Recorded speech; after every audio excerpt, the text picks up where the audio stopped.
What is good, folks? What's up?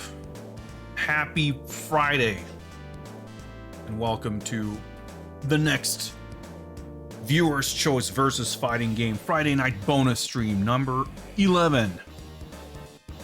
Gonna be a good time. We're gonna be playing some fighting games. We're gonna be viewing, we're gonna be choosing, and we're gonna be playing fighting games. Also, my OBS just says, welcome to the chat room, so I'm not sure what's going on here, but I guess messages are coming through. They're coming through on stream, so I guess something's working, yeah, even when other things are not. What's up, Sanuj? Violent fighting is indeed to come again. At least a month or so has flown by from excitement. And we're gathered here again in, not in 1995, but in 2021. For what might be the last time, as far as these streams go. It just kind of dawned on me as I was setting up, like, oh yeah, I guess we've been doing this, we've been doing this on a monthly basis, more or less. Man, I'm trying to think, because it started... it must have been, I'm like, dude, fucking the last 2 years, right? Am I right, chat? It must have been 2 years now, because it feels like it's been 1 year, but that doesn't make sense. Unspeakable horror awaits you. Atomic Runner. 20 months of unspeakable horror. Thank you very much for your continued support. I really, really appreciate it. Time of Retribution. Battle 1. Decide the destiny. Yes, we will decide the destiny. Well, I'm trying to think. Did we play Hokuto no Ken? I think we did. Maybe not, though. I mean, actually, it might not have been picked because we played it. I mean, we have a whole spreadsheet we can consult, and it's right there. I know I've played that on stream, but I think that might have been for. Well, let me check. No, it has been marked off. Okay, well that makes sense. Huh. Yeah, as I was trying to kind of wrap my brain around. The inaugural installment of the Viewer's Choice versus Fighting Games was a New Year's Eve theme stream. But it was not 1 year ago, but it was at the end of 2019. And one of the games featured on that stream was, in fact, Hokuto no Ken on the PS2. But I think I played it before that as well, because I did a whole thing when we played a bunch of Fist of the North Star games before Hokuto ga Gotoku came out, the Yakuza Fist of the North Star game. That was even further ago. That was like early 2018. Man, I've been streaming for a long time. In any case, yeah, so I did the first stream as the New Year's Eve special 2 years ago. And I think for about the duration of 2020, the fighting game streams were kind of whenever I felt like it, which meant sometimes every other week, sometimes every other month. But basically for the duration of this year, at the beginning of the year, because last year I didn't really have, well, up until this year, basically, I did not have a set schedule. I streamed kind of whenever I felt like it. But starting this year, more or less, I've been keeping a much more regular schedule. And since I decided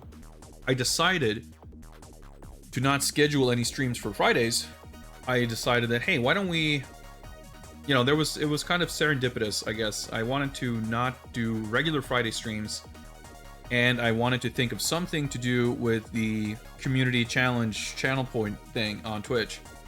So I figured, hey, why don't I just crowdfund the fighting game streams by just setting a goal, and every time I've set it to the maximum allowed time limit of 30 days, and every single time the goal has been met in time.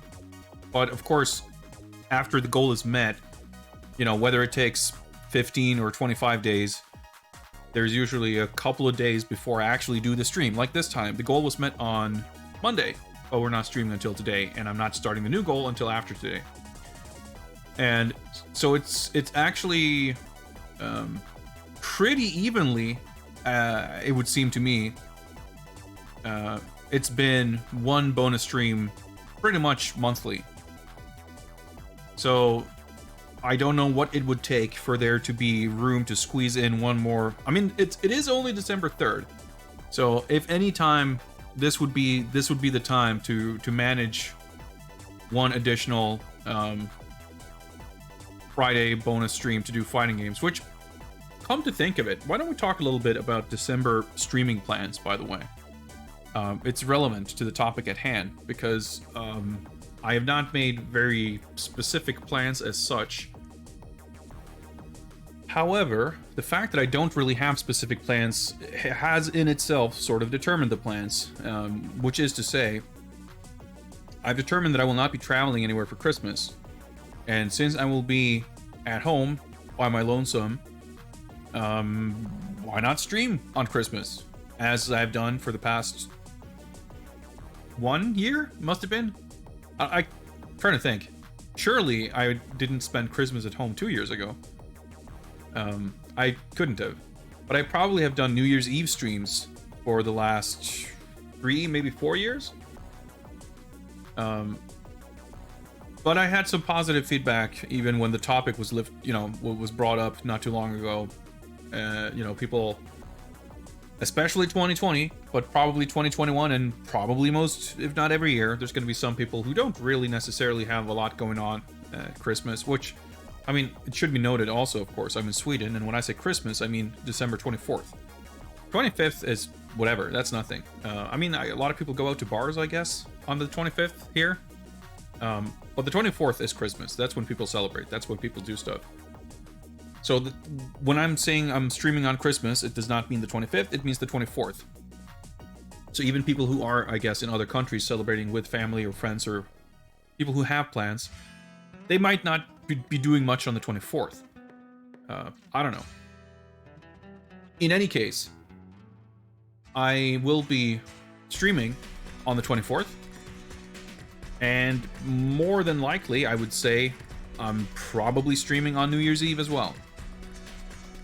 And as it happens, unless I'm completely lost, Christmas Eve and New Year's Eve, they are on Fridays this year, right? So that means that December is likely going to have 2 Friday bonus streams regardless. And there will be probably more streams than usual unless I, end up struggling to maintain my regular times or something else comes up or whatever. So hypothetically, there would be more time to collect the fight tax. But also, I'm probably planning other stuff for, certainly Christmas Eve. But for New Year's, I usually try to come up with a theme or doing something special, so... But I don't know. We'll see how things go, I guess. If we reach the goal for another Friday bonus stream, a viewer's choice versus fighting game Friday night bonus stream, to be specific, maybe we'll do that on New Year's Eve. If I can't think of anything better, that's not the worst idea, in my opinion. We'll see how it works out. I'll just have to think about it. So I can announce here and now, I suppose, that there will be a stream on Christmas Eve. I haven't workshopped the schedule or what we're going to be playing or anything. I've got some ideas, but nothing's set in stone just yet. But of course, once those plans solidify, I'll be letting y'all know through Twitter and Discord and the usual channels. I thought of one idea that might be really fun. It might be really stupid. It might be both. That's kind of that one idea is kind of in the lead right now, but who knows? I could very well be coming up with some other sillier ideas. Hopefully, we'll see how it goes with Zen Market and Surugaya and everything, but hopefully we will be able to do a Christmas Eve unboxing and open up some old comics and games and stuff, but hopefully there'll be time for more than that as well. But we'll come back to that later in the month. Hey, Sword Fam, what's up? Happy Friday. Glad to hear Friday is happy. Those happy days are the best days. Anyway, that's enough dilly-dallying. We got fighting games to play. We got fighting games to choose. Well, you guys do anyway. you know how this goes. You do the choosing, I do the playing. We're gonna be doing some raffles, and winner of a raffle gets to pick which game we're gonna be playing, and you can pick games from the aforementioned list. Type !VS in chat. You'll get a link to the spreadsheet where you can see which games are available of all the games that have previously been played, which are 134 games so far. There will be links to Twitch VODs and YouTube videos, and etc., etc. You guys know how this goes. We usually try to do one arcade mode playthrough or equivalent, or stick around with the game for at least half an hour, depending on which takes, you know, which comes first. Depending on my stubbornness or curiosity, I may stick with the game for as long as an hour or two. This has been known to happen. But we ended up having kind of a short list of games last time because I spent like an hour 40 minutes on TMNT Mutant Warriors, which was awesome, by the way. I really enjoyed it. But I'm feeling an itch to make more progress in the list. The thing is, like, if I don't if I don't play more than like 4 games on one of these streams, I run a very real risk of losing progress in terms of percentage, right? Because I keep adding games. Whenever I buy new fighting games, they get added to the list. And over the course of a month, it's not... I mean, on average, it's not impossible that I add more than 4 games to the list. Yeah, Zankabuki, never forget. Indeed. As much as you might want to. And since last time, I've added at least 1 game, because I got... what's it called? The Shining... Blade Arcus. Blade Arcus from Shining. I got on Steam. Yeah, Blade Arcus from Shining, Battle Arena. That might be the only new game in the past few weeks, but... How the fuck am I keeping track of that shit? I don't even know. With that said, why don't I set up the first raffle so we can get this show on the road? Give me a sec here, and I will make this happen.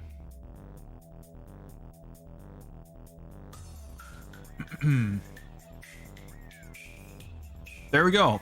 3 minutes. We have advanced technology here. Using a timer. So we have 3 minutes, a little bit less now, to enter the raffle. And you do so by typing the word raffle in chat. You can add an exclamation mark in front of it if you want to increase your odds. It won't actually do anything, but it'll work, and you can feel good about yourself. If you have other rigging protocols to set up, this would be the time. I've also made a slight change. I've decided to further incentivize my greed knows no bounds. So I have decided that subscribers will no longer get double luck in the raffle. They will now get triple luck. So if you are a revered member of the Skull Club, you will have a higher than average chance of actually winning the raffle. I figured I'm terrible at giving any actual real incentives to subscribe. So this would be the one thing I can do. Of course, anyone has the chance of winning raffles. It's just that if you're a sub, you technically get a higher chance of it. Yes, this is my rigging protocol here. My gift to you, my community. Adding to the list and then not playing your specialty sword fam. Well, I mean, you're in good company here. You're in good company, that's for sure. As always, I'm in equal parts excitement and anxiety is probably too strong a word, but what's the word? I don't know. I'm in anticipation, let's say, of what games will get picked, so what we're going to be playing here. Also, Tiro DVD, it says here, your first time, not to out anyone, but welcome. And good luck in the raffle. Yeah, by all means, like, feel free to look at the list and have your pick ready. I'm not usually... I'm not that fussed about picks being, like, super instant. I'm not going to give you, like, a hard 20-second deadline or whatever once you win a raffle, but it doesn't hurt. I mean, it'll move things along a little quicker if you have something ready to go. 30 seconds left. I could probably decrease this timer, but whatever. It's on screen anyway. It makes it a little easier, and at least it makes things consistent. Because when I didn't have a timer, I could just go however long or short. But yeah, last chance to type Raffle in chat to have a chance to pick the first game of the evening. Let's just take care of, take out the trash here.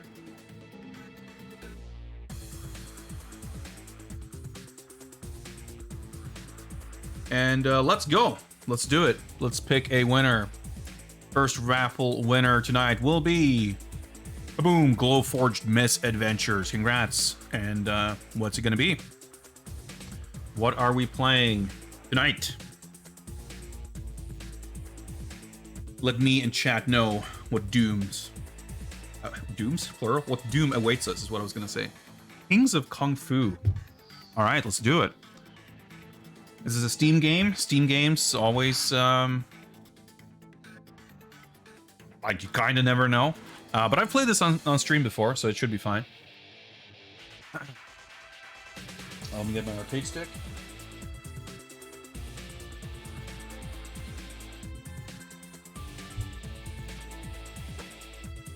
I've actually been wanting to... So this game is part of a series of sorts.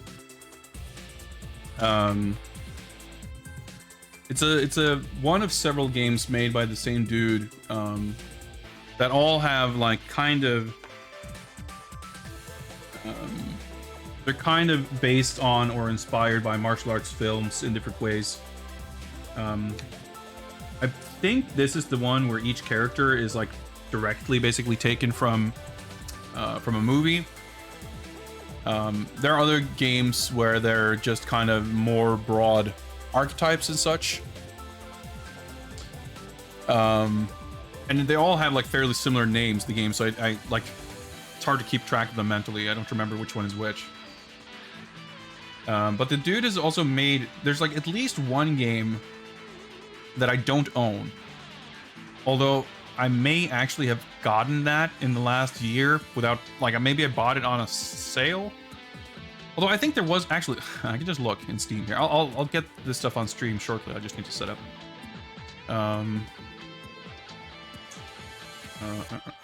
Yeah, Fighter's Legacy is the later one, which I did not own for the longest time, and I do own it now. 0 minutes played though. And I think after Fighter's Legacy, there's been yet another one that's just come out that I have not yet played at all either.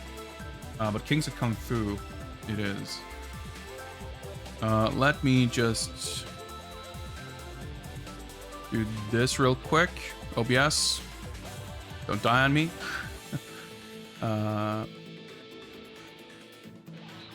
It's gotta give me a sec here. Okay, yeah, that makes sense.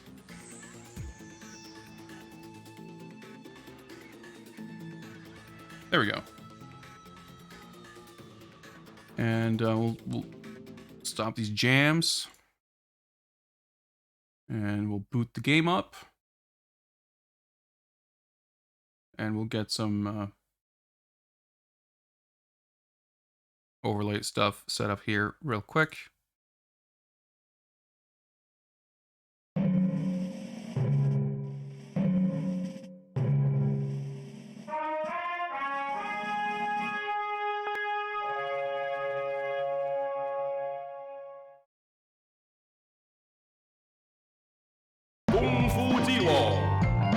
That's extremely loud.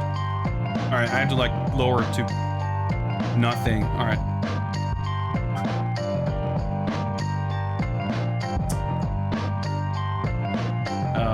Yeah, give me a sec, guys.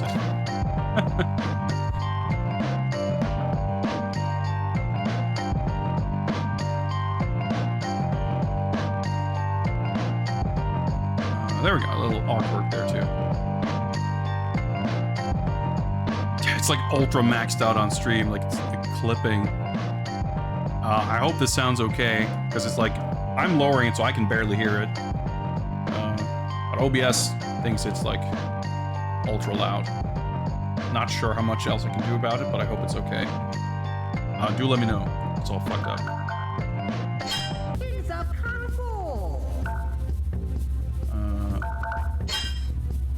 think, yeah, it's like kind of budget Unity type stuff, so it's a little... I mean, you can kind of see, so...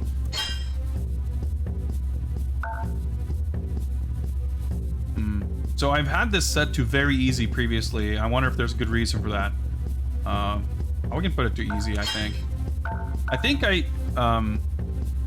I had it set like that because I wanted to like blow through it to get an ending or something.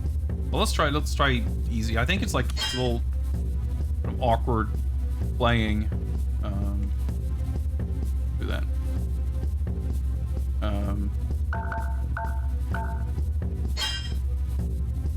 Which made it seem a little difficult, so maybe I lowered it, but I don't know. We'll see. I mean, I guess I can... No. Oh, I see. I'm just looking at the OBS. Now I'm seeing the waveform move, at least.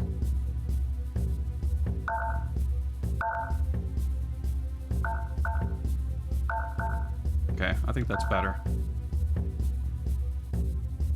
Because even when the sound is like, I have a limiter so it doesn't get too loud, but whenever I see it just like the waveform being totally flat, it seems like it's gonna be not good. So I think that's probably a little bit better. But you guys let me know.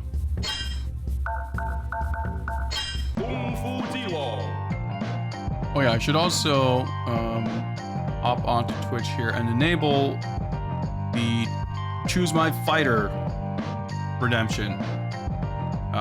This means that anyone, or at least the first person, to redeem 2,500 con coins are welcome to pick the character for me. I just realized that I also want to get the old timer on here. So we'll select your fighter. So we'll do this. We'll people are probably not super familiar with this game, so real quick, we'll just take a quick look at who we've got here. So we've got Bruce Lee, obviously. We've got kind of weird-looking Drunken Master Jackie Chan. Got Jet Li. Got Cynthia Rothrock. Got what's his name? Jim. What's his name? He's in Enter the Dragon. Black Bolt Jones. Wow, I can't believe I'm blanking on his name. Holy shit. Jim Kelly is his name. And some of these are a little bit either more obscure or a little less like recognizable. I'm not sure if this is supposed to be Yoon Gyu, maybe? I don't know. It doesn't look anything like him though. We got fake Tony Jaa. We've got a woman whose name completely escapes me. We got John Doe. It's Gordon Liu, I guess. Got Sonic Chiba, Chuck Norris, Donnie Yen, and of course, Bolo Young. I want to say when I played this in the past, I played with old Jean-Claude here. These characters are all pretty good. I'm actually kind of curious what he plays like. So I think this game actually does have like proper arcade mode endings, but I'm not 100% sure. But anyway, let's fucking do it. Let's see. How did I? Oh, that's not how. Okay, give me a second here.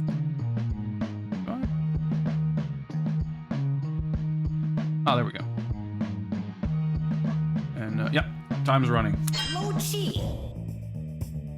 You've gathered today for the first annual Kings of Kung Fu tournament. 12 of the finest martial arts stuntmen compete for a movie contract. Only one shall advance. Pretty good fighting game plot. Let the tournament begin! Oh yeah, so we got show enough also. Is he a boss? I forget. Seems like he would be, but I don't remember if there is like a boss fight. I guess hopefully we'll find out.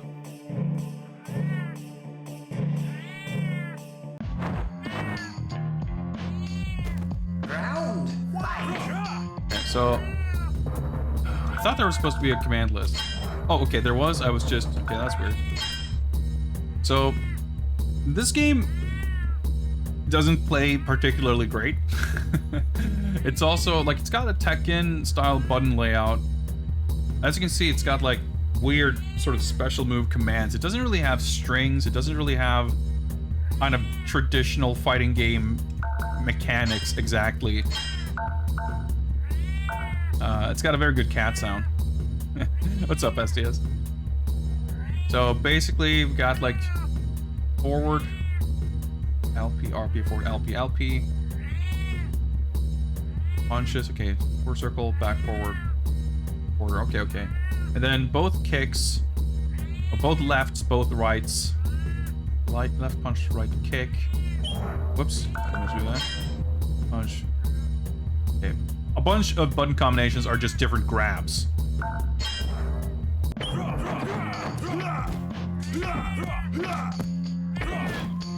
Yeah, like the movement is like super weird. So like the game is super awkward and janky in a lot of ways. But there's also like a bunch of stuff that legitimately is like awesomely done. Like the sound effects, like the stuff that they've done to make this feel like, look and feel like a martial arts movie is like pretty sick. Like, yeah, the physics of the way things move when like characters jump. Especially, like, there aren't really combos and like, there's not really a system for it. And a lot of that stuff is weird and did get better in later games. I think this, well, I'm not sure if this was the first one, but the specifics of like some of the stages, like the post effect of like the film grain and the like the vignette and stuff, like it's a little overbearing, but it overall has like, I think it's a legitimately good proof of concept for like a lot of these techniques and approaches. Like that, the sound effect when you block, like there's a lot of shit that's like legitimately sick that if it were in like a proper good game would be awesome to like how would it behave in a like in the context of a more conventionally functional game.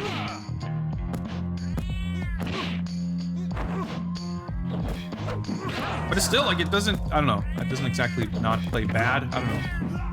It's still like kind of fun. Like the presentation makes this game for sure. It kind of makes me want to try / show the other games by this dude, but I guess that's not up to me. Player 1 wins.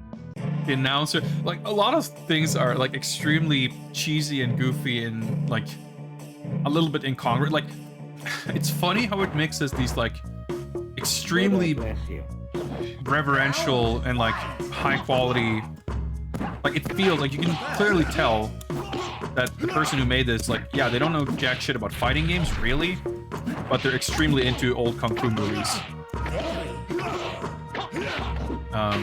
And that like love, I think, really shines through. But then at the same time, you get like that weird announcer that feels like that weird kind of fake Chinese accent and stuff, like,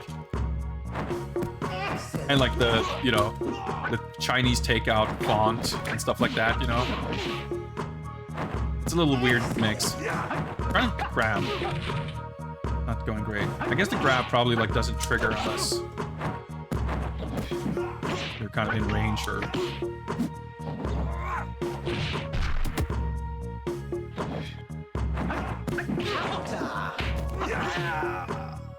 Yeah, the mechanics of this game are shrouded in mystery. But like some of the stages look awesome. And this isn't like a pretty old game at this point. I don't remember when it came out, but it's like the same single dude has made like 3 or 4 other games after this. And I mean, sure, it's like a little bit of a assembly line sort of production, but I remember thinking, having played, I don't remember if this or Shaolin vs. Wu-Tang was the first game, but I played one of them and then the other, and it's like, there was maybe a third one, I forget, but I remember having had the memory of them being very similar and just kind of built up a template, and then at some other point actually playing the later game and realizing like, wow, it's actually more different than I remembered it.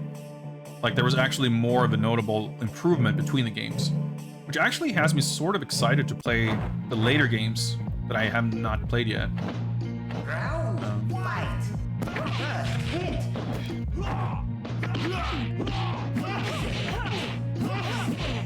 Like the sound design is sick.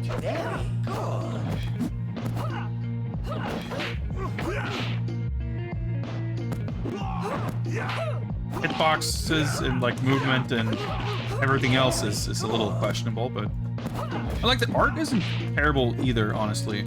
Like, you know, for a zero budget indie effort, you know. Like you wouldn't expect. You would expect more if you'd paid $60 for it, of course, but for like 15 euros or whatever.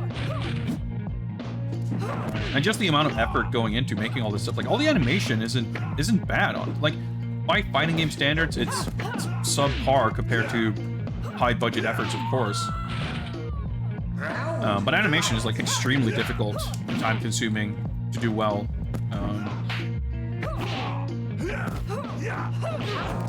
So like, I think what makes the game kind of not look great in terms of the motion isn't so much the individual animation, so much as like the flow of how the characters move and behave.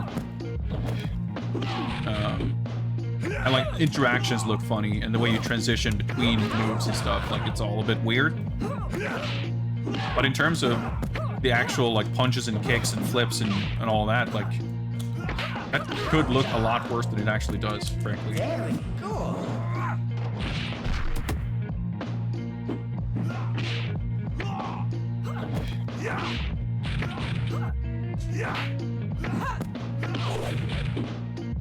It is funny you like jab something. So I wanted to see if you can like juggle, but I'm not sure that's a thing. It doesn't seem like it. Player 1 wins. Load times, not super impressive.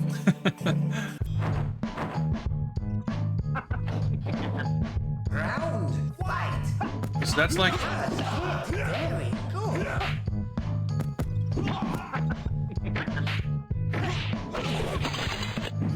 good stock sound. Yeah, like the ground bounce, the dust effects, the sound effects, like there's a lot of stuff that's like legitimately satisfying, that like isolated little parts that would like feel totally at home in an otherwise like much better and more polished game.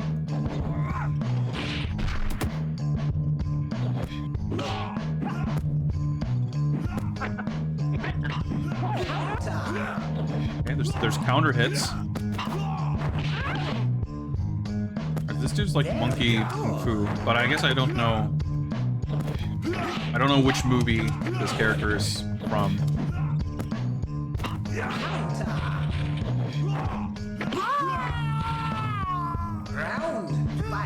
But I don't know, like it could be Dreadnought or something. Like I think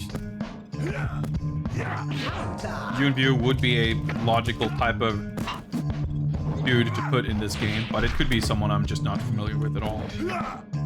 Once upon a time, I was quite into, dare I say, knowledgeable about kung fu movies. But that was like 20 years ago, so I'm not quite up to snuff on that stuff nowadays. I want to say there was a...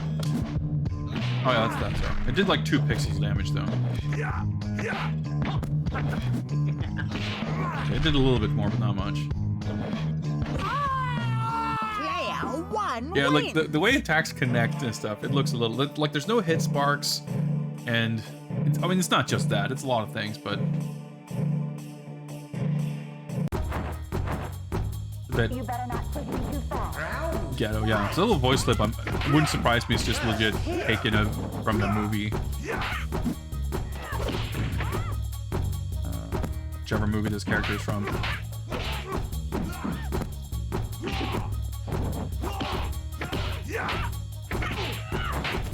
I mean, I guess no one's gonna DMCA your game for stealing a 1 second voice clip from a movie from the 70s, or an English dub, rather.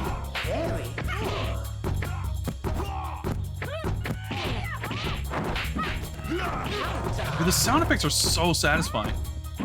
The slap sounds when you block and stuff, like, even, you know, going back to like legit 20 years ago, when I was super into Hong Kong movies, like I always wished there was like a fighting game that like more closely. Holy shit! There's throw teching in this game. I'm stunned. But yeah, like a game that more closely simulated, not specifically this, like the 70s period Hong Kong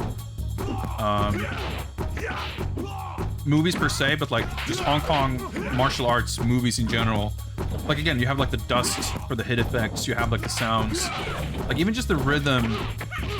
Like at the time, I thought of more in the context of a fighting game, because at the time it seemed a little bit inconceivable, I think, with any other type of game to have that kind of a sophisticated combat sort of mechanics.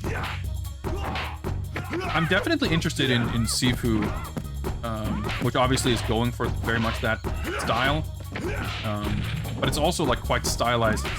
I don't expect it to have these kinds of sound effects and stuff, but I'm looking forward to playing that, just because I think it's definitely going to come closer than most other games. Yeah, Garage Nation, this is made by the same guy, rather, as Shaolin vs. Wu-Tang and Fighter's Legacy. And there's like 1 or 2 other games. Oh, dude, I did some kind of a juggle.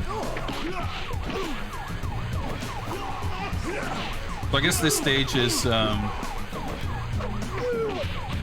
guess it's based on the scene where he gets accosted by racist cops in Enter the Dragon. Like he's in some back alley. Maybe it's some Black Belt Jones thing, I don't know. I mean, it's probably not meant to be a one-to-one specific location. I mean, it might be, actually, I'm not sure. Some of the others, I mean, obviously what was his name? W. Stallion, Chuck Norris character, is obviously the Coliseum from not Enter the Dragon, Way of the Dragon. And I guess Bolo stage is like a Kumail. Well, actually, I guess it's got Bolo from the picture. It looks like Bolo from Bloodsport, but the Van Damme character is obviously based on Bloodsport, so surely between the two of them, there's at least one Kumite stage. Well, speaking of which, yeah, so like it doesn't maybe look exactly like in the movie, but it's like obviously it's that. But again, like I think the animations, it's kind of cool because you can definitely see like there's a lot of animations that are kind of specifically mimicking certain moves from certain movies and stuff, like trying to capture each actor's style and stuff. Like it's again for the kind of game it is and for the level of budget and production value, like there's a lot of that stuff that I think is legitimately impressive.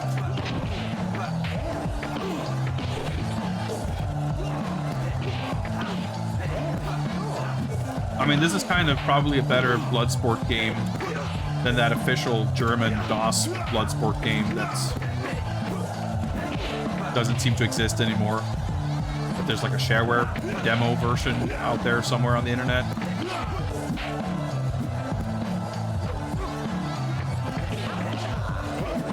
There we go, got him.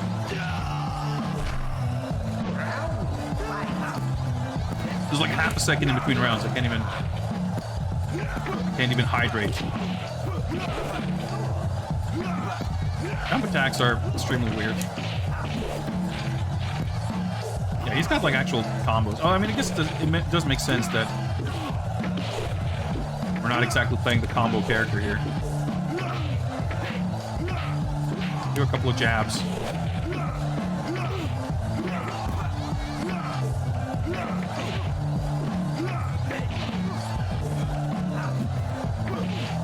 Got him not punched. Is that like a fucking Tsubaki or something? I'm not sure. It might just be a wonky hitbox.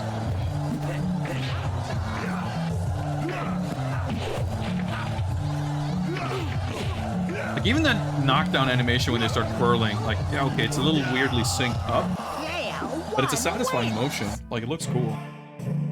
And it's definitely, of course, a very Hong Fu movie type, like, stunt.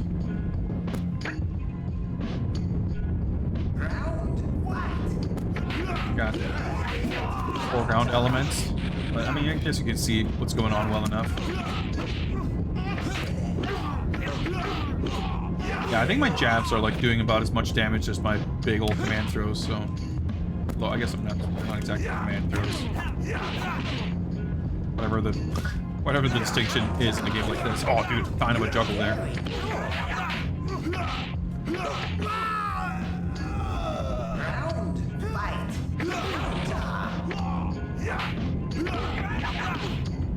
So, yeah, this is Tony Jaa, of course.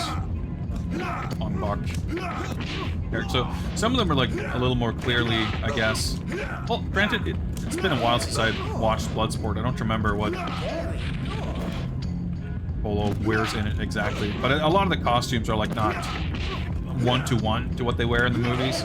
I guess it depends a little bit on how kind of specific they are. But like the Van Damme character has like a headband, which it doesn't have in the movie. The Jim Kelly character has like he doesn't have an all yellow suit.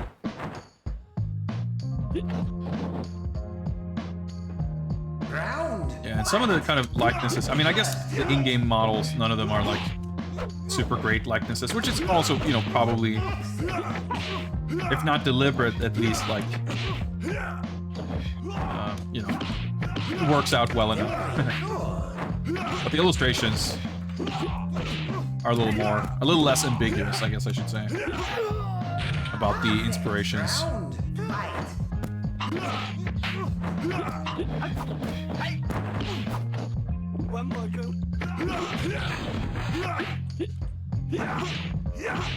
Oh shit.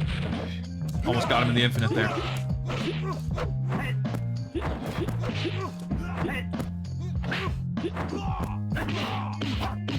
Like a bunch of grunts in the background, which doesn't quite seem like they're part of either character.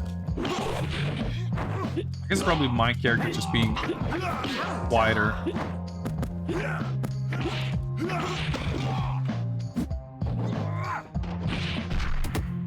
Yeah, I'm not sure.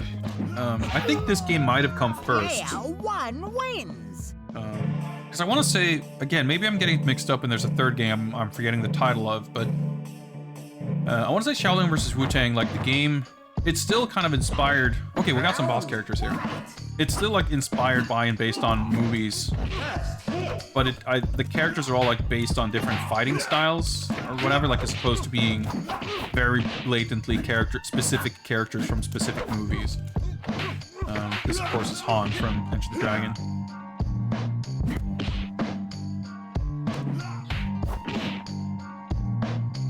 But it's been a very long time since I played either game, so I don't exactly remember. Yeah, even the camera, like, when the camera is, like, scrolling or stuff is moving, like, the physics just behave very strangely.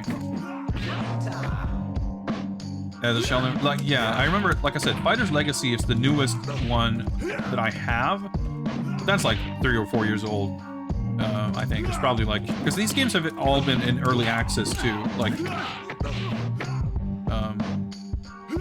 before coming out, so they've been like available for longer than they've technically been out. Cool background interaction with breaking glass. That was kind of cool.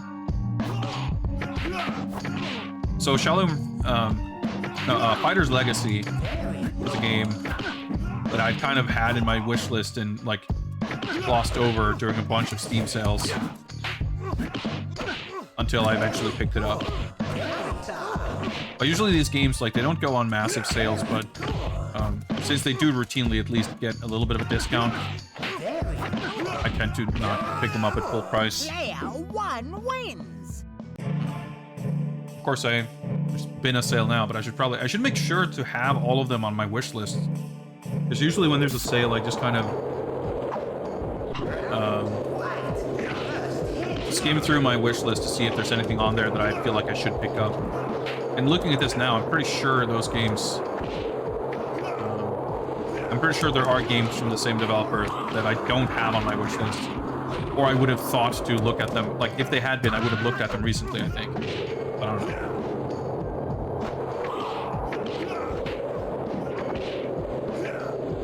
The atmospheric sounds are, like, kind of cool, but a little bit overbearing. Alright. Physics. I do like how this, like, the fact that there are all these different stages and all of them are, like, decently elaborate and very different looking. It's like, dude, even massive budget fighting games don't tend to have, like, a full set of character-specific stages nowadays.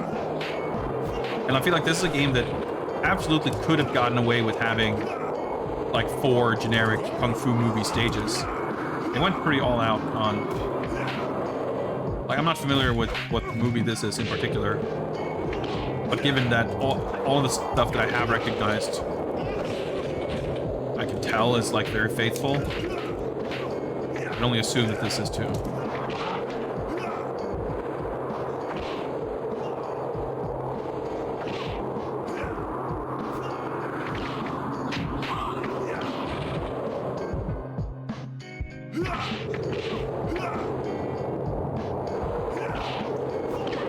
So I am curious. I was thinking as we were fighting, what was it called? Claw, on that. I don't know who that was supposed to be that we just fought, but I was thinking, like, surely this game should have a Huang Zhang Li,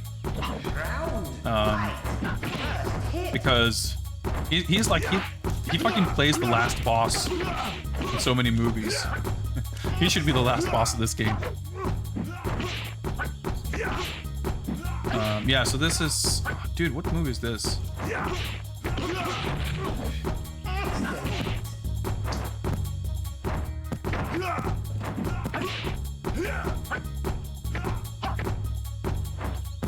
Is it Fist of Legend? I don't remember. I haven't watched. Kind of, I can see the scene in front of me. No. It's a much older movie. This game, actually, I think, might even predate the Ip Man movies. Actually, no, Ip Man is in the game. The kick he just did right there when he stood on his hand, like, that's from the movie. It's like a famous shot from this fight, where there's, like, a wire stunt. Yeah, Donnie Yen is in this game. Ip Man is in the game, so...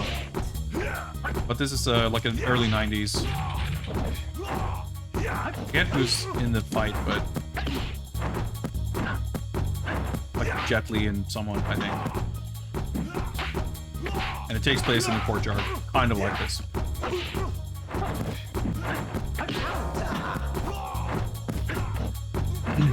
Yeah, Jackie Chan, Fist of Fire is sick.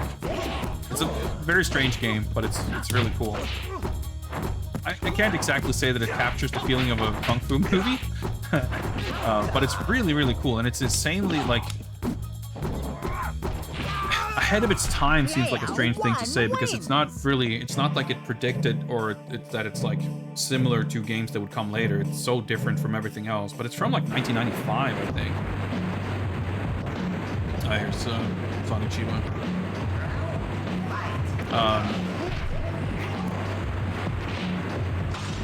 But the way, like, the amount of craziness, even if it's not in the specifics of it, but like a lot of what that game does feels much more like a much later, like, anime game and stuff.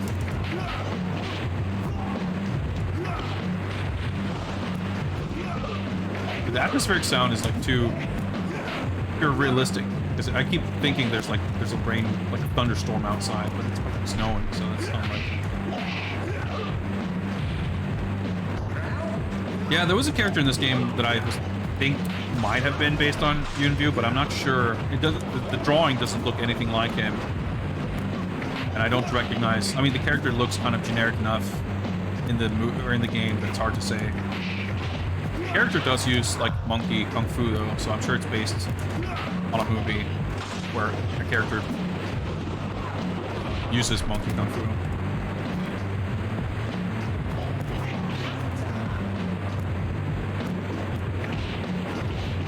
But yeah, like again, the flow is a little bit clunky for sure. Well, it's generous.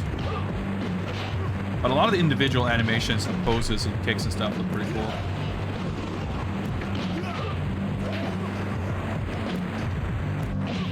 Got him. One wins. Yeah, that was Lord Chiba. Rip in peace.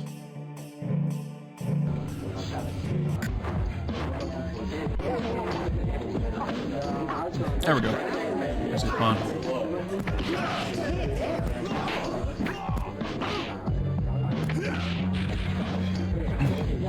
Yeah, we're playing as Bolo.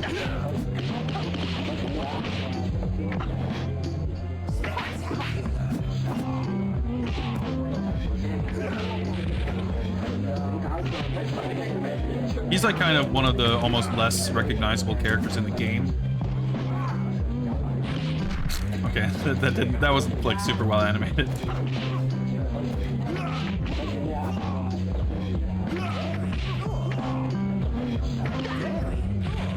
So weird. So we fought a couple of characters in the middle there that were not playable, but they weren't like part of some end game boss rush.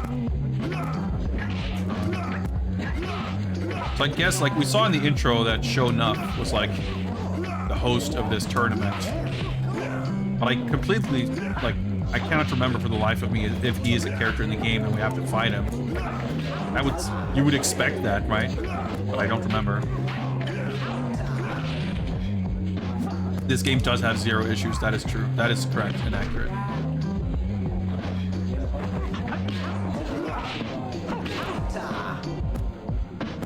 Mouser.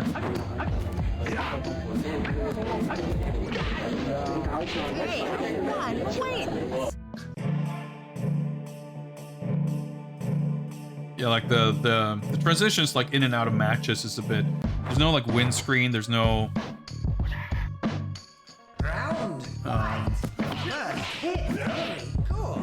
There's no like win portrait screen or anything. This is kind of interesting. Clearly, like so. Bruce Lee here has the same stage as Han. It kind of makes me think that maybe Bolo and Van Damme have the same stage too.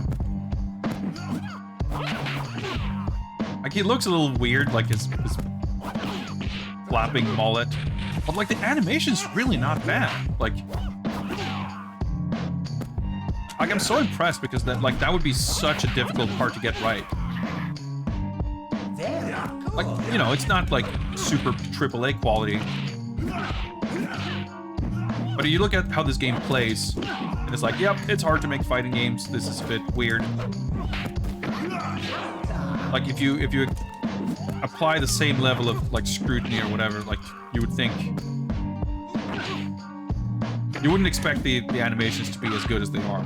I guess that's what I'm trying to get at. Because like you could absolutely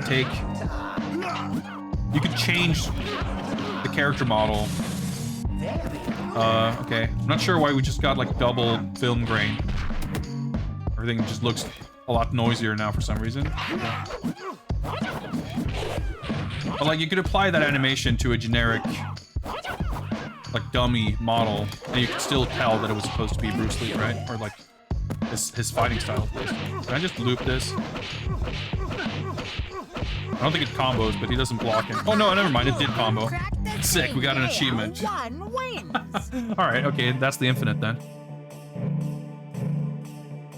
Well, it's really weird, Snoo. It's hard to put in words. Like it seems like it's kind of, yeah, Red Ronin. Oh shit, he's got the glow. Round. Fight.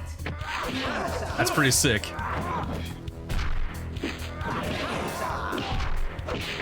Yeah, it's got fucking Akuma animations. That's actually sick. Yeah, and it's got the fucking Tekken uppercut too. Red Ronin. And this is, of course, like the stage, like the final scene from The Last Dragon. That movie is so sick. Even the music, of course, is like... I mean, it's not The Glow, but very much evocative. The style of music in that movie. So I'm trying to do the poke. Trying to do the infinite. Yeah, I'm dead. I think that's the first round we're losing. Yeah, I need to push him into the corner.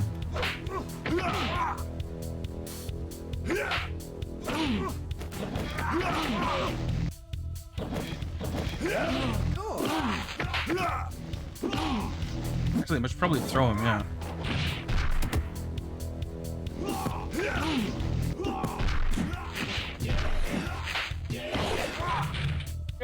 And then you get touched by one thing, you get thrown across the fucking screen. Yeah, he's got fucking Akuma's focus attack. That's hilarious. I mean, it's sick, but it's kind of funny too. I mean, it's a lot harder than everyone else. It's appropriate, I guess. Dead, yeah. Player 2 wins. Continue. And now this is like super pixely for some reason. Okay, that's weird. But yeah, like, it seems like the intention, like this game, it to whatever extent it borrows its mechanics from anything. Well, I was gonna say that it's like a little bit Tekken-like, but that's not even really true. Like, it's more, honestly, it's more like so many other games, like other weird 3D fighters on the PS1 that like seems like they're kind of trying to be Tekken, but not really. So you have like a Tekken-like button setup. You kind of have strings. You kind of have special moves, but different types of attacks aren't necessarily super clearly distinguished from one another. Like, you can crouch and you can do normals while crouching, but you might have a move in the move list that's like down plus direction, or like down plus a button, or like single direction plus buttons. But they don't behave like command normals in 2D fighting games. I'm dead. Oh shit, okay, I didn't realize that would hit me. I'm not sure if he's unlockable via some kind of cheat code or something, but by default he's not available on the character select screen.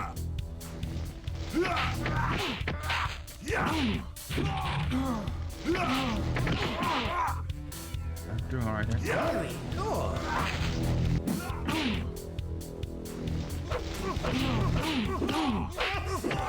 Shit.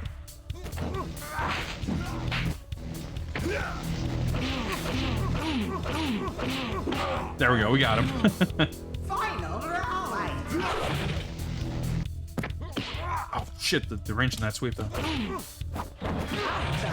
It's very easy to accidentally get the wrong move, like a forward dash. Like the input priority is like completely whack. I'm like trying to do forward plus, like forward 2, and I get a forward, like double tap forward to get a dash instead. Alright, it's not gonna work. I need to do like the 1-2 jab. I think there might be special cancel. Oh, it's blocked though, at least. But hitboxes are like kind of a loose suggestion in this game, as is frame data, I guess.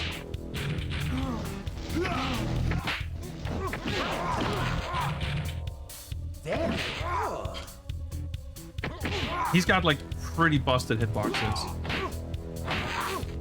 I mean, he's got the glow, so I mean, what can you say? That's accurate. That's how that works in real life. Player 2 wins. Continue. Well, we didn't get the 1cc, but I feel pretty confident that we'll get through this.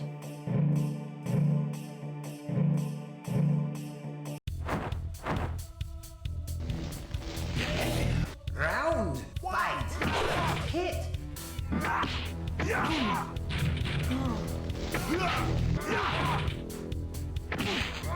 Deals a lot of damage too.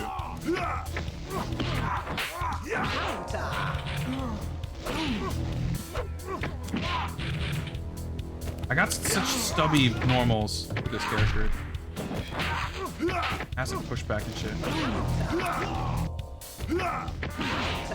Dude, yeah, that was a counter hit somehow. I guess you get, like, when you get punished, it also counts as a counter hit.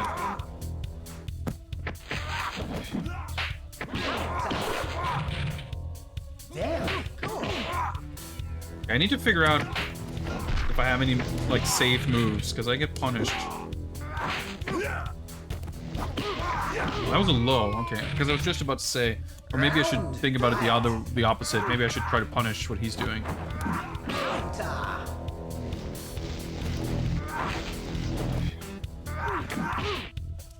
He'll just kind of press buttons, I guess.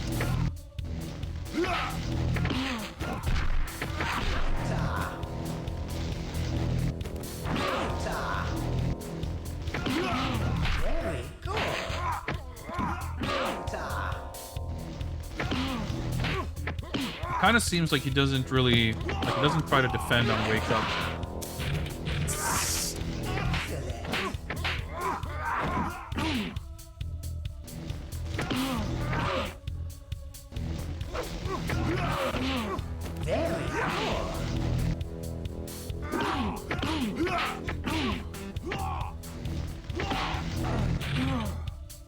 Pretty funny. He's like standing up, you're like touching his leg, and he just goes into this big flip. I wonder if I can. Okay, let me try something.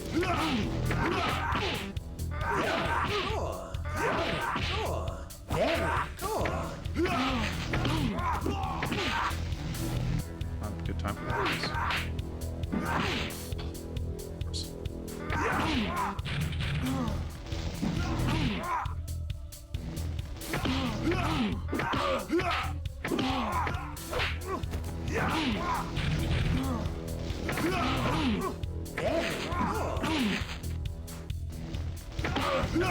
Nice. Okay, so I think there's an ending. Kind of. Well, maybe there isn't on easy. I'm not sure. Or there might not be. I could be misremembering. Well, we made it.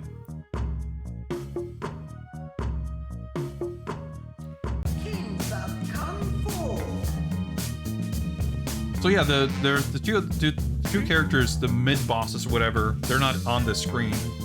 Oh, that's actually okay. I want to say, okay, I was gonna say I thought it was like one dude, but yeah, then you look at Jezrin Bowman, who's like credited for everything, basically. But not programming, actually. Okay, so a lot of everything else, but okay, I guess it's not entirely fair to say that it's one dude. It's a small team, mostly one dude, I guess, but coding obviously is not an insignificant part, so that's not entirely fair. Well, I stand corrected. Kings of Kung Fu, there you go. Thank you very much for that pick, Glowforge Misadventures. Hope you enjoyed that. I sure did. Let me set up a new raffle, and I'll do that. And once I've set it up and it's live, we shall update the old spreadsheet here. Let's try to move at a steady clip here. And boom, raffle is now open. Type raffle in chat, and you will have the chance to pick the next game. We have about 3 minutes, a little bit less now that I've talked a bit. And engage rigging protocols and all that. Tough game to follow, yeah, but I'm sure someone will think of some good way to follow this up. Kings of Kung Fu. Tonight is the 2021-12/03. Let's fill this with red. I need to come up with a different color scheme here because I started marking off individual games with red, but now we've played through like half of the games on the list, and there's so much of this red, and it's so like hard to read. It's not easy on the eyes at all. I need to pick a different color, a different red. Tom Grunner, got a good feeling about this one? Let's see how it goes. Let's see how it goes.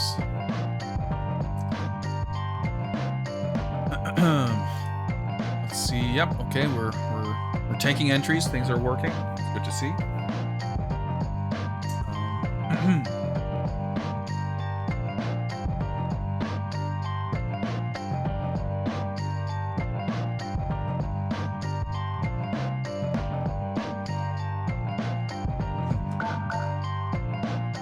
Select your fighter. Just trying to see. There's no. Well, maybe there's. Trying to see if you can find the boss character somewhere on here, but I guess not.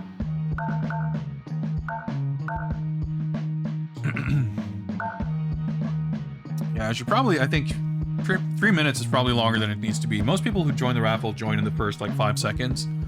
There's a minute left to join now if you would like. I guess I don't mind just chilling for a minute. Doesn't make that big a difference.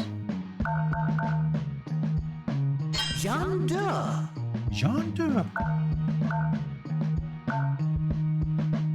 How long? Stage select. See, I guess we probably played Drunken Dragon. Yeah. Dojo. Yeah, there. Okay, so there's actually quite a few. There's fewer stages than there are characters for sure. I guess a few locations are somewhat generic enough that they can kind of. Thank you. They can kind of. What's the word? They can kind of fudge it. Even his grunts like kind of sound like Van Damme. Actually, it wouldn't surprise me if it just legit is like Van Damme voice clips. So you have like, yeah, all these awkward motions. And like the timing to get them is all weird. Anyway, let's see who gets to pick the next game. Boom. Tier O DVD, congrats. Congrats on competing with triple luck subs and still coming out on top. What is it going to be? What game are we going to be playing next? By all means, let me and the rest of chat know.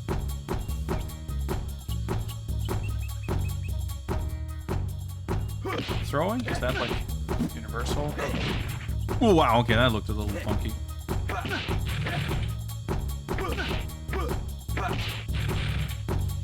Vampire Savior.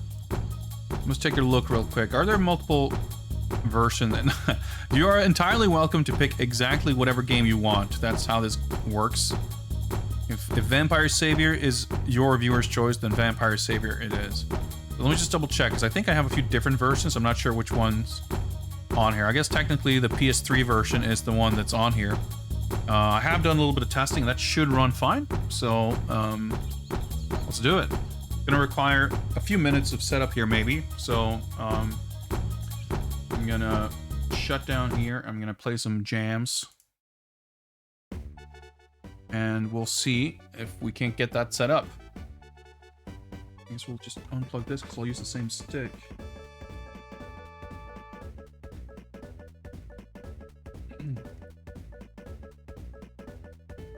Yeah, I should switch it to PlayStation mode.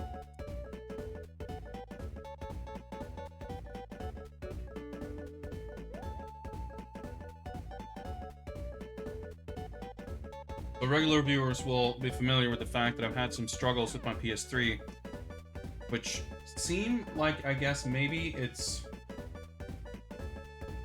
issues very specifically localized to Tekken Tag Tournament 2 and adjacent games, such as Tekken Tag Tournament 2 Prologue. What the heck? Why can I not? Fucking USB ports, man.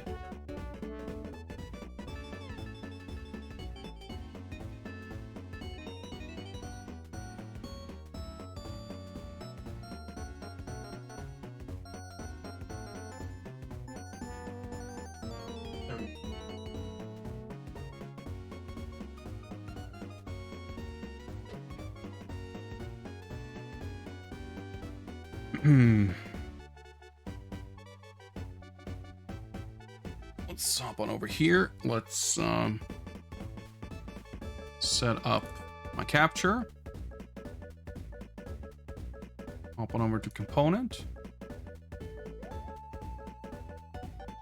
Wait, is it not plugged in?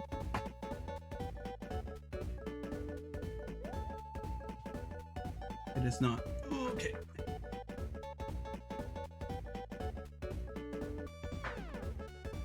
I don't know why this would be unplugged. I guess I must have been. Oh, it doesn't matter.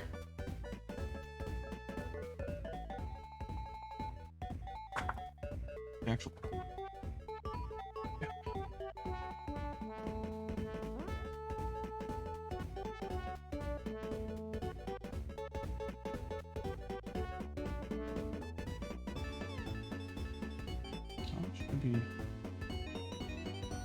Which way is this?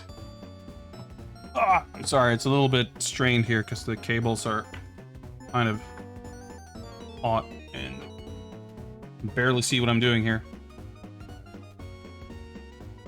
But hey, wouldn't be a viewer's choice versus fighting game bonus stream if we didn't have some technical difficulties, would it?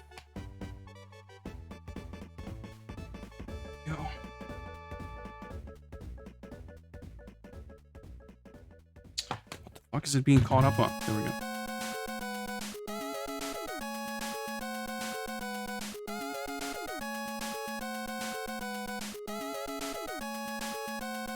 Not where it goes?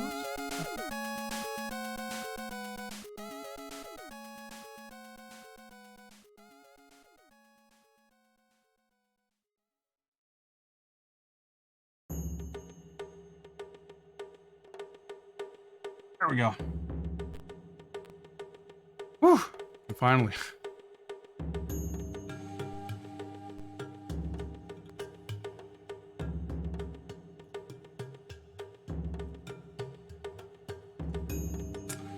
We should have, wait, hang on.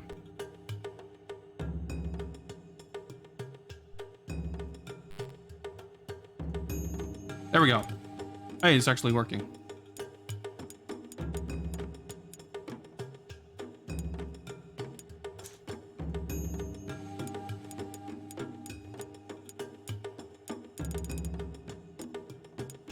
Wait, is it,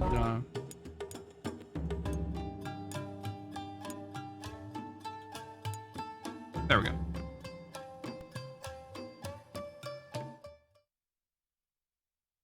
And I'm dropping frames. Everything's great.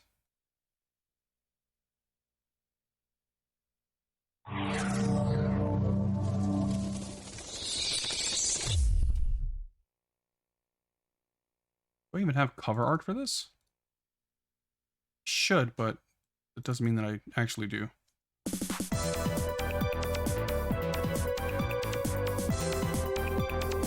It's not. Let's just hide it then. Whew. Okay, and it's super loud. That's fine, I guess. Yeah, I noticed some frame drops. It's looking somewhat stable right now, but it might come and go. I'm not sure how much I can do about that, but hopefully it'll hold on okay.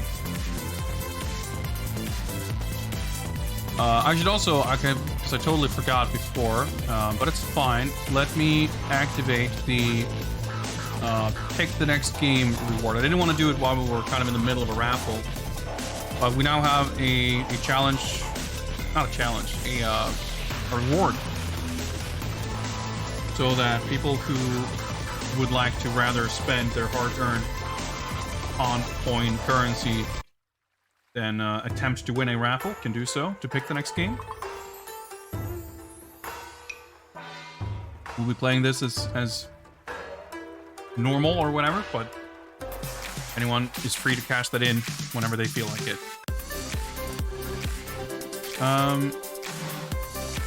Yes, we can. Okay, hang on. Let me. Oh boy, fucking 12 FPS menus. It's kind of making me somewhat nauseous, but.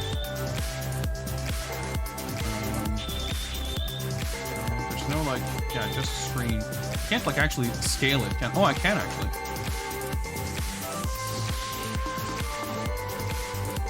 So weird that it like scales. Well, I guess I can't say that it's weird because it's an analog signal. So, because the PS3 has VHCP that you cannot disable, so you can't capture via HDMI. So you have to output video via component to capture it. And of course, being an analog signal, it's an analog signal. Higher resolution, what a joke. I mean, yeah, we'll see what happens with Darkstalkers, but I mean, for what it's worth, this was a pretty decent package at least. Iron Galaxy did some good work on these collections and stuff. There's some, like I said, like the menu stuff here is weird. I think the newly commissioned artwork for, the newly commissioned artwork for this and Third Strike Online is at least competent. I think in both cases they are art that doesn't fit the original game, and there's no real reason to commission new art when the original artwork for these games are legit like some of the best video game art ever made. And there's no need to make new art.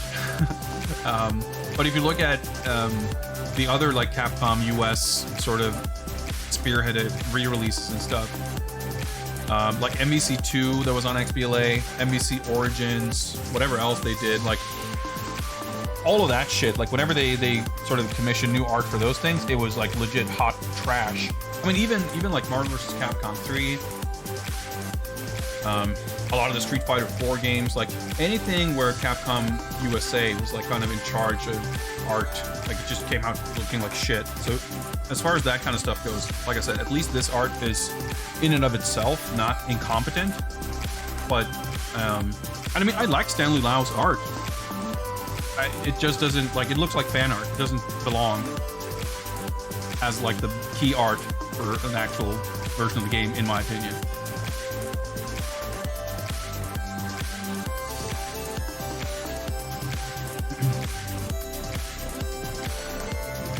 But, you know, yeah, I mean, of course, this could have...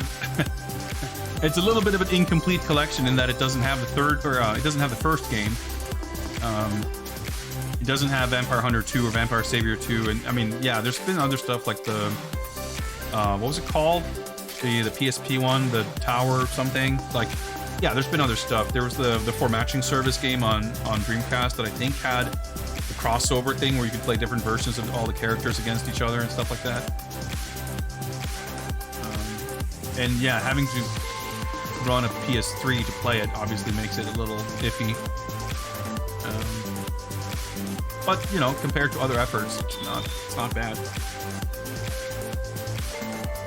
So I want to say, you can see here I have a couple of points, and that was mostly for me, like, booting this up to try this a couple of weeks / months ago to make sure that it ran.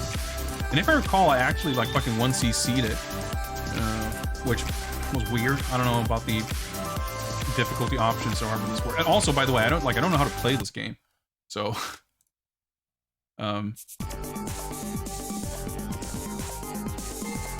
anyway, up and running. Yeah, I guess we got this, like,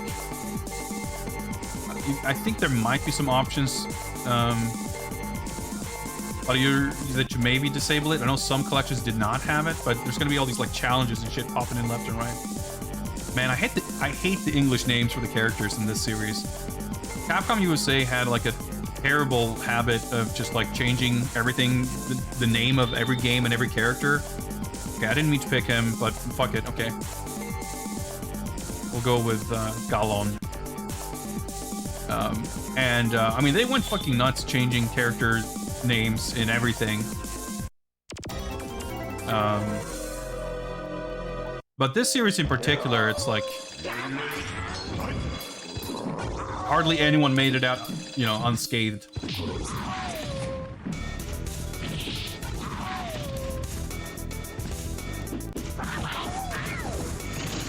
Yeah, see the challenge stuff in the sidebar. Even when I'm focusing on the game, I can tell that shit is running at like 20 FPS, and it's so jarring in your peripheral vision. It kind of drives me nuts. It's a cool feature in general. But that shit is I don't understand why it's so whack. I mean, I'd rather that shit be at a low frame rate than the game suffering. You know? But even so, it's a little bit weird. Yeah, Raptor. Like, not only does he have his bad, dumb English name, they even misspell it. I guess they consistently misspell it, at least. But yeah, to me, that's always going to be the most egregious change, because Zabel Zarok is like top 3 sickest character names in anything ever. And they just changed it for no reason, really.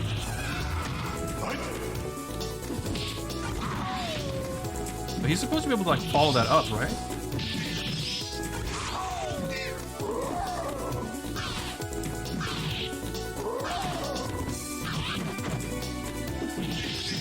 So I know that this series has, like, a lot of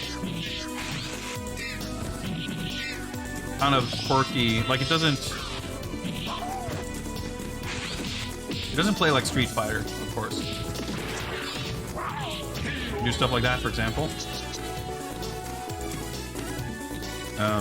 It has a lot of, like, the super meter works totally different from Street Fighter, because you have a lot of different things that you can spend meter on. You can build way more meter. So you have the ES moves, which are basically the same as EX moves in Street Fighter. But then you also have supers that have unique inputs. And a lot of those have, like, really strange motions.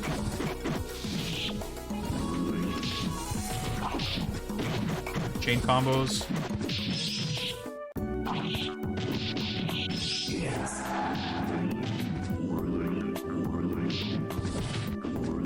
Kind of funny, I can do, like, change cancel in the air, but I can't actually connect.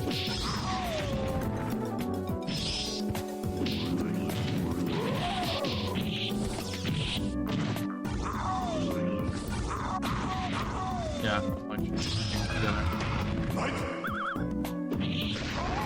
yeah, that's like a super, basically. But I think what you would regularly call a super is actually called an EX move. And the enhanced specials are ES moves.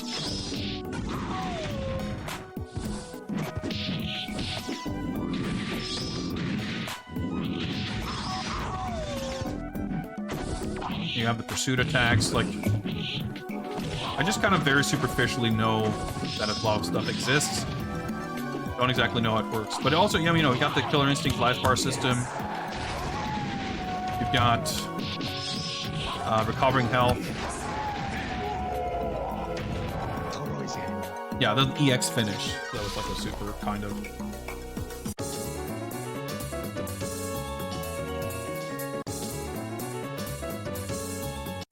Yeah, so on the challenge things, you can see that these two that are on the screen now, they have a green and a purple half. Like, the two colors represent the two games. So the green color represents Vampire Savior, and the purple color represents Vampire Hunter. So any challenge that you can, like, fulfill by playing either game will have that color. And you can see the regeneration is fully green because the mechanic, the life recovery mechanic, is not in Vampire Hunter.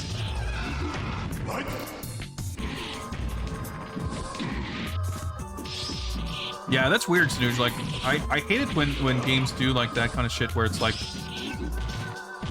you don't, like, boot up the game. You have to, like, go through this interface stuff and, like, you get sort of transition to various parts of the game. You know, you go through the menu to pick whatever mode, and then you get sort of launched into, it's like loading a save state, basically. It's a little weird.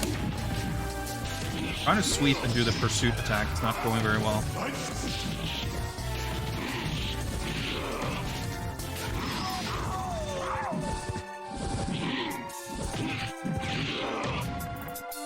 Getting owned here. Wow, it took a lot of time to actually get the... Oh, never mind. I thought that was... okay. I was like, he knocked me down and I had to work all that... I was that far behind in winning the first round, but no, that was actually the second round. And the art in these games is just like unbelievably good.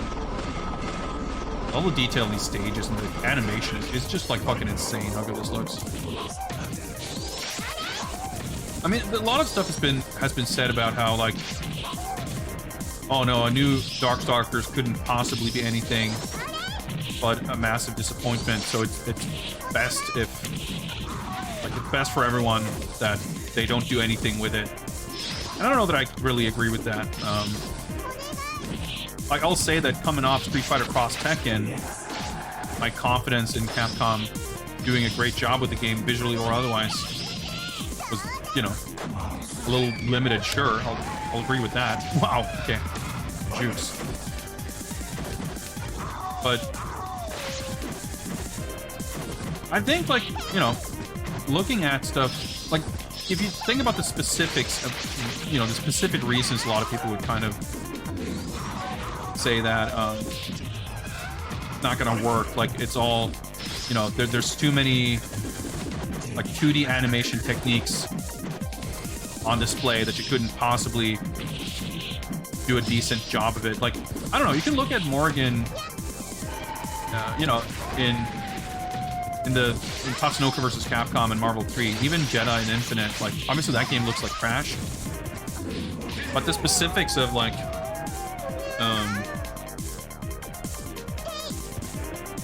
the transformations and stuff, like, and of course you can look at other games. It's kind of interesting, sure. Of course, you know, I love pixel art, I love 2D art, and you can look at any... You can look at even something like Guilty Gear Strive, and you could point to individual things where I think Guilty Gear XX looked better. To say nothing of Street Fighter or King of Fighters or anything else. But I think even, again, in a game like Street Fighter V, KOF 15, like, I don't think it's like a disaster. I don't think looking at KOF, even KOF 14, I wouldn't say like, oh, this is going to be so ugly, so it's better off not existing. I'd rather King of Fighters just die off or whatever. Like, to me, that's a little bit of a defeatist attitude, I think. Because I think even if a new Darkstalkers ended up like Marvel Infinite, like, yeah, it would be an embarrassment and it would suck. But it doesn't take anything away from the older games, and like,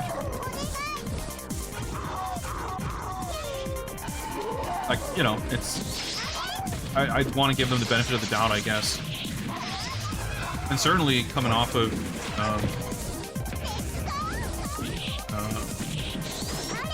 you know, the latter parts of Street Fighter V, like... I have a lot more faith and confidence in Capcom doing fighting game stuff now than in the past, probably decade, basically. I would want them to take a kind of fundamentally different approach to the art, probably, as opposed to just sort of building off of what they've done in Street Fighter 4 and 5. But treated the right way, and, you know, given a proper budget, given proper sort of priorities, and not focusing on 40 characters at once, like, yeah, I think, like, it's I don't see why it couldn't be, at the very least, worthwhile. I mean, you can look at it again in Street Fighter, like, I think a lot of people would agree that Third Strike is the kind of the pinnacle of visuals as far as Street Fighter goes. But there's still a lot of people who like Street Fighter 4 and 5, and there's still a lot of specific things that they were able to do visually in those games that you would never have been able to do in 2D. That even if it's not better, it has its own appeal, and it's like kind of cool, and also, you know, it managed to manifest, you know. If your bar for what needs, like, if you say that it has to be on the level of this, or it has to be on the level of Third Strike, or it has to be on the level of whatever, or else they shouldn't bother, I mean, then yeah, of course, no, you're not going to get a game that looks like this ever again. But I'm not sure if that's like productive, I guess. TJ Thrilla with a friendly jaxophone. Thank you very much for that host. Welcome, viewers. We're doing some viewers' choice versus fighting games, and we're currently playing through Vampire Savior while ruminating on what Darkstalkers would be or could be in our present day. Yeah, I mean, budget, like, even Street Fighter 5, like, didn't exactly seem like it had a vast budget as far as certain things go. Okay, I want to recover some health here.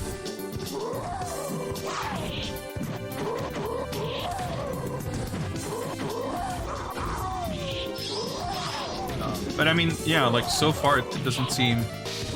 I mean, you have limited insight into anything like that, of course, right? But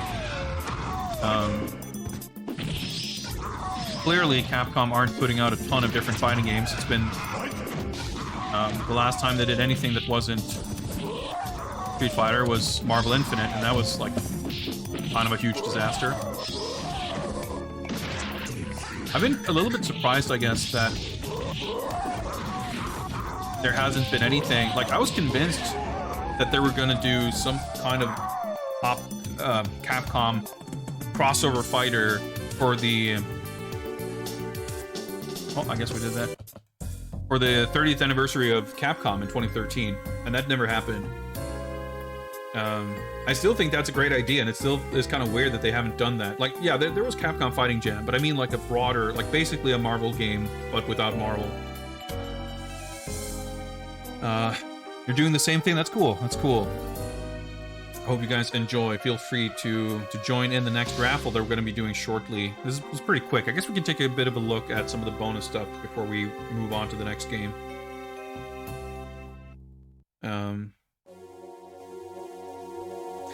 I mean, obviously, fighting games aren't... video games aren't what they were 25 years ago. Fighting games aren't what they were 25 years ago. The circumstances are very different. You're expected to kind of, you know, keep games running with new content, whatever else. Like, everything is different. But it would seem like the market should be able to sustain, like, you know, some... Provided that Capcom had... I mean, they had Street Fighter 4 and Marvel 3 concurrently. They had Street Fighter Cross Tekken concurrently, kind of, for a bit. If they had a game that was, you know...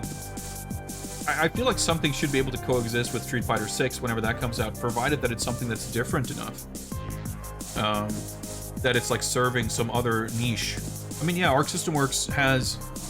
What, Guilty Gear Strive now, of course, like XIII is, I guess you wouldn't count that, but there's BlazBlue Cross Tag. I'm not sure what the status of that is exactly, whether you consider that a game that's like being supported or is, you know, out there or whatever. Dragon Ball, I guess, is like recently kind of ended, whatever. There's Granblue Fantasy, and DNF Duel is on the way. And I'm sure there's some other game they're working on that I just forget about. Like,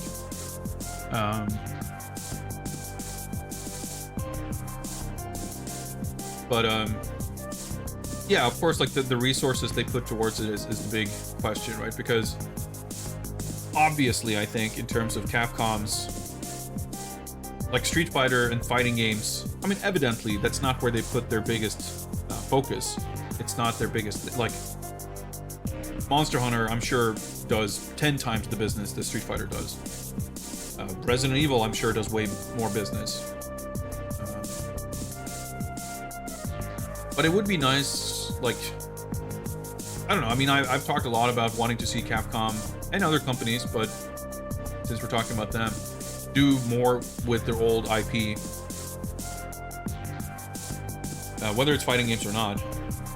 Taking a lot of their 80s arcade games and bring them back as like simple, 2D games, download games, whatever. And I would love to see new installments of something like Darkstalkers. I mean, I just miss the days of like fighting games being more than just the same handful of IP.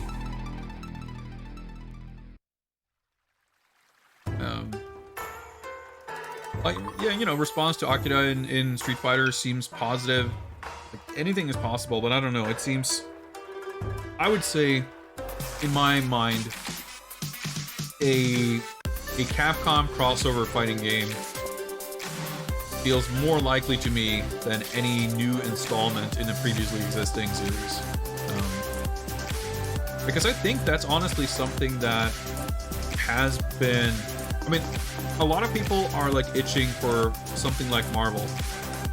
And I think even though the Marvel characters are like super appealing and popular, a lot of the players of those games are also just fond of that style of gameplay. And of course, Capcom has plenty of beloved characters themselves.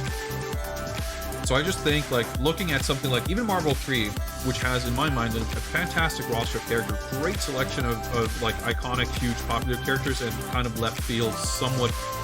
I wouldn't say there's a lot of obscure picks, but it's not all. They didn't go through a list of popularity, popular characters, top 10 or whatever, and just pick it from the top. Like, it's a bit, varied.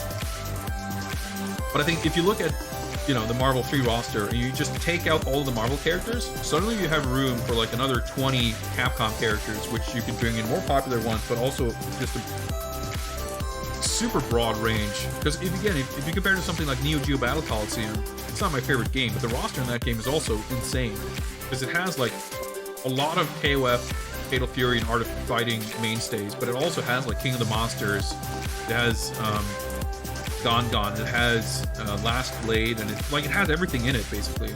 I would just love to see something like that for Capcom. Of course, I happen to like fighting games, but there's Teppen, that card game. They've done other mobile games. There was a mobile game that was called Street Fighter Cross All Capcom. That was kind of like that concept, but it was it's a mobile card game. So I think that would be the easiest sell, and I think it's enough people have, well, it's not an argument, but I was gonna say, like, point has been made countless times that, like, it seems pretty clear that licensing agreements is like something that's causing doing more harm than good when it comes to Marvel games in particular. Like, of course, Marvel Infinite, sort of infamously, right, like, was very hamstrung by Marvel dictating a lot of stuff in a way that they hadn't done previously. So it's, and even like Tatsunoko versus Capcom, like just in general, like, that game, it's kind of a miracle there was even an overseas version of that game, if you ask me. They had to take out like one character, but they were still able to at least release it, which is like impressive. It just seems like they would be able to maintain control and have such an easier time without losing that much, if they just did a game with all Capcom characters. Plus, again, like if it's all Capcom, you have so much more room for all these like sort of obscure picks. Because I don't even like Marvel style fighting games really, as far as fighting games go, but I would buy that in a heartbeat, because presumably it would be such a kind of celebration and cool thing. So, I mean, to be fair, if they put out a new Rival Schools or Darkstalkers or Star Gladiator or whatever, I'd buy that day one anyway. But I think all those things, they don't, like, given Capcom's evident hesitance to put out new fighting games, I don't think any of those brands are like enough to justify it. Not to say that I wouldn't, but like as far as marketing and whatever, like I don't think they think it would justify it.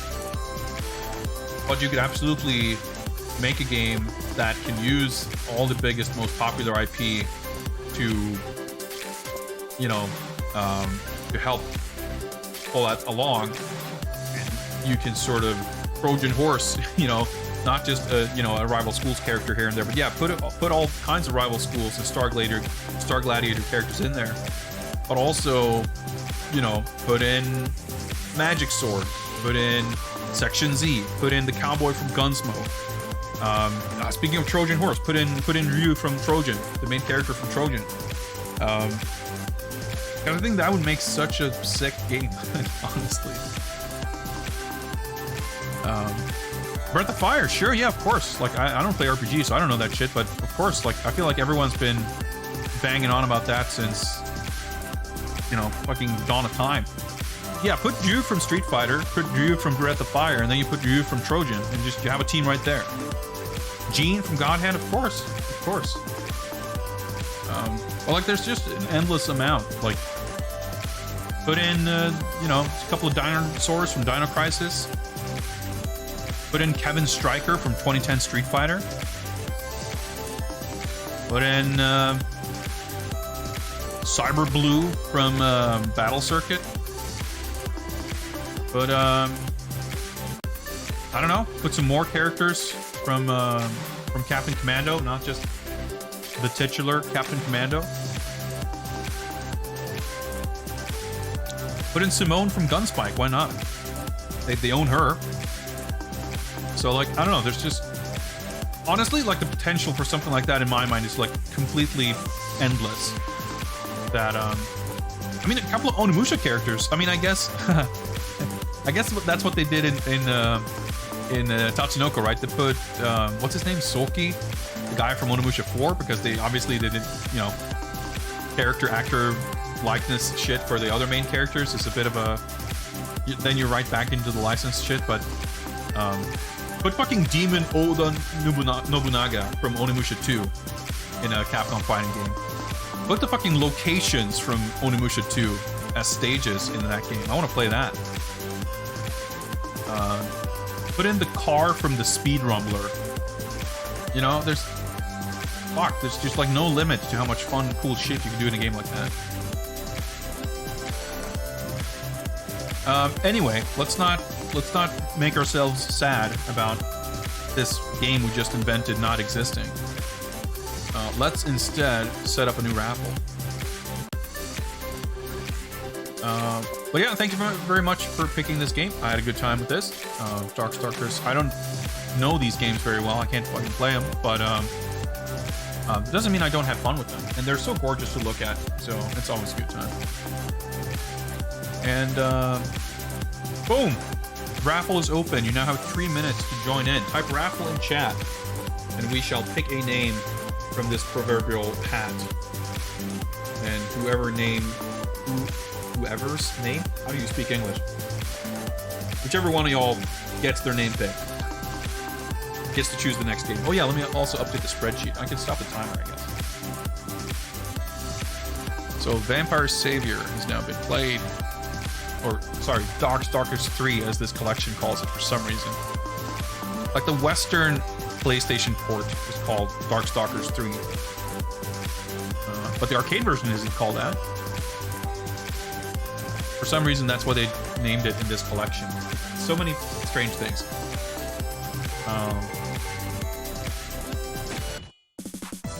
That's the wrong button, because I have a Japanese PS3. Let's take the 2 minutes until we draw the next winner. You hop in here. So awards, I guess, is just all these challenges and stuff, yeah.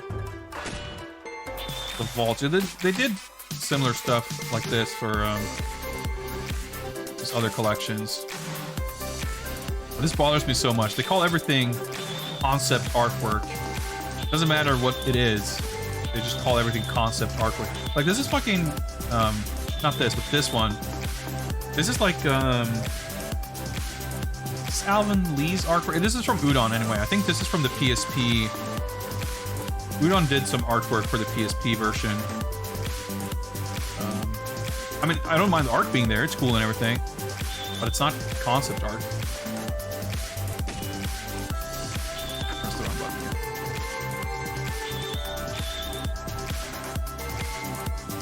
So all the sorted by a movie. Yeah, we have to unlock the opening character win movie. Weird. Special character win movie. That's really expensive.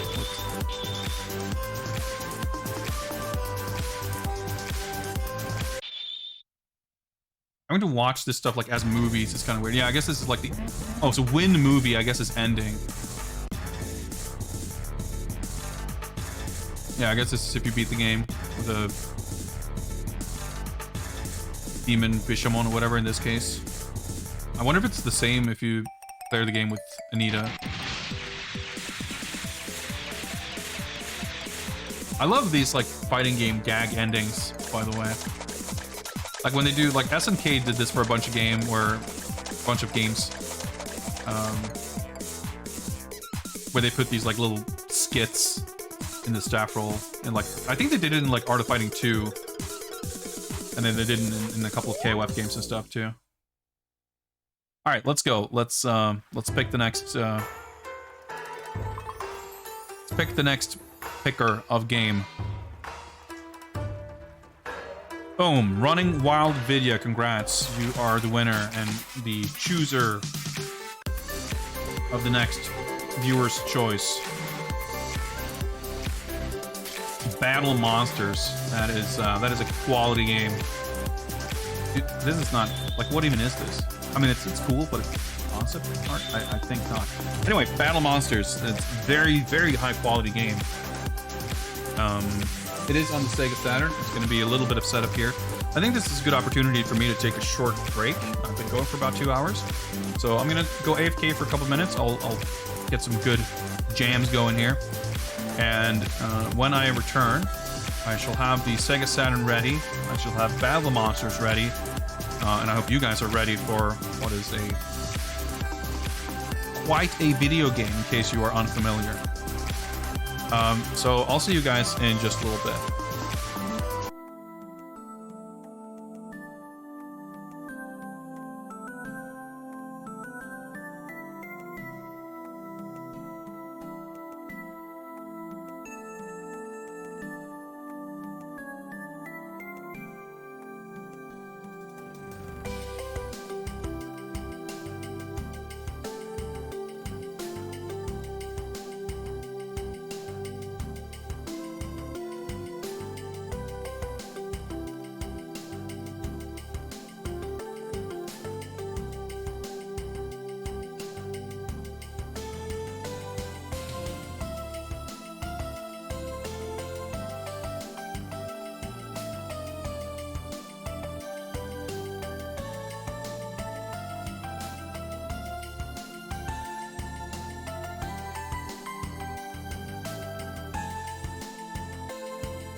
Yo, Lord Trap, thank you very much for that raid. How's your stream if you're still around? And welcome, Trap viewers. We're going to be playing some Battle Monsters, which was chosen for us. We've got our Saturn sort of kind of set up here. Let me just finish the setup here. HDMI in, thank you very much.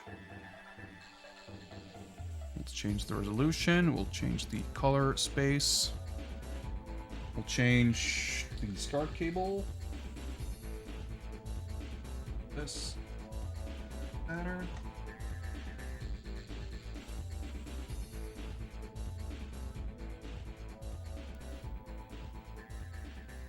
And we shall create the correct filters here. I believe this is the one we want. Looks about right. Oh yeah, we should probably get the game disc too. Saturn, here we go.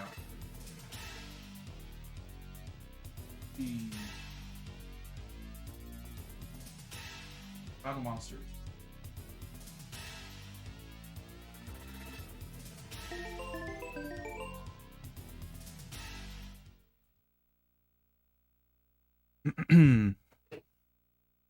Yeah, let's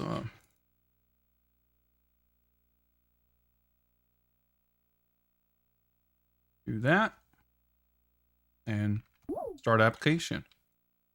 Well, let's do this. And this is not eSWAT. We played Cyber Police eSWAT for Cyber Monday. It was a pretty fun game. Actually, a very fun game. But as is this, and this game has some incredible spooky jams.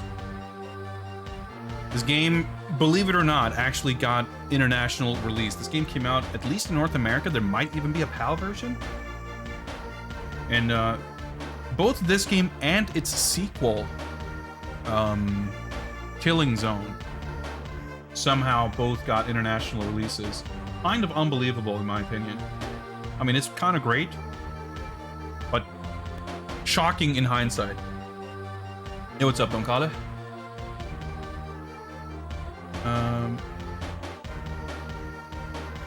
Been playing through Burai. Yeah, I saw something. You're playing like PC98 stuff, or some old Japanese PC stuff. I think Burai, is that? Maybe I'm getting things mixed up. I probably am, because I don't know jack shit about PC88 or PC98 stuff. But I was gonna say, I guess it doesn't narrow it down, but I was gonna say something about it having an insanely sick intro. But that really could be describing any one of literal dozens of games, if not more. But talking about grinding in scenarios makes it sound like some kind of a Sorcerian type of situation.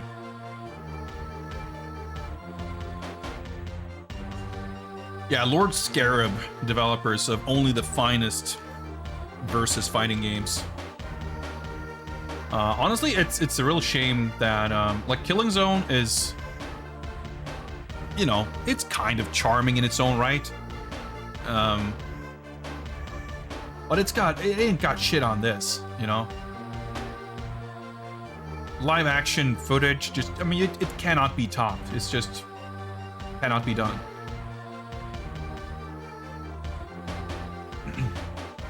Yeah, the music overall is legit amazing in this game. And this game is like, it's fun. I mean, obviously it's goofy. It's got some real wacky shit going on. But it's honestly got like, it's kind of my favorite thing. I mean, it was kind of the same in Kings of Kung Fu that we were playing an hour ago. Like, yeah, it's a wacky game. It's not exactly good by a lot of conventional standards. I mean, look at that shit. How is that not sick? But amidst the chaos and jank, and whatever else, like, there's some legitimately insanely cool shit. Like, look at this fucking title screen. I mean, like, you can't necessarily make out what shit is, but it's so, like, evocative and just, like, awe-inspiring. I love this shit so much.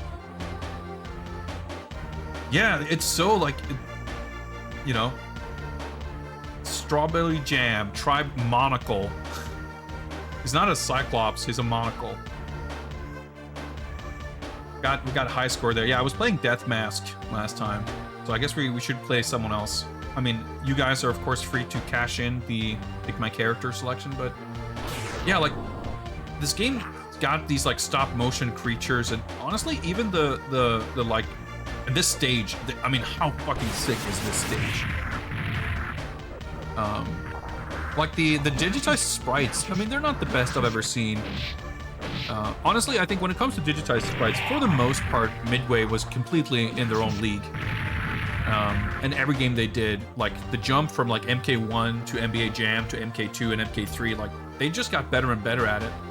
And it's a huge shame, in my opinion, that they were so quick to jump to 3D with MK4 and War Gods, because neither of those games look very good.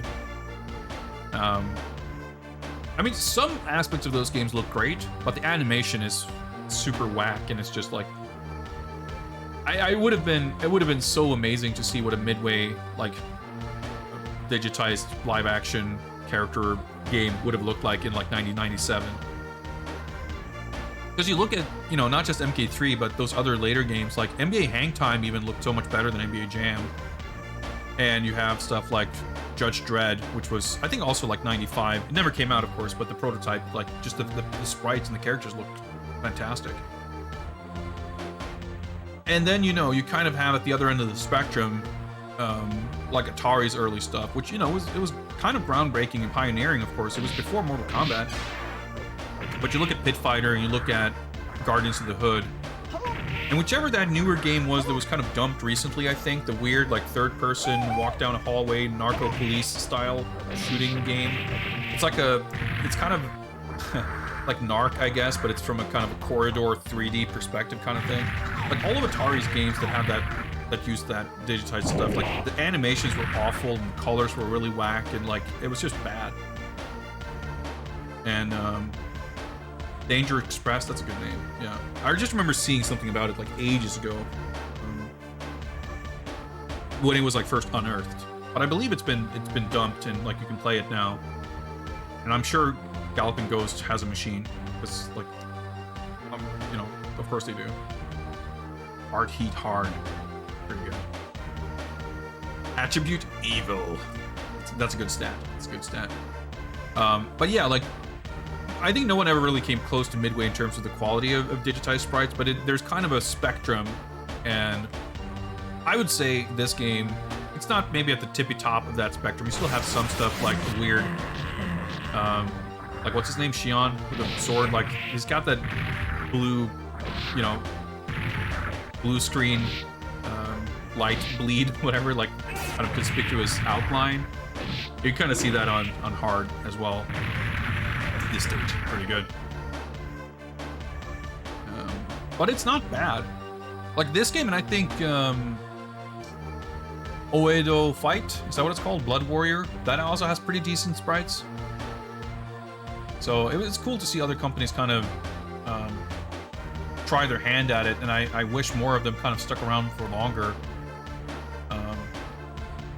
But it's of course understandable that they didn't, because as much as I would have loved to have seen another like 2D game with digitized sprites, or even a Killer Instinct Gold style like 2D characters on 3D environments, if that's what Midway would have put out like in 1997, I feel like it would have felt kind of hopeless next to like Tekken 3.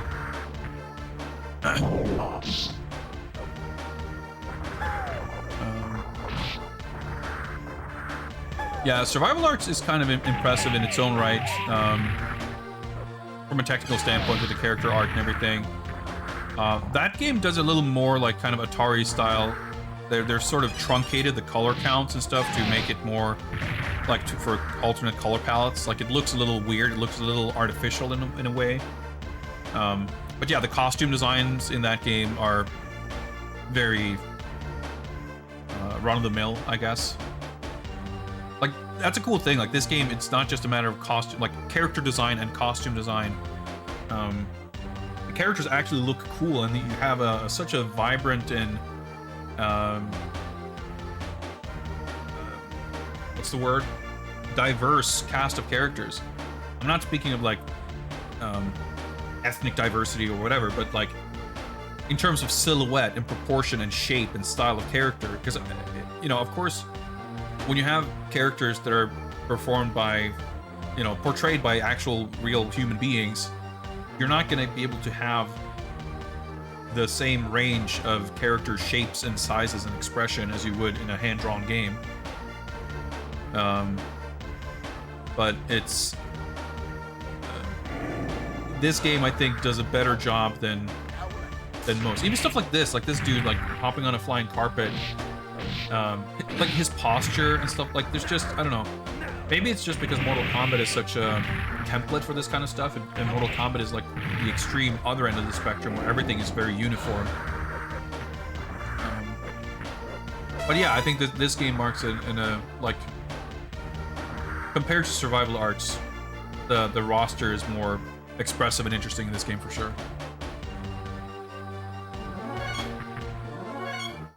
So let's take a look here real quick. You did not miss Battle Monsters, so you missed me talking about completely unrelated stuff for 15 minutes while we were watching the Attract mode. I guess technically I beat this on normal before. If it's set to normal, then I'm assuming that's what was saved, and I'm pretty sure I beat this last time we played this. So I guess we'll venture into normal mode and see how that goes. You missed the best part. Well, I mean, there's probably more of that to come. Yeah, so the controls here are a bit exciting here. Well, actually, I should probably look up a move list, but maybe you guys can help me out with that. We'll see which characters we're going to pick, and you guys let me know what they can do. Got a punch button, a kick button, a taunt or a peel, chohuts, whatever. Not only do you have a jump button, you have 3 jump buttons. And if I recall, you actually have to use the 3, like, because I think you still jump with up, but these buttons are for jumping to different platforms in the background. Keep getting mustache hair in my mouth. I should probably trim my fucking mustache. Whatever. That's neither here nor there. Yeah, there's dashing. Sound test, that's a good feature. Yeah, but I think you need to use the jump buttons to jump onto, like, the ledges and platforms and shit. Alright, get ready for some even sicker jams. I mean, the title jam is great. I love how the, you know, even in the Attract mode, we're fading through all these, like, company logos and different screens, and the music just keeps going. I would like to see. And even the stop motion models, like, okay, the animation is whatever, but it looks so cool. I think this guy's maybe has the goofiest looking, like, mask and prop. But otherwise, the characters, I think, they all look pretty sick.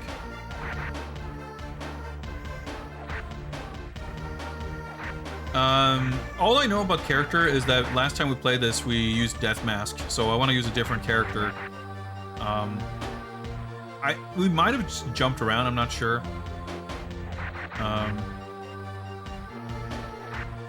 The thing is, like, this game has an eclectic roster, but I'm usually not really into weirdos when it comes to fighting games, like, in terms of, like, I guess both visually and, you know, fighting style. But I don't know. So I'm like gravitating towards Makaryudo and Shion are like the 2 like normalist looking dudes, but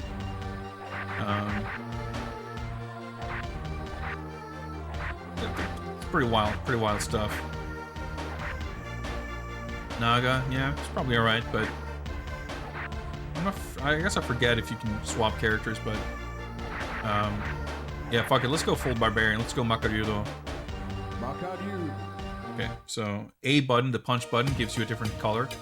This song.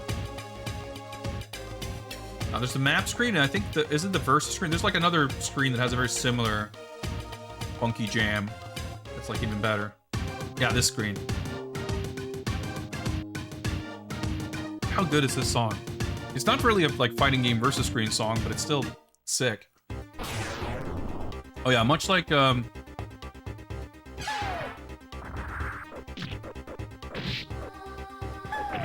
much like survival arts, there's a bizarre life bar that's like nigh indecipherable. Okay, I landed on my... fell on my ass somehow. It's not the easiest thing to follow. Oh yeah, she fell off the platform, I guess.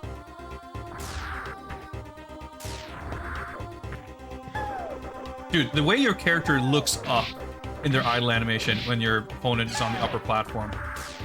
How sick is that? Yeah, so you have a mana meter also.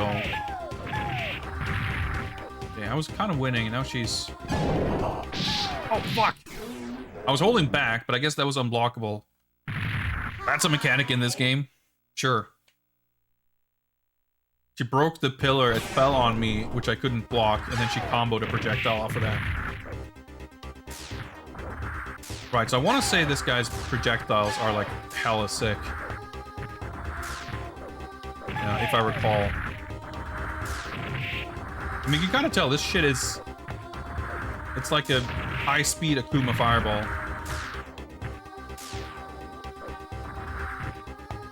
Yeah, okay, so you can... Exactly, you can do an upwards projectile with the taunt button. Quarter circle forward taunt. You can do it in the air.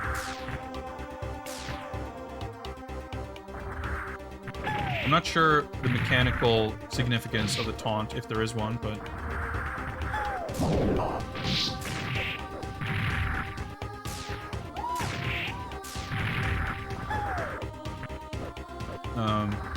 Double tap forward. Okay. Yeah, that's probably the... I think I did that move before, probably. Yeah. The charge, punch, headbutt, whatever it is. Oh yeah, right. It's got a good victory... Scream? I don't know, it sounds like a fucking T-Rex from Jurassic Park. Good noise, at any rate. Let's try 66B. Okay, yeah. It's kind of weird, because A does the medium shot, or the, you know, forward shot. B does the downward shot, and C does the upward shot. You would think that, you know, they would go low, mid, high, not mid, low, high. But that's, whatever. Oh shit, I shot the rock out of the air. The life bar is a bit shit because you can't really, like... You can't really read it at a glance. Did I hit her with that? I don't know, I don't think so.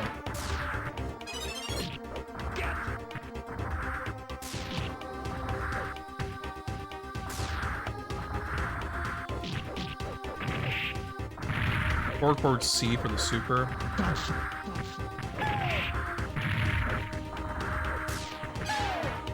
Yeah, like, I don't know if there's, like, other systems. No idea how the fucking... Oh, time over. Shit, I lost. Hi. Continue, okay. I think we probably... No, okay, never mind. I was gonna say, I think we probably get to pick characters, but I guess not. The mana meter system is like a complete puzzle. Like, it just goes up and down. However... What the heck? Did I just do some kind of flash kick?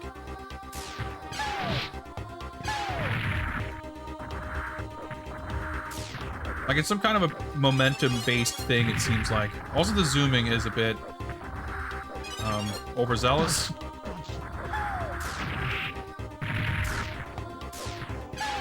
Like... Sometimes the meter goes up when you do a special, sometimes the meter goes down when you do a special.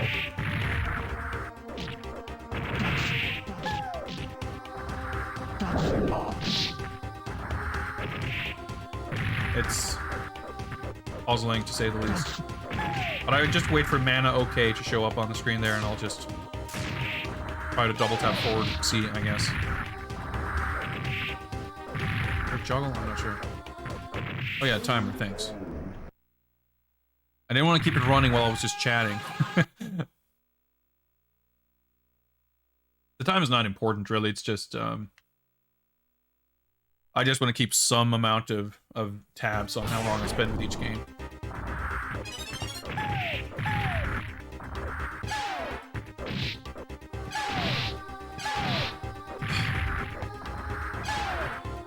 I guess her standing projectile hit me in the feet, so it's low.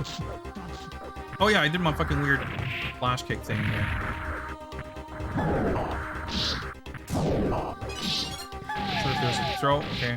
Got her super. Like, look at my health! What just happened? Like, because the life bar, it's not just the fact that the candles are, like, just weird looking. Whenever you lose health, like, the gradual transition of life going down is so, like, hard to read that,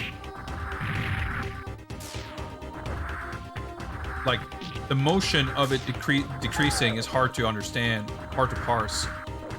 Because the the flames are they never stop animating,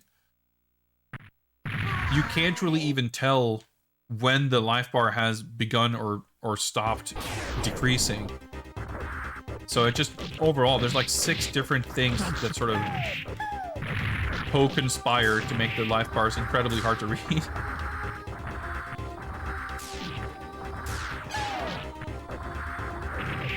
And on top of that, it feels like, I mean, I guess I can't say that for sure, but it feels like damage values are like kind of arbitrary, like, but it might just feel that way because you can barely tell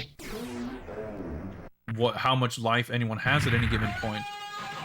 So sometimes it feels like you shoot 5 projectiles and it does half a candle, and other times someone just does a, 3-hit combo and you lose 6 5/8 of a candle.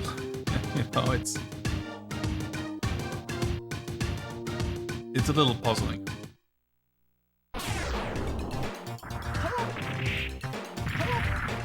Music, though. It's not the last time I'm gonna say that about this game. The zooming in fighting games, I kind of can't stand it, unless it's like very subtle, like in modern fighting games. Like any 2D fighting game that has zooming, like, it's kind of impossible, seemingly, to do this without making it, like, fully disorienting.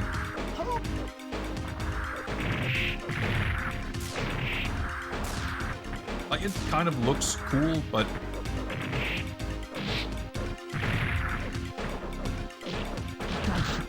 That's unsafe. I didn't mean to do that. Okay. That's like forward kick. Your little knee. I think that maybe was a combo. I don't know. I'm trying to figure out if there's regular throws. I would assume it's just forward and punch to throw, but that seems to be the case. Well, we got there. Forward and punch does seem to do some kind of uppercut that launched or something.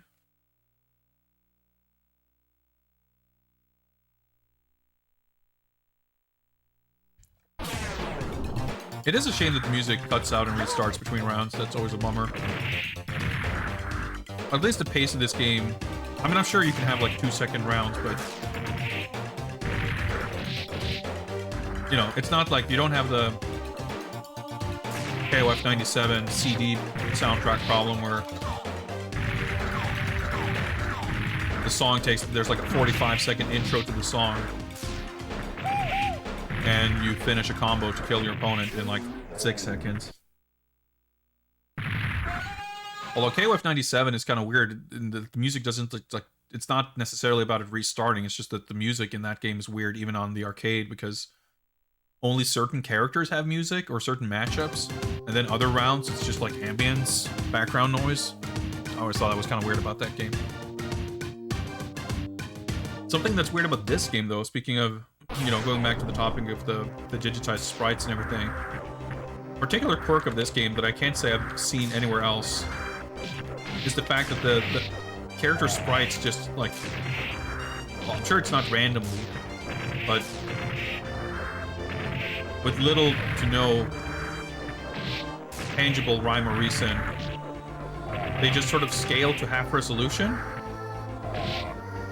I'm sure you've seen it, like, every now and then, the characters just get, like, incredibly pixely. Also, holy shit, the damage I took there.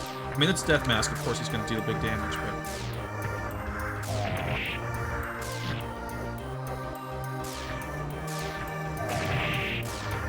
Oh shit! Okay, I got him. Yeah, look at my character right now. Like, it's just like transitioning in and out of extreme, like, pixely mess. and it doesn't feel like it's like I would guess the only logical thing that makes sense to me is that it's something to do with performance, because it's not like that some animations are pixely and some are not, because like I've seen Makaryudo's win pose be sharp, and then on some matches it's just really pixely. It doesn't seem like it has to do with the zoom either, like it's swapping to a low-res version when it's zooming, but it's like showing the wrong version, or like it's overlapping. Because sometimes it absolutely feels like you're max zoomed in, and you still get the pixely sprites. And even when you're zoomed out, you can kind of see when it's like transitioning from one to the other. So it's just... it's strange. It's very strange. And it looks kind of ugly. But was it something they had to do to maintain a smooth frame rate? I don't know. I'm trying to figure out that weird giant backflip. My meter keeps like going up close to being full, and then it just disappears. I definitely had the full mana at some point in an earlier match, and then it just, I've never managed to achieve it again. Yeah, you can like juggle and do cool shit in this game. I don't know exactly how like the combo system works, but DJ slide.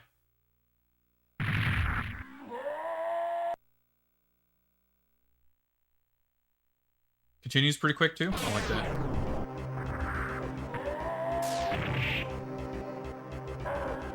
I'm trying to hold the taunt button to see if that would.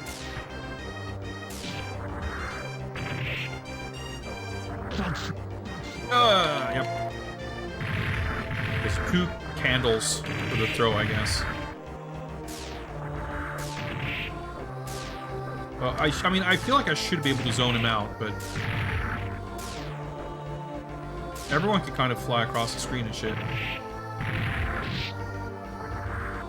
It's one of those games where, like, everything kind of feels a bit slow and sluggish until it suddenly moves at 2,000 miles an hour.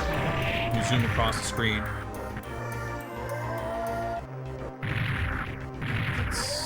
That was about 2 candles also, but I'm not sure if damage is, like, consistent. There appears to be no chip damage. Well, I can't be certain. Hey, that's enough. The timer is, like, not that noticeable, because I never... I was trying to look for it. It's like, oh yeah, it's the fucking hourglass at the bottom there.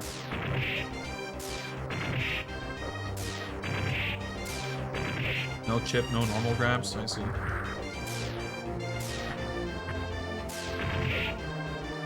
Whittle him down a little bit like this, at least. Yeah, and then you start... So I think the diving stuff, that's like universal, isn't it? I want to say it is, but I could be wrong. Like, the way he sort of flew down from the platform.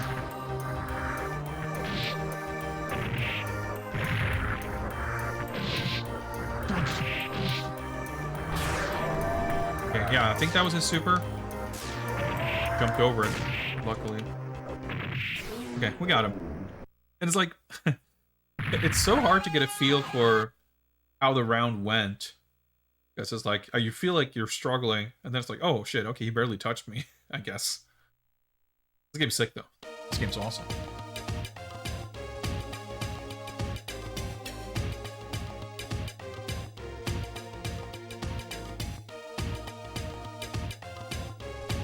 Alright, who's next? Battlefield Floating Island versus Xion. The stages in this game are so cool, too, man.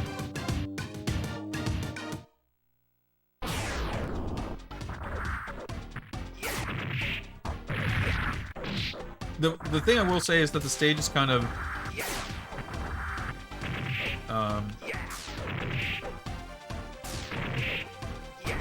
the sense of like not geography exactly, but like sometimes the way the camera sort of behaves with the, not just the zoom, but like the scrolling, and sometimes it feels like you can't quite tell how far you are from someone else because It's like you for some reason when the screen zooms, it's like you're moving closer to each other. You're sort of sliding towards each other. What's the hitbox for this thing? I feel like he just went through my projectile. I guess it's just the very tip of it. But yeah, I mean, I guess in a stage like this where the foreground layer just sort of choppily scrolls across the screen, that issue is sort of exacerbated, but I could have compromised that for sure.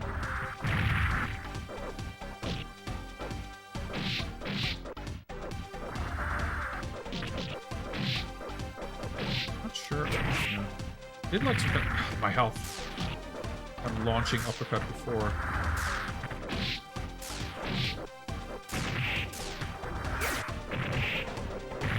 Jump kick. And a little bit of slowdown there. See, like it's like he's jumping away, and yeah, of course that would create distance, but it feels like I'm also being pushed away on the floor. It's not just him. Like he's jumping away from me, and it's making me move backwards physically. I don't know that that's the case, but it just feels that way somehow. I don't know that it's not the case. To be clear. Yeah, I mean, obviously, as you can tell, I'm superficially familiar with the game at best. But yeah, Magic Factory, back try. So I don't know anything about competitive play, and I'm fine with that. I'm not a very competitive player of anything, much less Battle Monsters.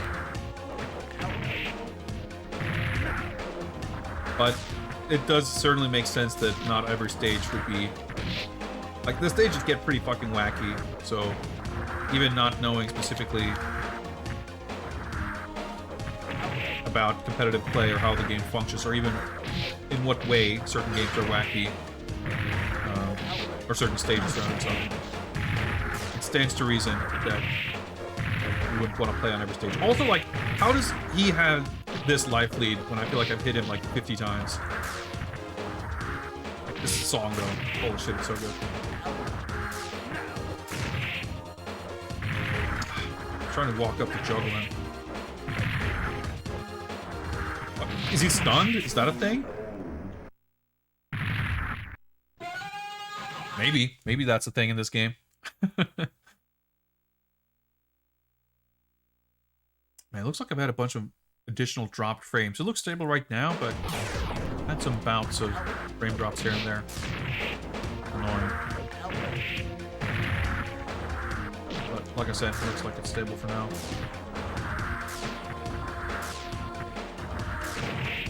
Stage. I think the flames, they look a bit shit, honestly. Like, just with the... They're not bright. They look kind of dark and weird. Same with the candles, actually. Like, they look too opaque. They have this kind of grayish outline. Just looks a little strange. But yeah, the level of kind of imaginative concepts and weirdness on display is just so awesome. Okay, mana, okay. Oh, shit. No, you just always jump, like, because you can do the spear, or the arrow airborne. I think I said spear because you wrote spear, but he just does that. Even the horizontal one.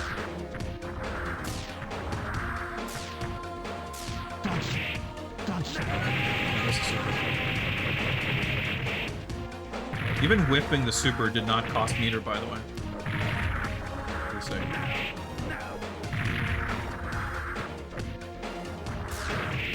Oh, shit. I was trying to juggle with the super. Yeah, cool, we just keep getting super multiple times around now. I mean, I'll take it.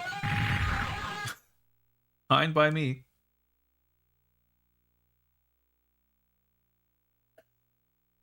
But again, like, how did this game get an overseas release? I mean, I'm happy it did, and it's not...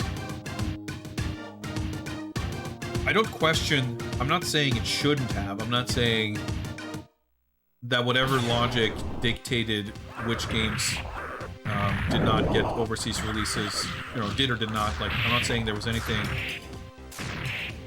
I'm not saying that wasn't arbitrary and stupid and kind of shit. I'm just saying, knowing what you know about how that stuff tended to go, it seemed shocking that something like this. I think I supered into his super in there. I mean, then again, this was published by Naxxat Soft, and they had, like... I would say they were definitely a pretty quirky publisher that put out... I mean, this is far from their only release that's kind of like, huh, okay, this is kind of unusual.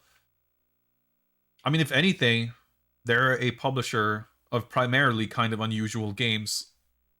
I'm sure not everything they put out is super weird, but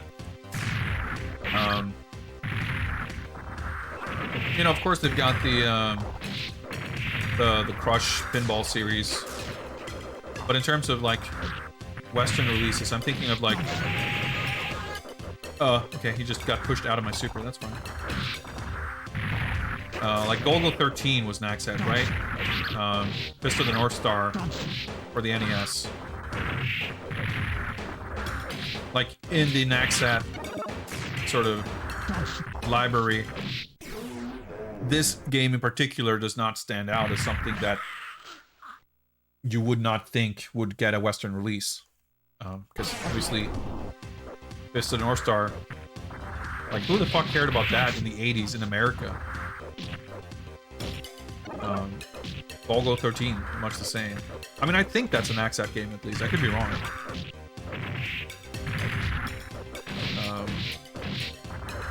I mean, they were definitely kind of this little weird publisher that weren't necessarily sort of following the market trends, or they weren't beholden to standards of common decency. I don't know. So I think that's more of an explanation than anything, but it's still funny to me that, like, this game, like, X-Men versus Street Fighter, nah, it's not gonna come out. But this game, like, of course, as far as looking at other fighting games, not on the Saturn necessarily, but on the PS1, there's all those, like, Rocket Gym games, like Heaven's Gate, Togi Shadow Struggle, what's the sequel called? Critical Blow. Like, those games are sick. They're super awesome, and there's no reason to think they couldn't have done well in America. But presumably they were, in order to be released, it's not a matter of Sony greenlighting it. They also, they have to have a publisher to actually deal with the publishing. And a lot of these, like, companies that would have either self-published in Japan or had their game put out by some entity that just didn't exist outside of Japan, what are they gonna do? Naxxat just happened to be in that beneficial position. Got him. Very good stage, yeah. Hungry Cave. Naxxat happened to have an American branch, which allowed them to put out their games. Low G Man, that's also a Naxxat game, right? It's pretty sick. It's got awesome music. Got him.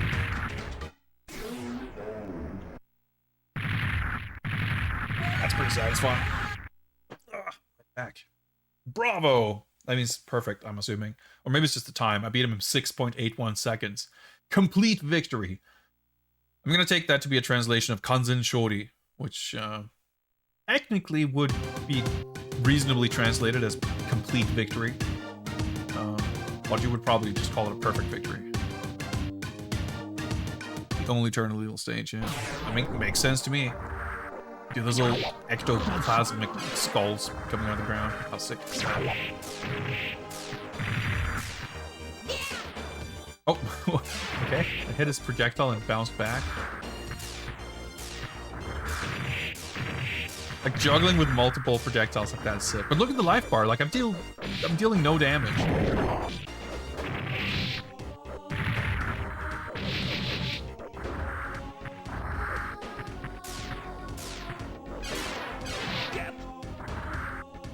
Oh, dude, the sick command grab, which I don't know how I did, but it was pretty sick.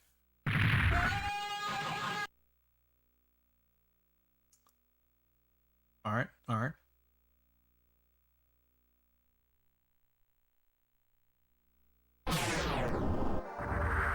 Like the fact that they're doing these like live action characters, but they still have this like floating ghost. I mean, not that it's like a inconceivably difficult effect to pull off, but it's like you never see something this imaginative, frankly, like in terms of character kind of expression, like in a Mortal Kombat game, or I mean, most fighting games, frankly. But it adds an extra layer of like awesomeness and like unexpected kind of quality to it. The fact that it is one of these like, you know, digitized live action deals. Yeah, I know there's juggles. It's just a little. I don't have like the greatest control over my character in terms of because there's only 2 buttons. I feel like a lot of the time, I'm not gonna know ahead of time. I press punch or kick. And what comes out is one of any number of punches and kicks. So it's hard for me to predict which particular punch or kick is going to come out and what effect is going to come of it. Whether it's going to launch or knock down or push back or what. So I'm kind of mashing a little bit. Movement's also a little bit tricky. I also don't know. I don't know. I mean, I haven't like spent any time figuring anything out really, so that's pretty cool. That like a super must have been.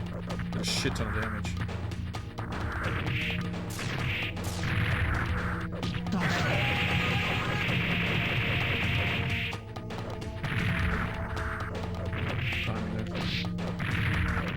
Ouch! Okay, I was holding down back, but it was too late.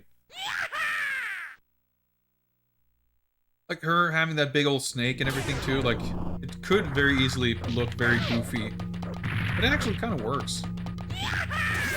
But you also, of course, have like all these kind of cool effects, the other snake stuff and everything. I don't know. It's just a cool looking game. Oh shit!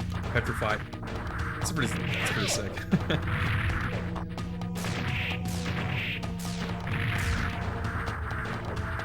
Like, I mean, obviously, I'm a big Mortal Kombat fan, and I think especially in the newer games, they have absolutely done a lot of very kind of interesting, inventive stuff. That's, you know, in terms of mechanics and characters that have very unique mechanics.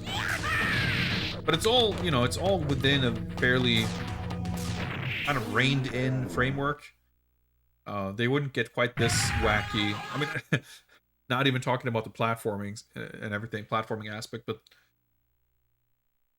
you know, Mortal Kombat's got wizards and shit, like warlocks and sorcerers and whatever.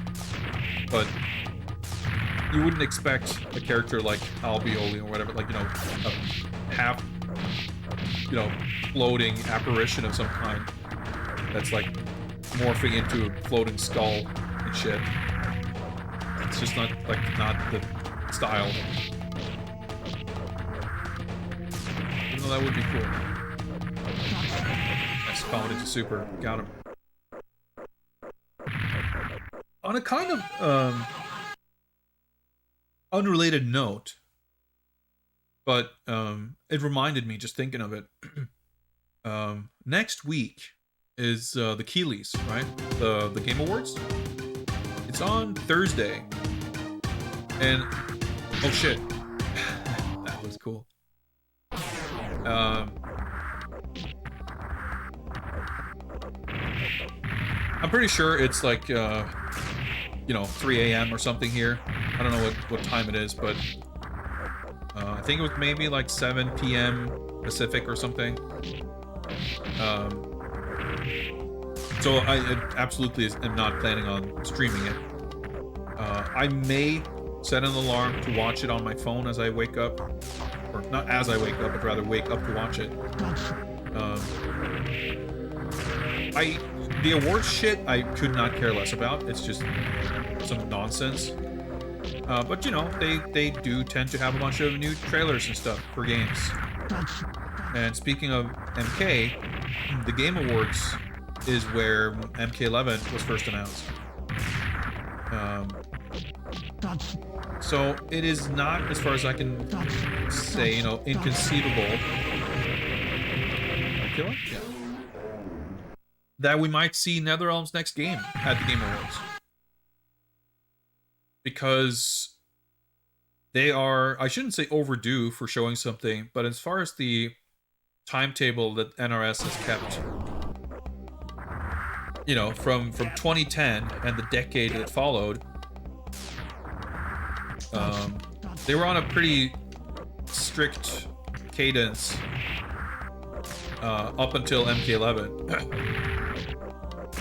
where every other year during spring, they either announced a new game or released a game. You know, in 2010, they announced MK11. Well, actually, even further, because in MK vs. DC actually came out in 2009. I think, or was it 08? I want to say it was early 09, but it actually might have been fall of 08. That makes more sense. Because, yeah, they like, it came out sort of as Midway was falling apart.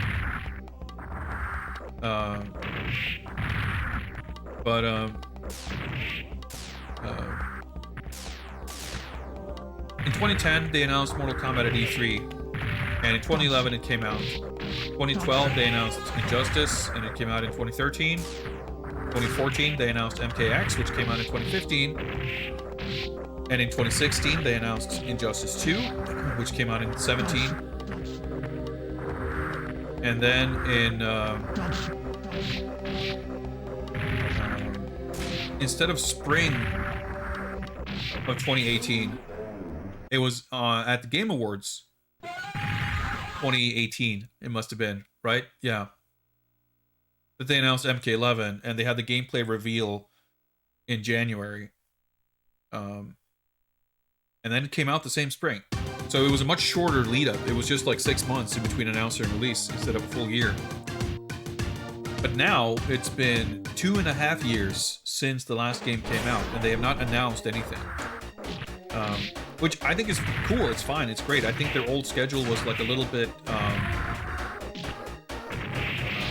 of rushed. There was no need. Like, it felt like they sort of abandoned each game before it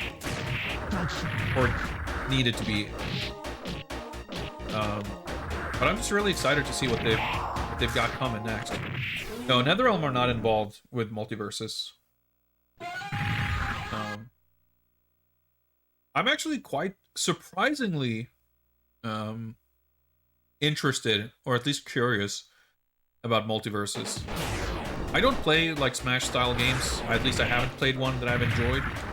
And I don't expect to be into Multiversus exactly. But I watched that video they put out, and I thought the art was surprisingly really good. Or at least a lot better than I expected it to be. And that is kind of why I'm interested in it. Because I think the animation looked kind of cool, and they've got this kind of nice looking style. Like Batman and Wonder Woman, they look pretty great. So I'm curious, of course, what they're going to do with the game. And it's free to play, so there's no reason to not at least download it and take a look at it. So I'll be doing that. I don't think there's a release date for it, but I guess it's out next year sometime. So I'll be checking out Multiversus. And of course, if they eventually add Mortal Kombat stuff to that game, I will be very interested in checking that out. Have I played Jump Superstars? I have played it for about 2 seconds back in like 2007. Like basically overall, platform fighters just like don't really appeal to me. At least I haven't played one that I've enjoyed.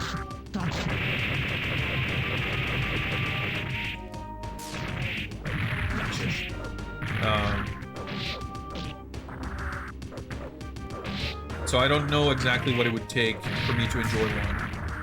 Oops, that's the wrong button.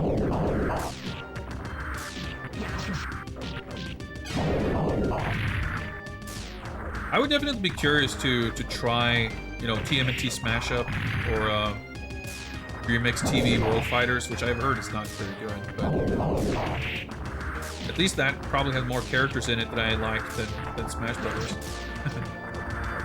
Although that's not even really true with the latest Smash Brothers having like 50 billion characters, and there's a bunch of guest characters and cool stuff. I just don't enjoy the feel of those games at all. Yeah, DreamX TV World Fighters is Konami, Hudson, and Takara. I mean, technically, Hudson, I guess, was Konami already at that point. Oh yeah, right. You don't die when you fall down, you just wrap around in this thing. But so it has, you know, it's got like Simon Belmont, Solid Snake, Bomberman, but it's also got Bonk, probably, Optimus Prime, whoever else. Like, I don't know exactly what other. I don't know if there's like maybe Microman or something. I'm trying to think because it's like it is like a Takara crossover kind of thing, but I don't remember offhand what you know, how they are represented outside of Transformers. But it has Transformer stuff in it. TMNT Smash Up, I want to say, was made by Team Ninja, wasn't it? I was like kind of curious to see what that's like. I've been meaning to at some point investigate soft modding a Wii U, because I don't have a Wii, which honestly I should probably just get a Wii, because even though you do have the HDMI output on the Wii U, how Wii U's in particular, and maybe this is not an issue if you mod it, but they've got some issues with video output for Wii games. What's up, Malone? Happy Friday. But there's like a shit ton of Wii games I would want to play at some point, and that's definitely one of them. I'm trying to remember. DreamX is on GameCube, right? I think so.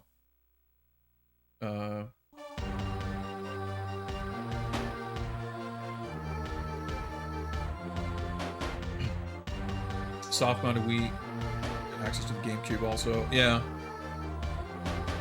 I mean, I have a GameCube, but I don't have a boot disc or anything. And I don't have. I have the cheap GameCube that doesn't have digital out.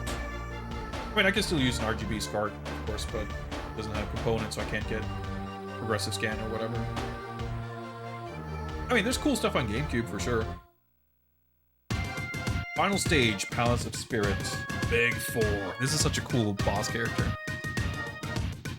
But yeah, I just kind of assume, because the way the Wii support works on all the other characters from the game in the crowd, so sick. Look at the round count, by the way. So it's you know, best of 7, 4 rounds.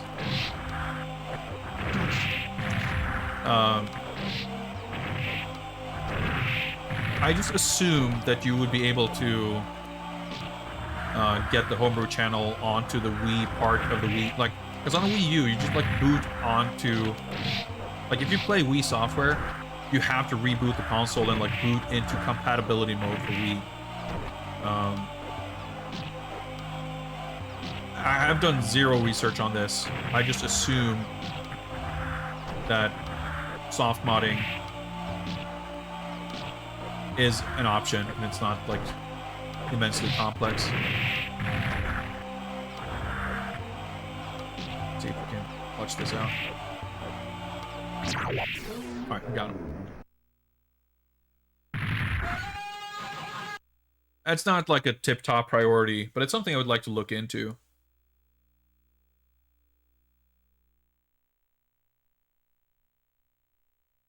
I would assume that you could probably... Yeah, it's never fighting fire, dude. This is basically Mortal Kombat Mythology's Sub-Zero.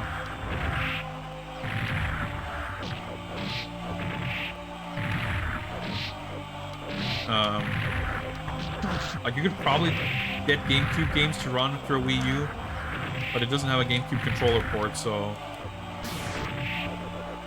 I mean, obviously, you know, Dolphin's a thing, but... And that's probably how I would go about playing anything that I wanted to play on GameCube.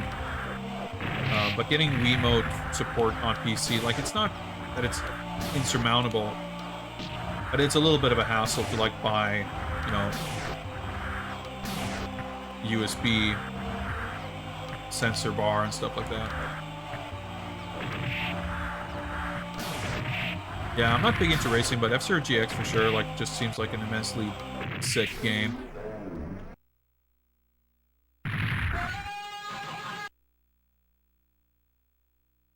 But yeah, the Wii just has such a vast and honestly interesting library, like Jimmy, right? Because like the Wii is interesting. I mean, it's very similar to the Game Boy or the Famicom or the DS, like that in that it was so popular, and like so you have all, you know, both ends of the spectrum. Like the biggest publishers put a lot of stuff on the Wii, as well as like these, you know, shovelware, whatever, all this ghetto stuff. Oh, okay. Well, I wasn't really paying attention to his life, but I was just noticing I was kind of dying, but so was he apparently. And you get this nice mix of, not only you get like the sort of high quality, big budget, you know, quality publisher developer games. You know, you got your Capcom and Sega and whoever else, you know. But you also have the super weird, niche, quirky stuff. But the difference between the Wii and something like the Famicom or the PS1, really, is that it has this unique control, like, input method, which makes a lot of games kind of different. But you also have the fact that it was a very popular platform that coexisted with much more powerful, let's call them conventional consoles, right? So, yeah, we fought the water and fire elementals, and then it was smoke, and now we're fighting Tremor. Tremor's the final boss, I guess. Because the Wii was so relatively underpowered, you, even from these big companies, you usually got like completely different stuff. You didn't often get a worse version of whatever big property or whatever. Quite often you got something kind of different or some weird kind of twist. Like I was watching someone, I think it might have been Carcinogen was playing the Wii Dead Rising. Someone else I think was streaming that recently, and that's a great example because I mean it's not exactly typical, but it is in a way representative. The Wii Dead Rising, if you're not familiar, is basically a Resident Evil 4 mod that sort of transplants the story and the map layout and kind of vaguely certain missions from Dead Rising into the RE4 like gameplay engine for a completely kind of unique experience. And it's like completely, you know, there's like 3 zombies on screen, so it's like it doesn't play or feel anything like Dead Rising, but it is its own thing. And it's, if you're a fan of Dead Rising like I am, and if you're a fan of RE4, like it's at the very least, it's a super interesting novelty. But I do legitimately think it's a good game. Alright, we beat Tremor.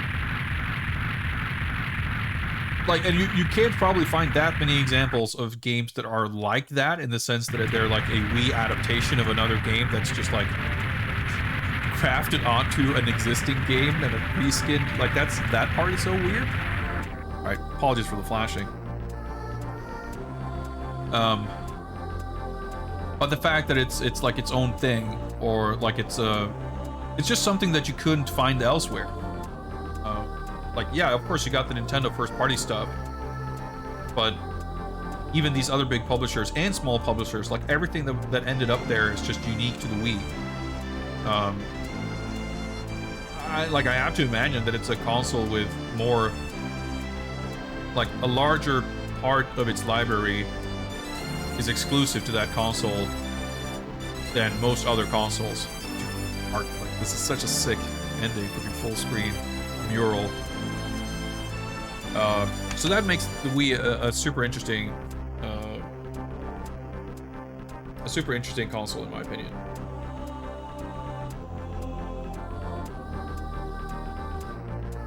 Well, that's Battle Monsters. Very sick game. What did the ending say? I was paying zero attention. I did not even attempt to read it, so I have no idea, I'm afraid. Development by Scarab. Lord Scarab. Quality fighting game developer for sure. TV's Dr. Doom. What is up? Welcome and happy Friday. Hey, we made the top. You never know how stressed you are for time with name entries. You gotta go faster.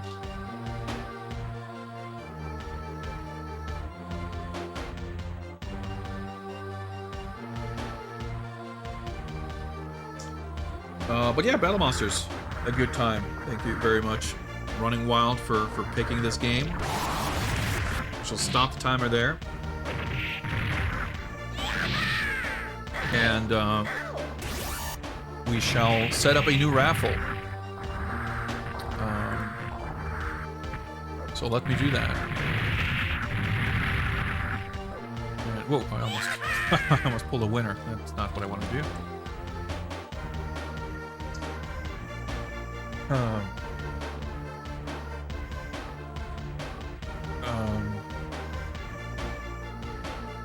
There's stuff that you could do to clean up the spreadsheet for sure. I'm not sure if I want to do what you're just describing, but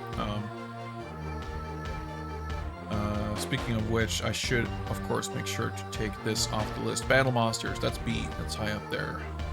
I mean, it's easy enough to find. Like, that's the thing too. I want to make sure that it's still easy to see what has been on here, because if you're looking for something where you want to find, well, I guess you could argue that it's easy enough either way. It doesn't matter. In any case, we're gonna do a raffle. I kind of need to go to the bathroom, so I think I'm gonna take this opportunity to take these 3 minutes to just go to the bathroom real quick. So there we go. Raffle is open. Type raffle in chat if you want to have a chance of picking the next game, and I will just step away for a few minutes. But we'll leave the screen on here. You can enjoy Battle Monsters, Attract Mode, and I'll back in just a minute.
I'm back. Just a little bit under a minute left. We don't have very many entries, so feel free to enter the raffle by typing raffle in chat, and you will have a statistically fairly decent chance of getting to pick the next game. Not, then that's fine. Not judging anyone for just lurking. If you're hanging out here, just watching, that's totally cool with me.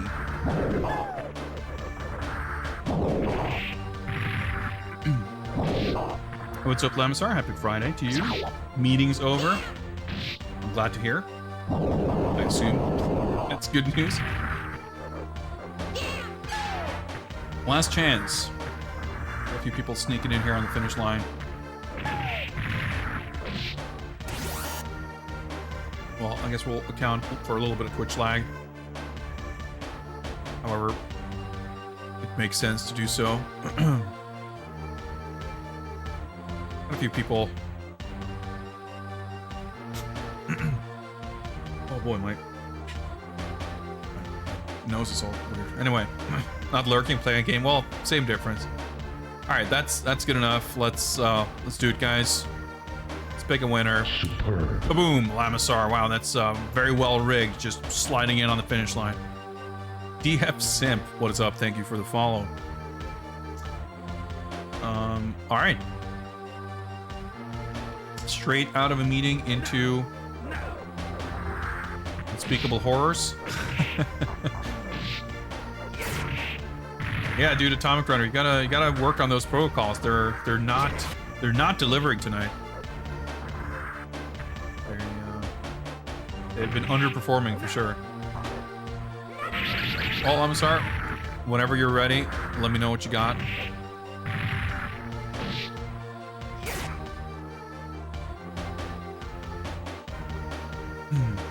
KOF 13, huh? Wow, that was a long time ago. I used to play that game quite a bit, and I really enjoyed it. And now I'm freaking out a little bit because my execution is going to be shot to shit, and I'm not going to be able to do very well at all. But that's totally fine. It's still a sick game. So we shall thank Battle Monsters for its service, and get the disc out before I forget. And we shall I'm gonna assume that I put the Steam version on the list. That seems to be the one that's gonna be easiest to play. I mean, I have it on 360 as well. I don't know that it makes a difference. Just out of curiosity, what did I put on the list? Yeah, I put the Steam version on here. That makes sense.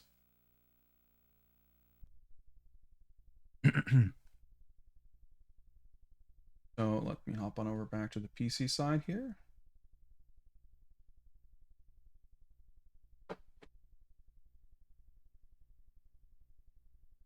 That away. And stick back.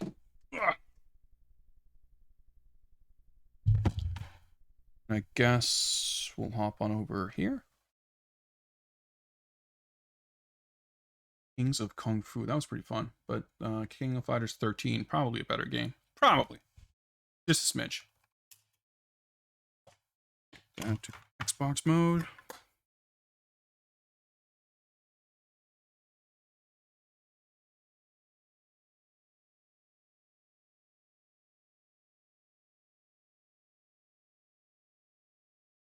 Go.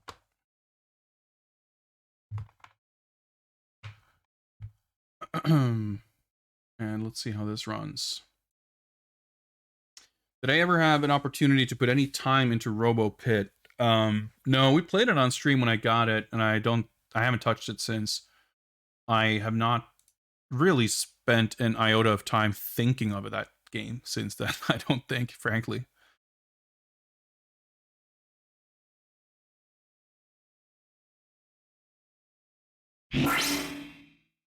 All right, let me I'm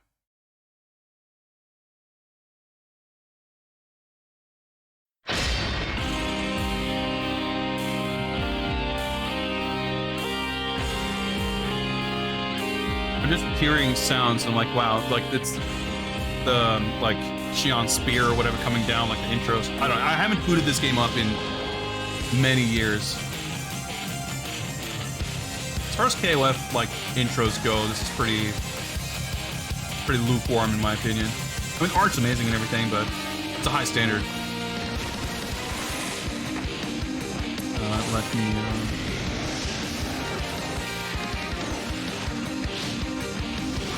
Some artwork there.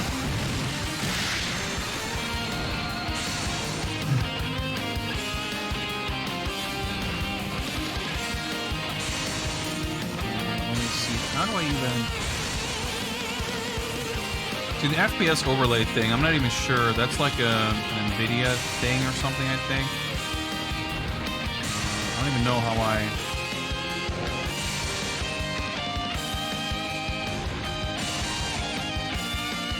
I'm just reminded seeing the frame rate counter of weird issues playing Arcana Heart. I don't know if this game's gonna exhibit similar issues here, but okay. I didn't mean to update my GeForce experience, whatever, but fine, we're doing that, I guess. Well, it did remove the FPS counter as it's installing the new version, but all right, that's fine. All right, I'll move that out of the way. So it's in a relatively tiny window here, so let me see if I can fix some shit here.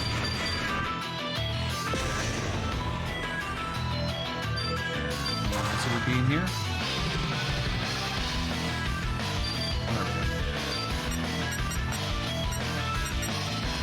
Let's do this.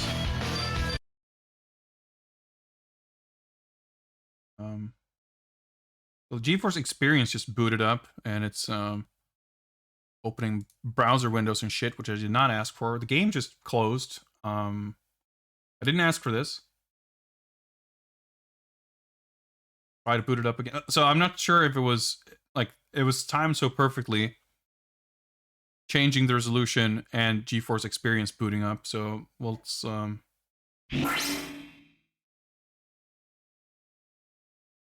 see if we can Alt Q. Okay.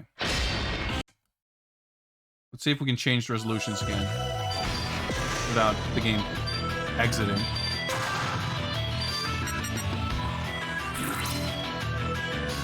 Okay, there we go. Play mode, okay. Let's double check where we're at. Is level 3 gonna be alright? Let's hope so. Alright, let's set language to 2. Holy shit, my monitors are freaking out. What just happened? I'm gonna blame GeForce Experience. Close this shit down.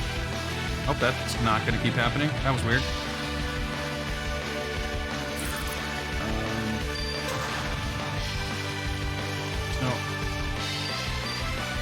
This game has like an arranged soundtrack. I mean, I guess it probably does. Or maybe this is all like old music or something. I hate when there's like no explanation. Yeah, I can probably just do this audio.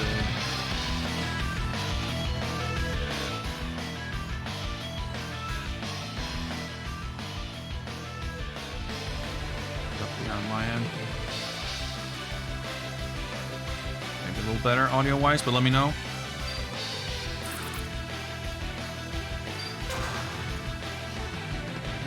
Yeah, song A or B. How do you even... Never mind, like, what the fuck do I even... I mean, it should be set correctly, right? Let's just... Fucking PC gaming, man. I mean, some ports are a little more sensible than others than that, but... With that kind of stuff, but still. Alright, let's do it. Let's see if I remember fucking anything. But we will enjoy finding out together, I suppose. Select your character. So I was... Yeah, the idle animations are like... Yeah, I'm thinking this game might be fucked in 120 FPS. Because everything seems to be running too fast. Let's just... I'm just gonna do this to get into the game to see if I need to change that. It could just be the menus being fucked or something, you know. But even that scrolling text didn't seem... Yeah, this does not look right. Ready, go. Yeah, this is fucked. Dude, fucking Japanese PC ports, man. I guess I should probably just to be safe, I'm gonna shut the game down as I changed settings here. I need to update my refresh rate.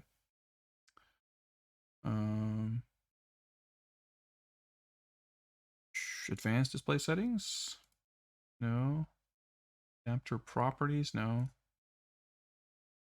Graphics settings? No. Advanced scale? No. Wait, what? Where do you fucking...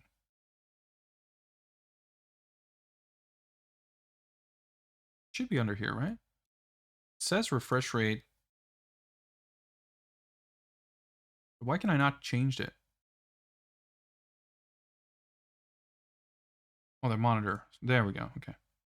Wait. Why is it set to 75? Did my fucking updated GeForce experience fuck up the... Oh, wait. Okay, that's the other monitor. No, I'll keep that at 75, thank you.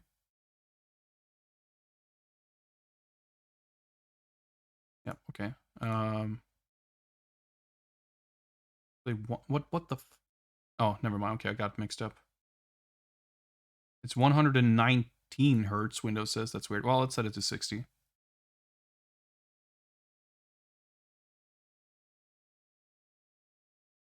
There we go.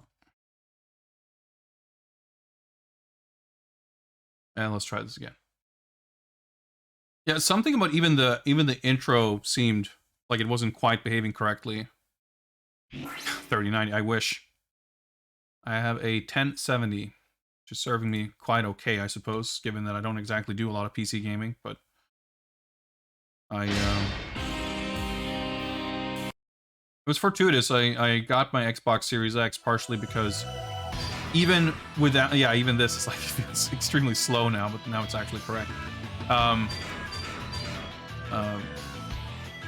It seemed like even at retail price, a new console is about the same price as a decent, like, modern graphics, you know, GPU. But of course you can't get them, and if you can, they're like 3 times the price. I saw for sale, actually. I was looking for some stuff. There was like a, you know, Christmas deals, whatever. And the shop had it. I think they had them in stock, actually. I'm not sure, but you could buy an Xbox Series X for like 800 euros, which I found kind of. I was a little bit surprised. I mean, I know new consoles are like hard to get, sure, but I was just weird to see it. Like, I guess it was some kind of third-party seller type situation, but even so, it was just like, huh. It was more than 800. It was like 830 or the equivalent.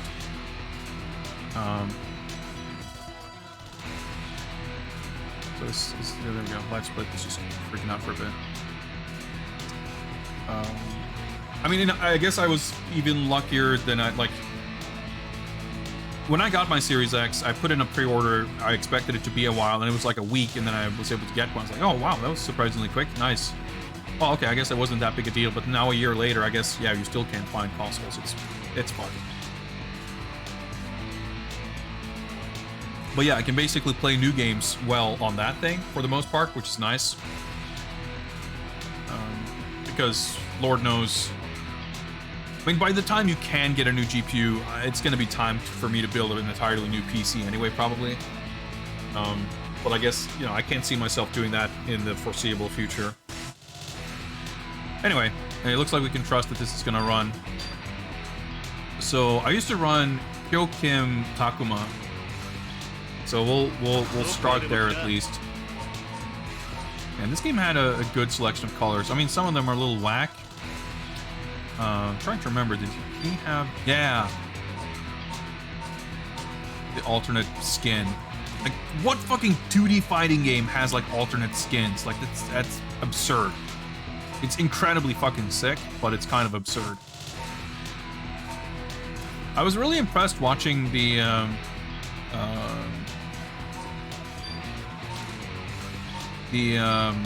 KOF 15 beta stuff. seeing how they, because KOF 14 had a very dire, you know, color scheme situation for every character. On launch, there was only 4 colors per character, and most of them were kind of shitty. And then with one of the DLC packs of characters, they added 2 new colors for each character. But in 15, there's 8 colors, and like every single character I've seen so far, like of the characters that have been in the betas and demos and stuff, they've actually had like a very solid selection of colors that I really like. Because I think in a fighting game for me, if there's like 8 colors for a character, there's usually, you know, there's the default color, that's always fine. But beyond that, there's usually like a maximum of 1 or 2 colors that I would ever like even consider using. But in 15, like every character has like at least 1 color that's like super sick, and then like a couple that's like pretty cool.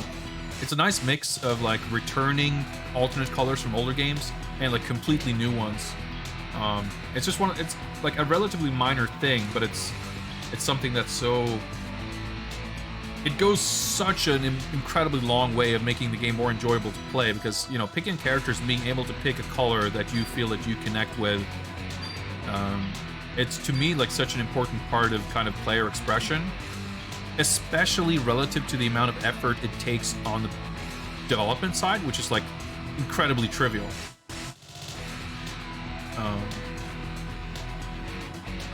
Yeah, I mean, there has been other examples of characters like, but even in that case with Chun-Li, I mean, you can use Alpha Chun-Li in X-Men vs Street Fighter with a code as well. This game has like a lot of that stuff, like, and some of it is like, you know, with Raiden, you have the Big Bear costume. Fatal Fury 1, Raiden, that's so sick. You have Joe, which, like, fuck it, let's just give him alternate colors with tiger stripe shorts. But, you know, that's you know, a simpler thing. But Yuri has like the, you can't really see it, but she's got her default hairstyle is she's got like short hair. But with the alternate skin, she has her braid. But she's got like totally just a different set of colors. A-Dash has just a set of colors. I mean, you can't talk about alternate skins in KOF 13 without talking about Windows K-Dash. Like, it's just a classic.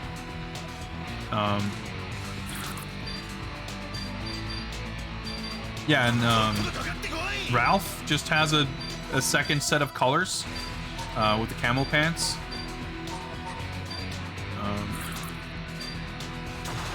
Yeah, I don't think Clark does. Yeah, so Takuma has the mask, but that's also like, well, they made the Mr. Karate sprites for the DLC character, so Iori does not actually get to switch, but Takuma gets both versions. Yeah, Andy has the mask version. Oh yeah, and Elizabeth has the 11 version, and that's like a fairly substantial like an edit. Like, there's, you know, comparing to adding the tiger stripes, which, I mean, granted, like painting, you know, drawing in this detail on every sprite, like that's not exactly trivial. But at least you don't have to like redraw any other animation and stuff. Like, most of these are just kind of palette changes. Like, Andy's sprite doesn't actually change. He still has his face. It's just like they just sort of colored it differently. But with Elizabeth, they like actually redrew her entire torso, which is like crazy that they did that. It's yeah. So Kyo, I guess I can't remember. But I guess in the PC, I have the DLC and everything on console, but I guess they still sold it separately here because they're not, or maybe, oh, I can't pick him now because I picked Kyo. I guess you just toggle them, so it's a separate character. But I already picked regular Kyo, so I don't get, so these are different characters. This is Claw Iori and Flame Iori. This is Takuma and this is Mr. Karate. And Kyo has, so standard Kyo is basically 95 Kyo. Sort of. He's got the fireballs. And the DLC version is Nest's Kyo with the... yeah. I didn't think the DLC characters would have been sold separately. It didn't make sense to me, but I had forgotten how you actually select them.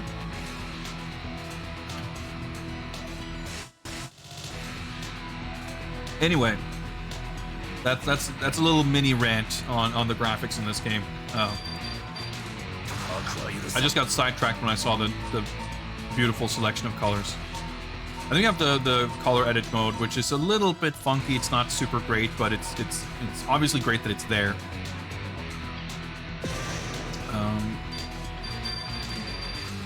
Takuma in KOF 13 is like one of my absolute favorite fighting game characters of all time. He's just like so fucking cool. He actually does not have the best selection of color palettes, but this is kind of what I'm used to use. I fuck this color. Akuma's fucking parry, like the command grab, is just, oh my god, it's so good.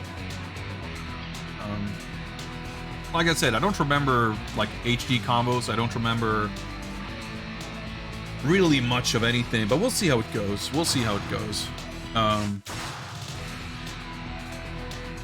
Just try to remember anything. Get the unique character matchup dialogues and stuff. Like,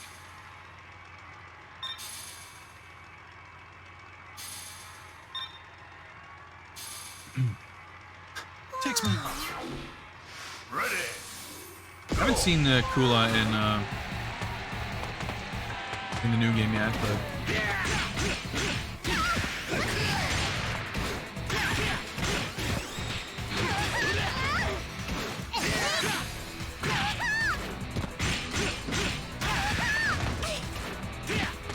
oh yeah, you can you do the target actions to get stuff.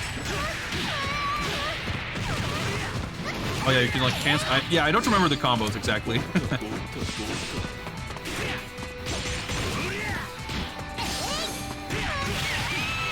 Okay, I mean, I remember fragments a little bit here and there.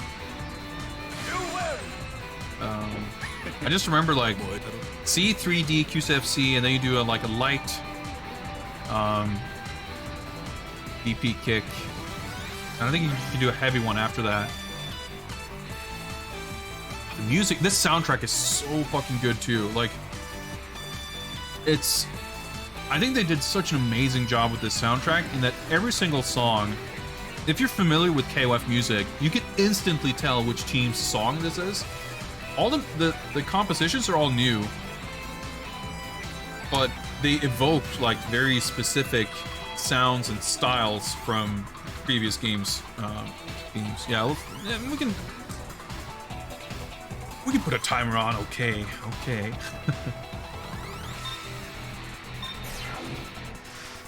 Like this is just stylistically very similar to the theme song from '99.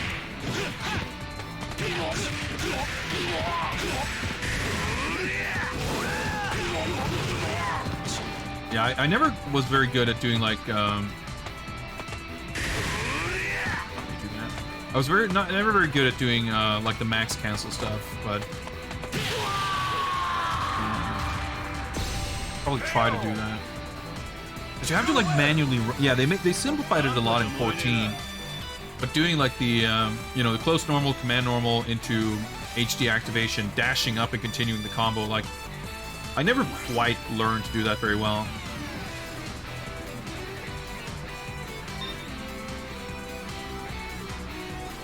Yeah, Maxima I've never been a big fan of, but I think at least they made him look kind of cool. I'm not gonna do that. Well, thanks, I guess. I mean, I can't even really parse it at a glance. I mean, we could spend 2 hours in trial mode, but I'd kind of rather not.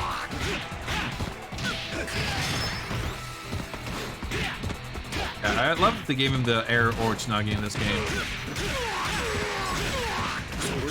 Yeah, you can definitely combo that, but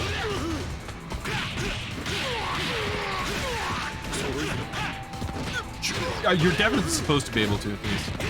But you can do like the. Not what I meant to do.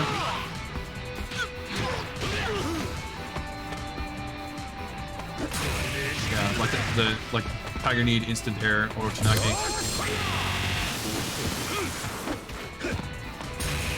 I'm supposed to be a jumping one, but that's fine.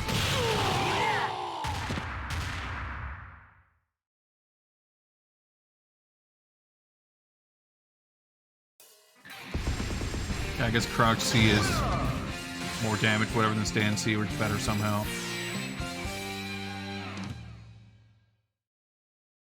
Yeah, all that shit when you like, I'm just reading the combo now. When you juggle, like you juggle multiple fireballs, it's like, yeah, it's tricky.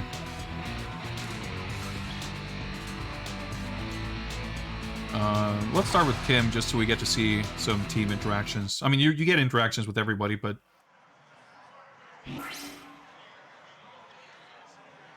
it's good that you want to be like me, but you should copy both my body and my mind. Yeah, always these like goofy ass mirror match dialogue. Fucking flames in the background. It's sick. Ready. Go. Yeah, he's got the weird like that move, yeah.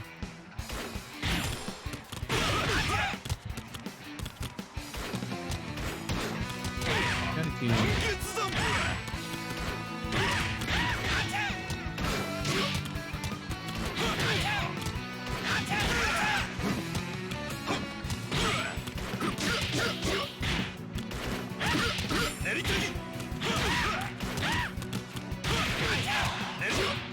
yeah, he's got the air on gets on, yeah.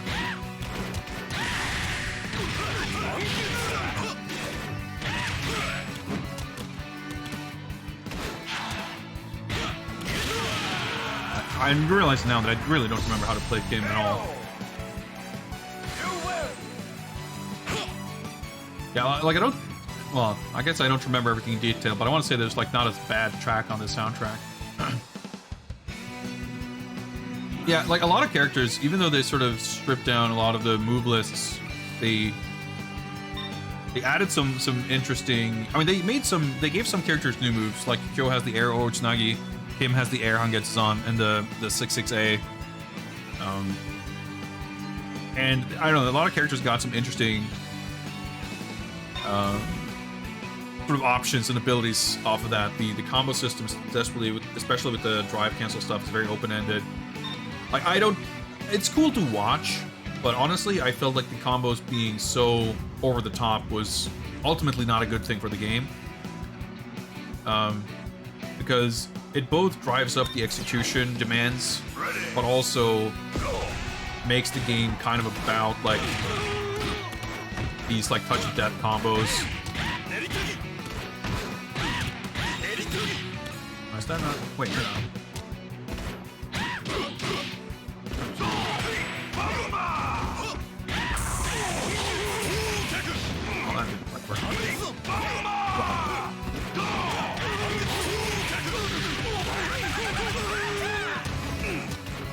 You do that in the air. Start to throw him. Oh, I love this animation. I mean, not this, but the finger point. So sick.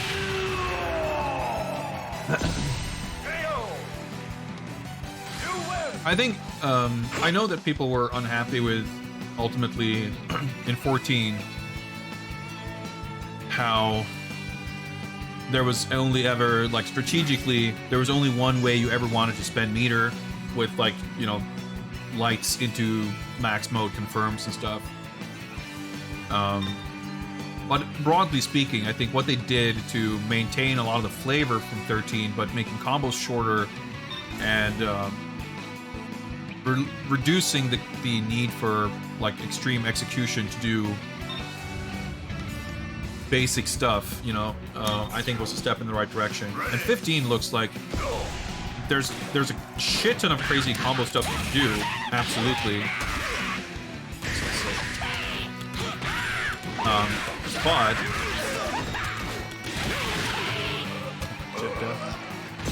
But but it's not necessarily the most efficient. Like, comboing into max mode and sort of doing a super into, well, it's not called Neo Max, whatever it's called, Climax.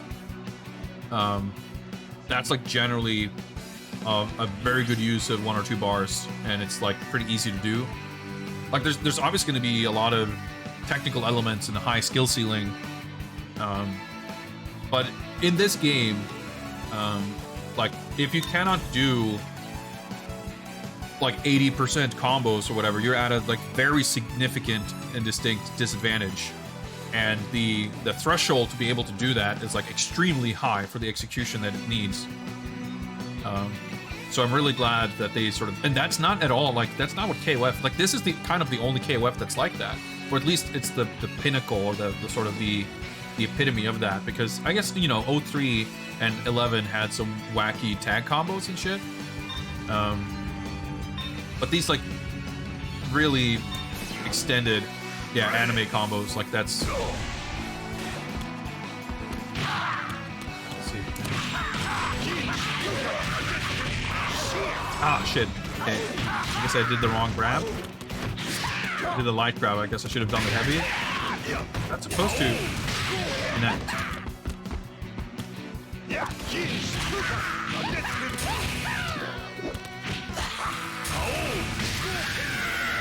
Fuck, am I so fucking sick? I really want him back in 15. I really want him to come back. Granted, like, the drive cancel is what makes him super sick.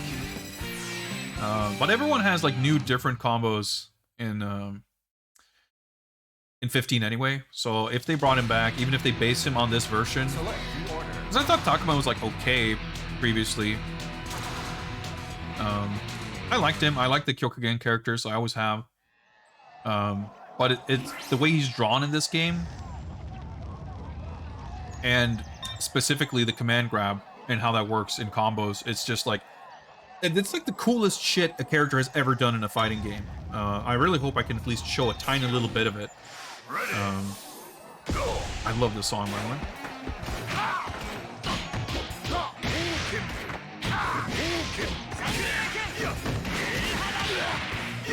Oh yeah, CD. His jump CD is pretty fucking good.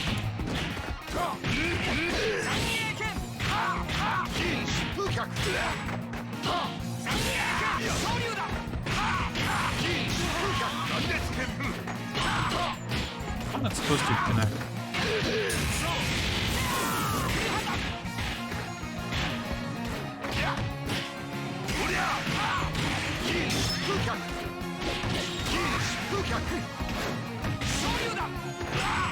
Okay, that's weird. So yeah, you do the you do the close C into 6B into Hienshipuke, you launch them, you catch them with the Zanetsuken, you cancel the Zanetsuken into the command grab, and then you like the command grab is kind of like Makoto's Karakusa in Third Strike. It doesn't really do damage, but it lets you combo off of it. So you can combo into the grab that lets you continue the combo, and you can, you know, you launch them into the air, and you, because the Zanetsuken like re-stands them onto the ground, you're then able to cancel into the command grab again, and it's like, oh, it's so sick. But it doesn't quite work the way I remembered it clearly.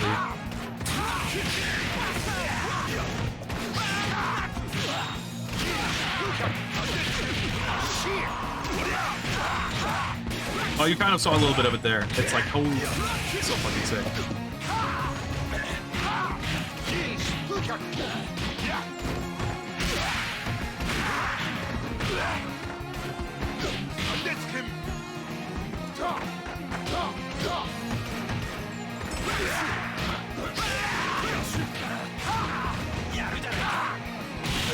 Oh yeah, so EX moves.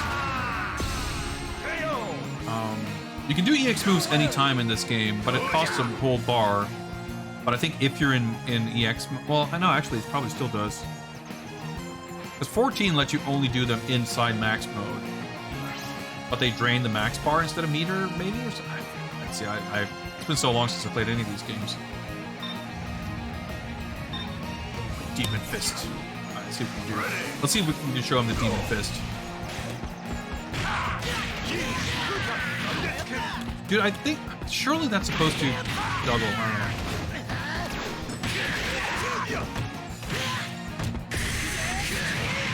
If I didn't do that, I'm gonna die probably. Nope, not quite. So, 2000 style fireballs. All right.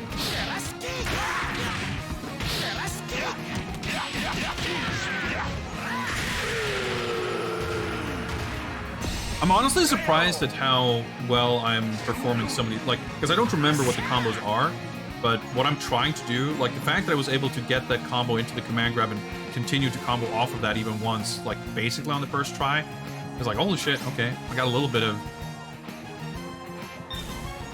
execution left. Because the thing is, even back when I was playing this very regularly, like playing with friends multiple times a week, I never like got that shit down. Like I just remember that combo connecting, and now it doesn't, and I'm like, it's probably just my timing being wrong, because the timing is very strict for a lot of combos. But I'm also not sure. Maybe you have to do the EX there. Yeah, KOF 14 replaced like almost every voice actor, which is highly disappointing. Here comes a new challenger. 14 was kind of weird in that like they redesigned a lot of the characters. Like so many characters got new. No, that oh shit, picked the wrong order. Whatever. So many characters got kind of a different design, and almost without exception, the designs they created for 14, in my opinion, was like a distinct step down. But it's weird that they also made the characters, like, because they kind of looked a little different. Like, you know, Terry had the weird denim jacket, and he just looked a little slimmer and younger and weirder. You know, Robert got the mustache and just a totally different look. Like, so many characters ended up looking a little different, and then when you also changed the voices, it just felt really weird. Because unlike, you know, Street Fighter, for example, KOF has generally had a very consistent voice cast. Some characters, like, I know Billy and Mai have, like, changed voices. Ready. Go.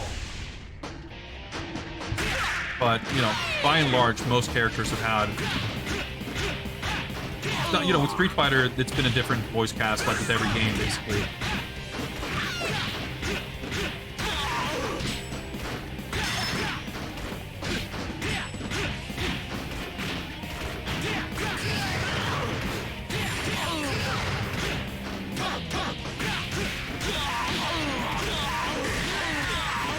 Yeah, that's not fair.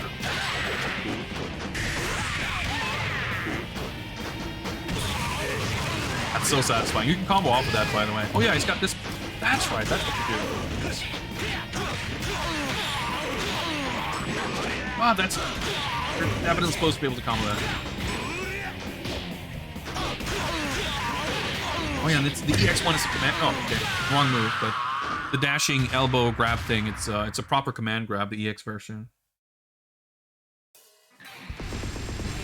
Yeah, luckily with Terry at least, they came to their senses and gave him the classic look for 15, and it looks awesome. Like everyone whose look changed between 14 and 15, they look like 50 times better.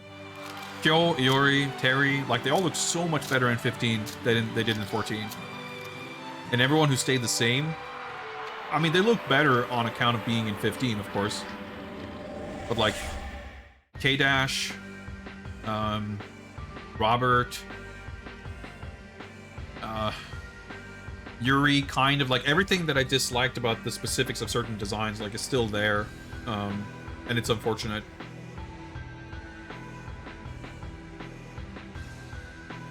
Like Kula, I didn't like the changes they made. Like, not everyone was a disaster. Like, I think Robert has never looked worse than in 14. I think the same is arguably true for Terry.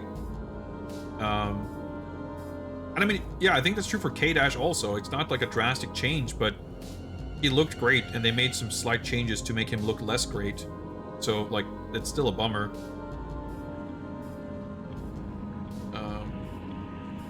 I really hope, like, I'm a little anxious. Like I mentioned before, the alternate colors in KOF 15, they're awesome. And they've you know, they've shown that there's going to be at least a very, you know, small handful of alternate costumes. There's, you know, the Mark of the Wolves Terry and KOF 96 Leona, and those are both like pre-order type things. With 14, there was like 12 or something DLC costumes. Like, they didn't do one for the entire cast, they just did a handful. I really would like them to do a more... And I feel like that's, frankly, that's kind of money left on the table. So... Shit's satisfying. So I hope that changes. Oh, perfect. Grab.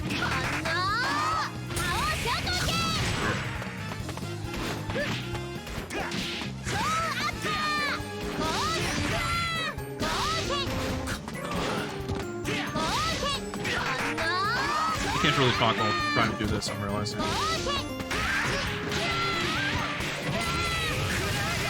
That was completely unnecessary, but that was pretty sick.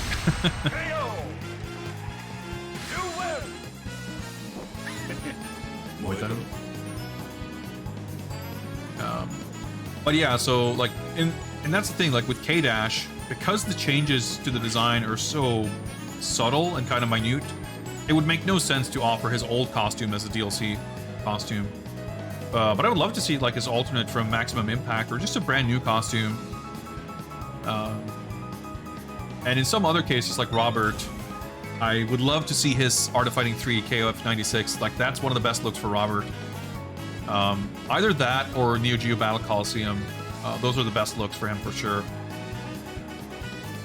Like every single character, like many of these characters have had other looks that they could pull from that would create like a good option for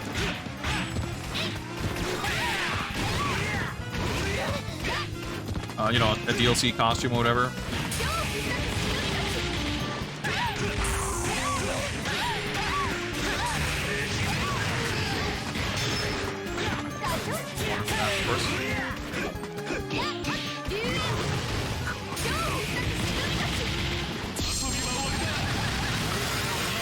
Punish with the Neo Max. Fuck it.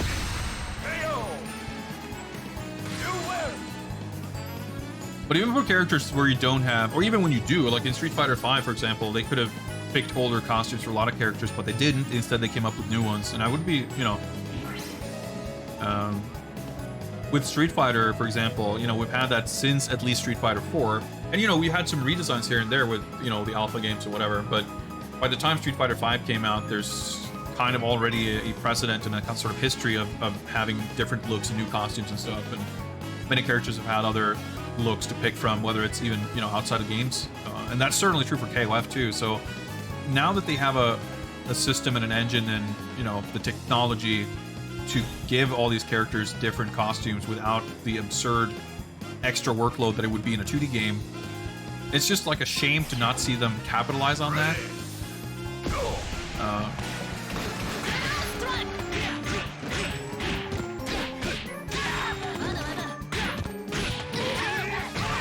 So I just hope, like, because it's one of those things where, like, I basically want to be able to give them my money and they're not letting me.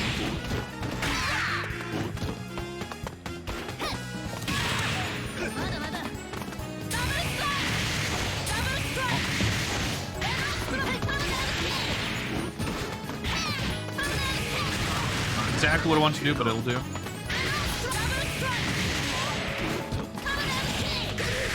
There we go. This is the main grab version.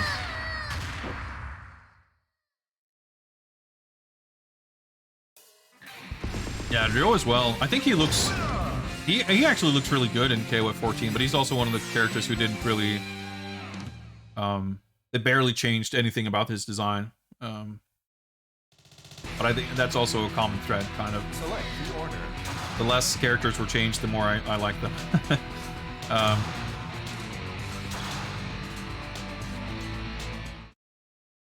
Let's see if we can get some Takuma. I keep picking Kyo first and then straight winning with him, so... I guess the meter stuff doesn't really make much difference, because obviously you want to have a higher max the way it works, in case you're not familiar, your first character maxes out at 3 bars, your second 4, and the last character 5. So if you want to use a 5-bar combo, you have to be on your third character. But in terms of building meter and picking a character to build meter first, it means less when you're playing this mode because you do the target action and you get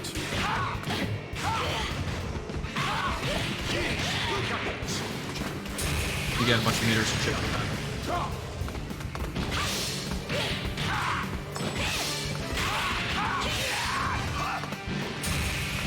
Oh, I did not mean to jump there. Okay.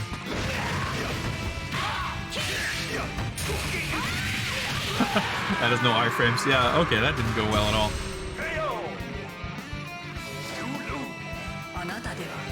Yeah, I was just, I was not even thinking at all. I wasn't even really, I just wanted to dash in and do a combo, basically. And then I had, like, 2 or 3 very unfortunate input errors. Because I'm, like, leaning on my chair and I'm not holding my joystick properly. That's going to be my excuse.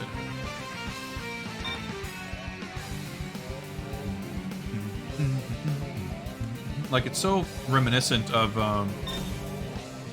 Desert Requiem, this song. Like, it's different, but similar.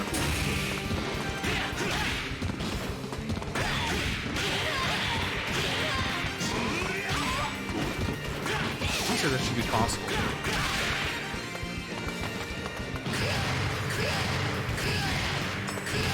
Let's just do that, I guess. Zone them out. Do a Makaryudo and just zone them.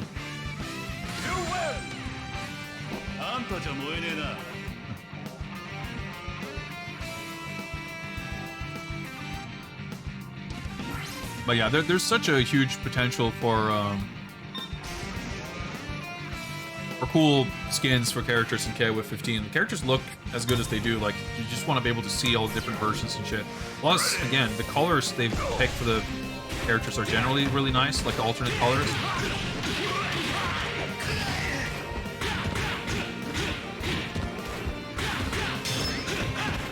That, you know, if you have a different color or a different costume, that's potentially another 8 colors. You know?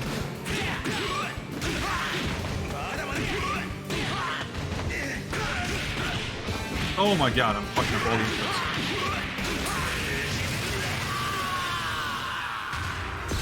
I wanted to try to juggle with the fireball after that, but he unfortunately died. Yeah, Guy Tendo is a cool character. I was saying from the very beginning, like with KOF 15, I want the roster to have, like 14 had a cool roster. I think a lot of the newcomers were interesting, even the ones I'm not a huge fan of. Like they all felt kind of new and fresh. And but what 14 was kind of missing was weirdo, like, you know, old school references and stuff. Because, you know, 11 had Duck King and AG, and it had, you know, the console version added the NBC characters and stuff, but it had, you know, the Shohayat, the Gaitendo, Silver, whoever else was in it, like Jazu, I think. And that's like kind of an extreme case. But even so,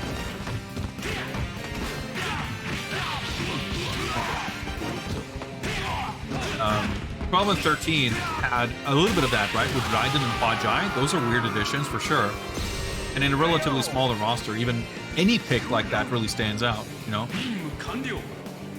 So I think that's what I'm kind of missing from 15's roster. I mean, it's a tough act to follow with 14 with such a big roster, and you know, they want to keep some newcomers, they want to have additional newcomers, they want to have classic characters, they want to have characters that didn't make it to 14. And at that point, like, there's not much room left. And as we're seeing now, you know, Kim is not even in the game so far, and it doesn't look like he's likely going to be in the launch roster, which is, you know, pretty unusual. I was hoping 15 would go as Metal Slug or World Heroes. See, I hate the idea of Metal Slug specifically cross-pollinating with KOF. I hate the fact that there is a Metal Slug stage, and that is the Ikari team stage. That oh my god, it pisses me off so much. It's a cool stage. I would love that stage in a Neo Geo Battle Coliseum type game, but specifically in KOF, I don't know. It feels wrong to me. I know that 14 has Nakoruru and stuff, but it's like, I don't know. Well, to put it this way, if there was a Metal Slug team, which I'm not interested in really, that stage would be perfect for them. But for the Ikari team to have a Metal Slug stage is just fucked up to me. That's like putting, let's say you're doing whatever game, and there's Ryu is in the game, and to represent Ryu, he's in the Monster Hunter stage. It's like, how does that make sense? Like, yeah, okay, Ikari Warrior characters have been in Metal Slug games, but hey, Ryu's been in Monster Hunter, so I guess Monster Hunter is fine for him, right? Like, that's a bullshit argument, in my opinion. I'm not, like, shitting on you, Crunk, man. I'm just saying, like, I've heard many people say that, and I completely disagree. Hey, what's up, Chris? Happy Friday. Like, the purpose of, like, they have their own game series to represent, like, it's just, I don't know, why would they specifically represent something that's so, like, they've only guested in those games. And like, in Metal Slug Attack, there's, I'm sure, other King of Fighters characters and stuff in that. Like, I don't know. I mean, thematically, I understand the connection. They're both, like, military shooters and whatever. Like, of course, I understand that, but I just think I understand it, I just disagree with it. Like, it's such a overtly and thoroughly Metal Slug themed stage that I don't know, it makes no sense to me.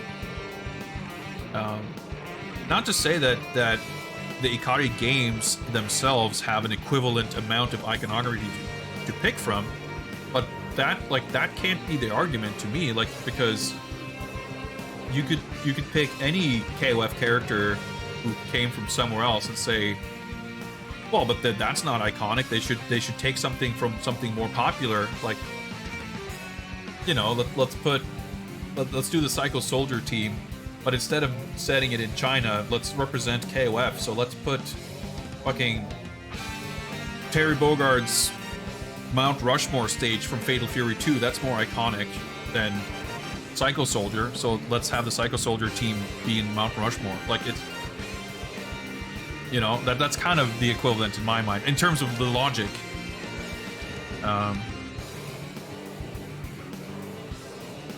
It's I think it's stupid. I think it's Ikari Warriors erasure. Damn it! I will not stand for it. Anyway, what was I talking about? Characters in KOF 15. Yeah. So anyway, I think for deep cuts, like I have very mixed feelings about those kinds of, like, in KOF 11, all the weirdo guest characters in that game, like, they're edit characters, they're kind of bonus characters, it's a different thing. I don't mind it as much. I didn't necessarily like the weird, other world team or whatever in 14. It's not really about the sanctity of the story or anything. It's just like, I don't know. It would be weird. Well, I was gonna say it would be weird if they introduced, like, time travel shit. I guess they did in 14. But I think it's one of those things where conceptually I don't really like it, but I think it's also because Metal Slug in particular is not...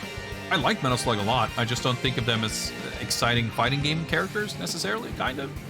I think Marco was awesome in Neo Geo Battle Coliseum. That was a perfect space for that kind of character. You have Cyber Woo and whatever other shit in a crazy game like that. That's perfect. But in KOF, I feel like I prefer more, like, thoroughbred, fighting game characters. And I don't want Samurai Showdown characters in it, really. I don't want Last Blade characters in it, really. I don't really want any Mark of the Wolves characters in it, but that's not a thematical thing or anything like that. It's just there aren't any characters from that game that I really want to see. Really. But, I've speculated that the final team, because I guess we don't know 100% for a fact, but it seems as if among the whatever 5 characters that are left to announce, that there is probably one team that we don't know any of the members of. I hope that's the case anyway, because it's like Kukri, K-Dash, and Ankael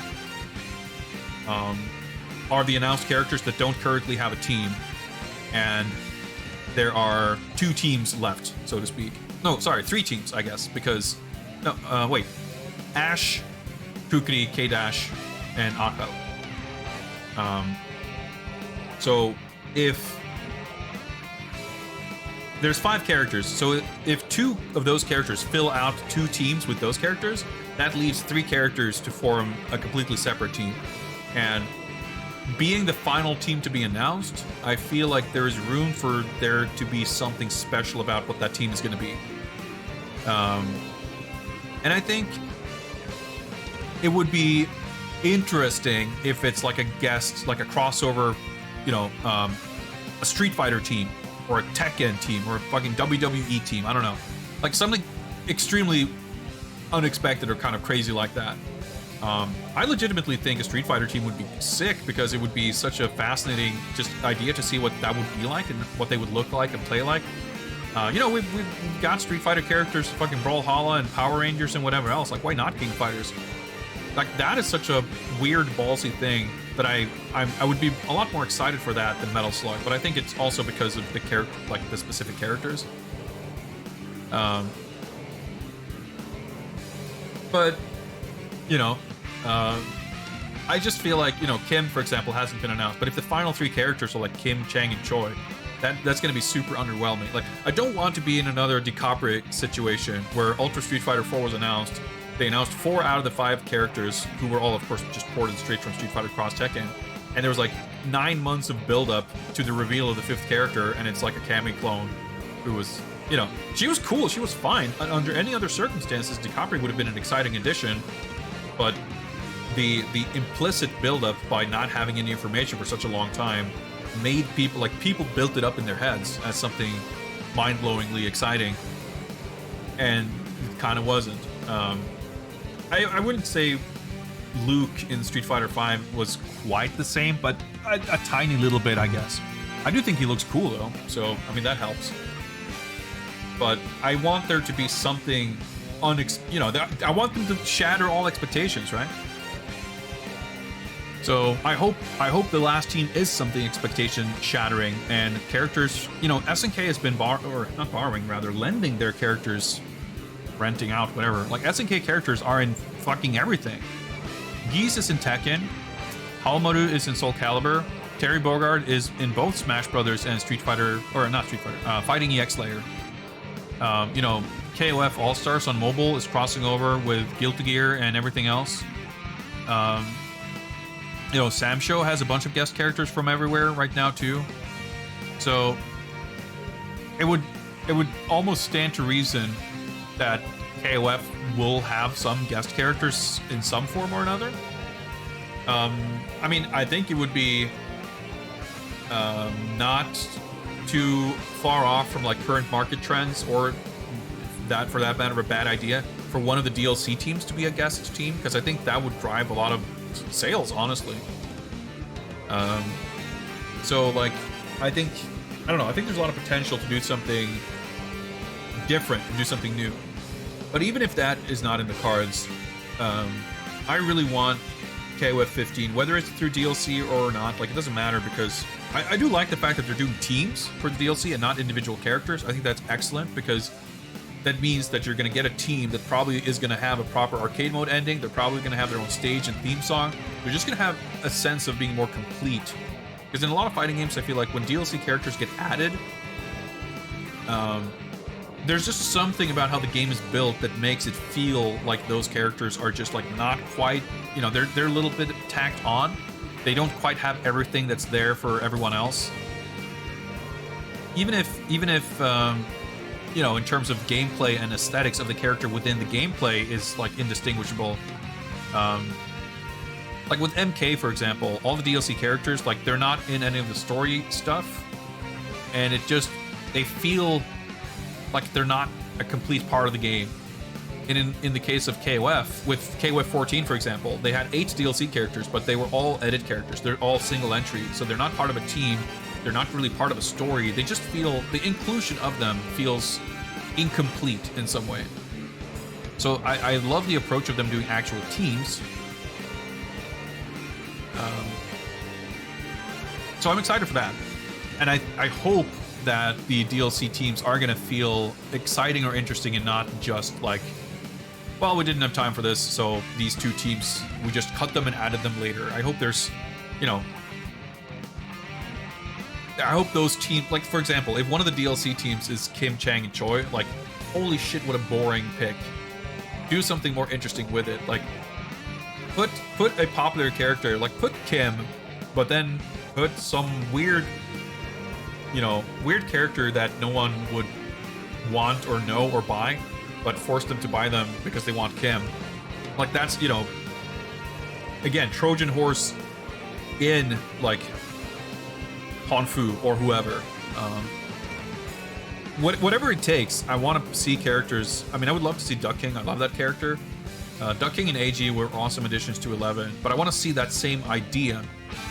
Wajai and Raiden in this game, it was great. I don't even really like those characters per se, but it was so cool to see them. So I really want to see, Hanfu. Like, that guy, you know, got shortchanged. I know a lot of people really want to see Rick Stroud. I could take or leave it. It's kind of whatever, but Hanfu for me is the one I really want. Franco Bash would be awesome. I know Art of Fighting doesn't have a lot of like really cool characters, but I think plenty of them could be reinvented to be made cool. Whether it's, I don't know, Mickey Rogers or Jack Turner, why not? Even like Carmen Cole, if he didn't move like a fucking mannequin, like maybe he would be cool. I don't know.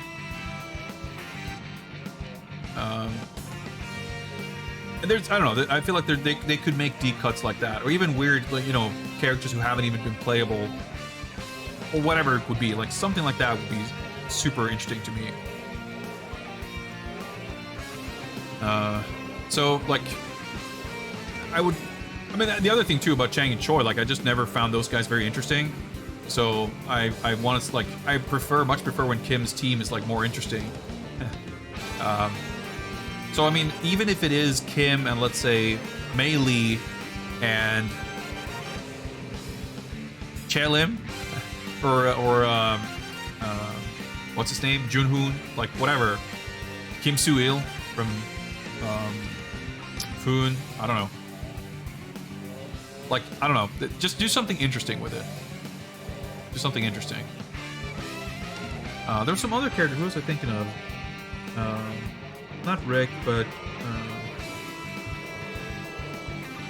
oh, whatever. Put fucking Duke from Burning Fight. Do something weird. Anyway, let's play King of Fighters 13. Oh yeah, that's final round. Okay, yeah. Oh, that's a great start.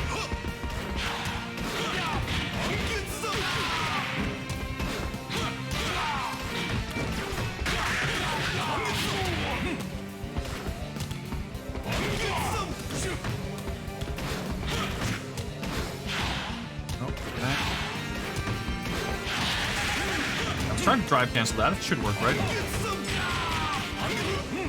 Wow, okay, that was kind of cool.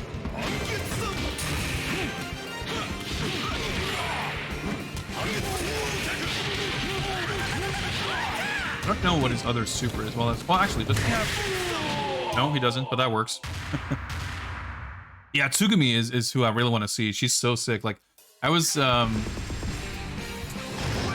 know, I was kind of wish list theory crafting a team of like Angel, Tsugumi, and whoever else, as like a, you know, wrestling team. Just like, yeah, maybe Hinako. You know, I don't even care for her at all, but sure, you know, why not? I know a lot of people have been, you know, talking about the American sports team. Again, it's a set of characters I don't necessarily feel that strongly about, but I would still strongly welcome their return just because it's we haven't seen them for so long, and you know,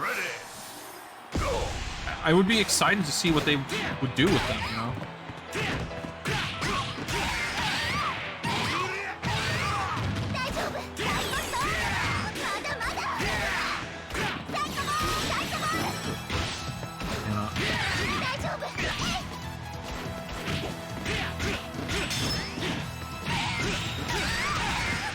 Oh, that works, I guess.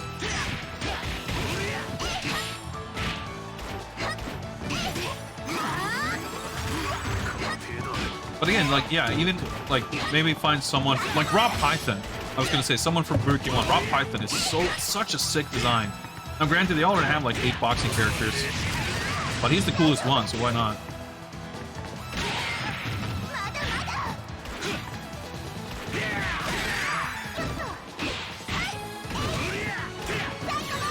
This song reminds me a lot of the 2000 Black Soldier theme.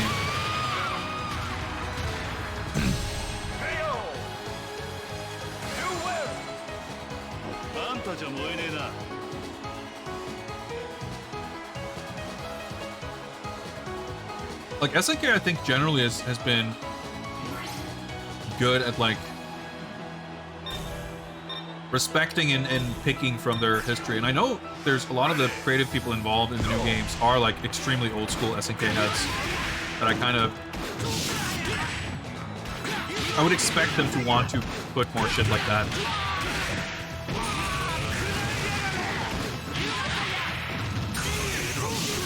Ah, chip down. Chip damage is the thing. Yeah, I would love to see Saishu back. Because then I want Takuma back, right? And I frankly like I never necessarily preferred him on the Gyokugen team. I always loved the Oyaji team in '98, so it would be sick to see a new team like that. Like Hydern is elsewhere, of course. That's fine, and that's the thing. I don't want the exact teams. I want like the. That's what I like about like the women fighters team and stuff. Like it can have a different lineup every year, but it's still like the same team. And you could easily put Takuma and Saishu and like use that as a, I don't know, an excuse to come up with some other.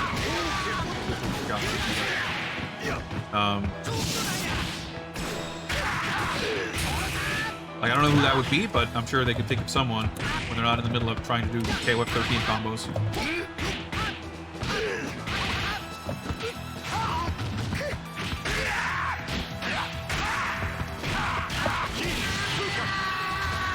I would love to see the boss team come back, but in a different, like, I think Geese is definitely one of those characters where it's surprising that he hasn't been revealed yet.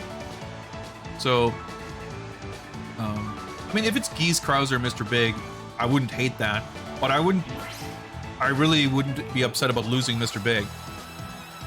But Krauser is such a cool character that I would love to see him back. Like, but I mean, I guess I don't know. Todo on the Oyaji team? Sure, I wouldn't be. It's not a character I would be excited to play, but it'd be fun to see him. I mean, you could put Yamada Jubei on that team. You could put, what's his name, Togo, whatever, like the old dude from Wild Ambition. I don't know if he's interesting. I barely play that game, but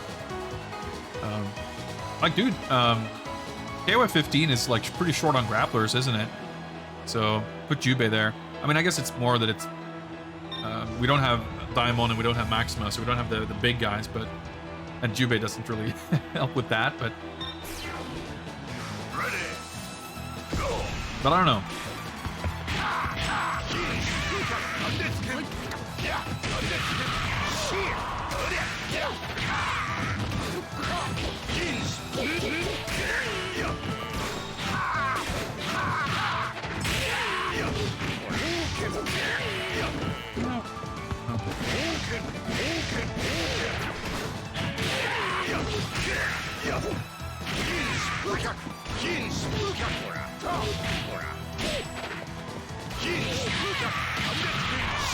Oh shit, I fucked up.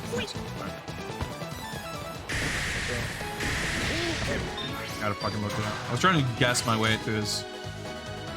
Okay.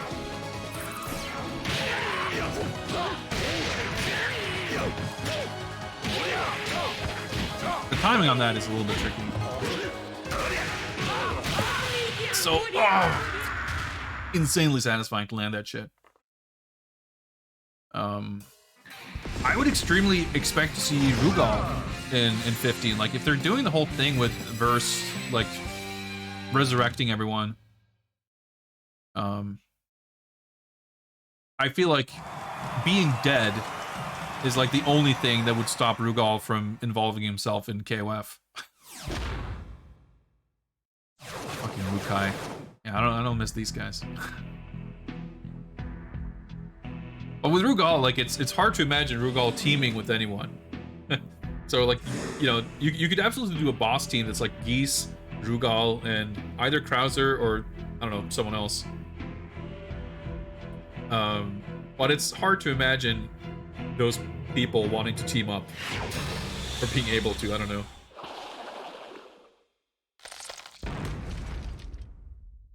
But I feel like I expect Rugal to show up in that game before all is said and done, one way or the other.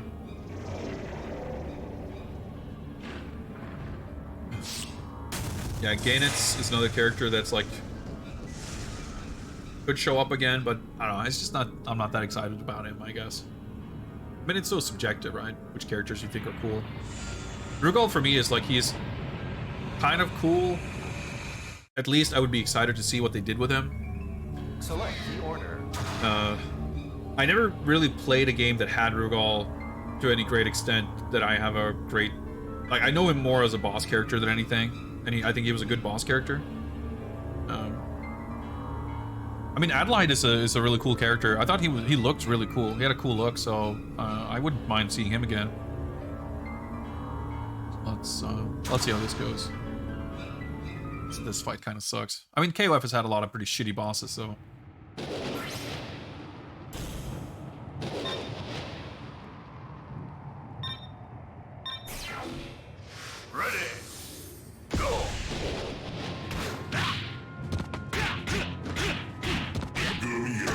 Yeah, I hate this animation just that takes so long. I just remind that's why this fight pisses me off so much. Whenever he touches you, the animations just like take 2 years.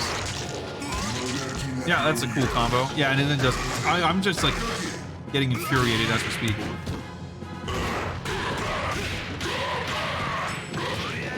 I'm not getting any mission, whatever target actions either.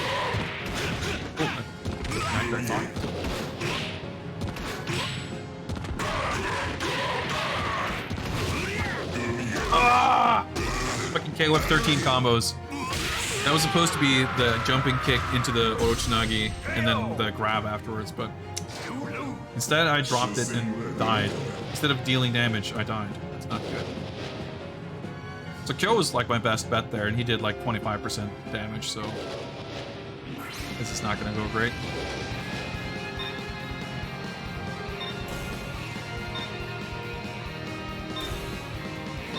Yeah, Li Pai Long, like, I don't know. Li Pai Long looks cool, and he's got the best theme song. But I don't know that I think he's like, his moves are like cool or whatever. Whoa, that was...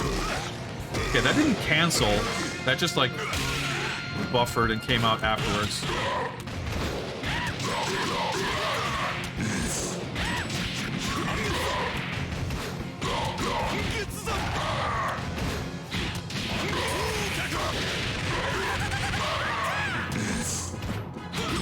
Not good at blocking blows, mostly, except when he does, I guess. I don't know.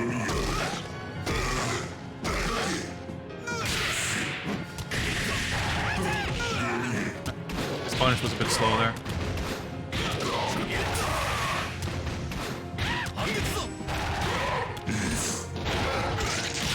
Well, that went surprisingly well. Let's see if Takuma can do this. I doubt it, but it's possible. Yeah, I don't remember the Magaki fight really, but I do remember I didn't play 11 all that much.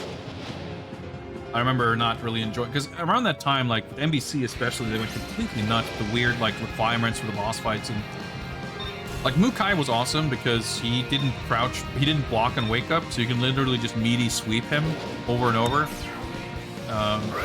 And that was the fight. That was good. That was convenient.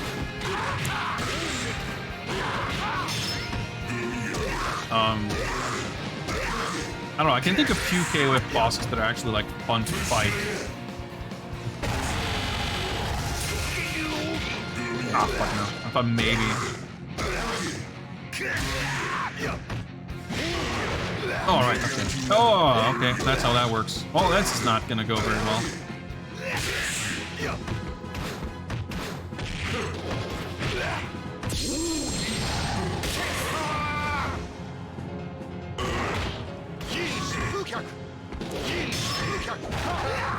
Oh, okay, shit. I thought maybe that whip I could have swept him. Well, I got a lot closer than I thought I would. But that Neomax did like, what, 15, 20%?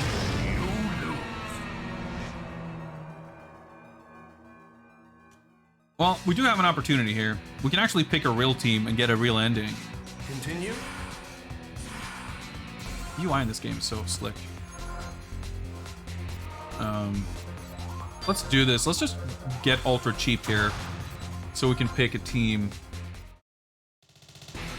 I know I've seen these endings, but I don't remember any of them.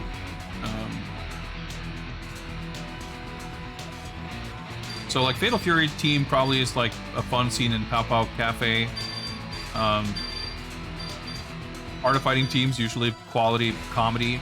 I don't remember if any of the teams has like any interesting cool cameos or anything. I don't know if the endings are like all that remarkable. Let's go. Let's go, indeed, Terry. Let's go.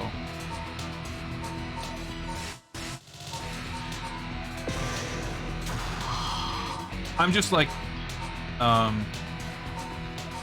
very optimistically here, assuming that we'll just win, regardless if I pick characters that I can play or not. We'll see, I guess. Select the order.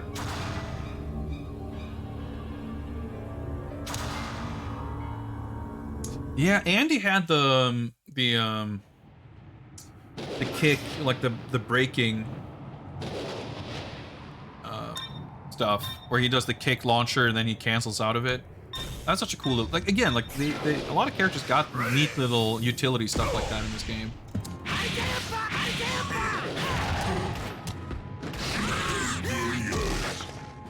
This animation is like designed to infuriate me. Like it just.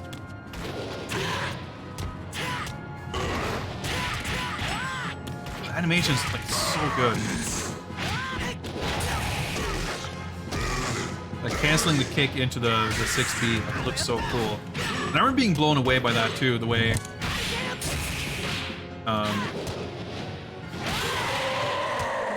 when his 6B whiffs, he spins around, but when it actually connects, the kick like stops. I felt like I'd never seen that in a 2D fighter before. Even in a 3D fighting game, it's like not common exactly. Street Fighter V does it, but it's not something you would have like always seen. So that kind of blew me away.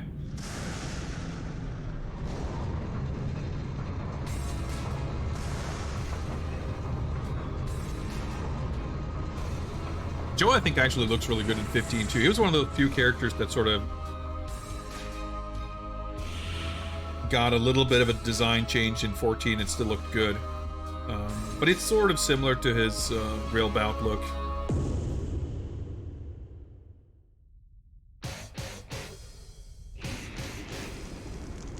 Oh yeah, we have to fight like the weird Dark Ash thing, right? That's a thing. I haven't played this in so long. I just remember there's like the Psyche, the red Psyche, dark, like I don't know, there's like 5 versions of Ash and they all suck ass. But hey, like I'm impressed that they made any kind of boss character for, like, modern fighting games barely have boss characters. Select the order.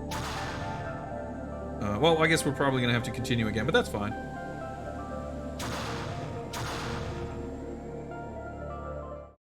I don't remember what fighting this character is like at all. Well, I remember this fucking stage.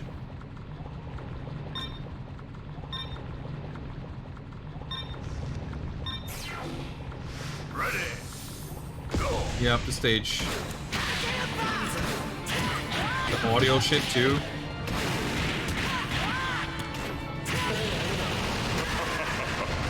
Unspeakable horror. Hey, what's up, Cody? Thank you very much for your continued support of Unspeakable Horrors. Yeah, of course.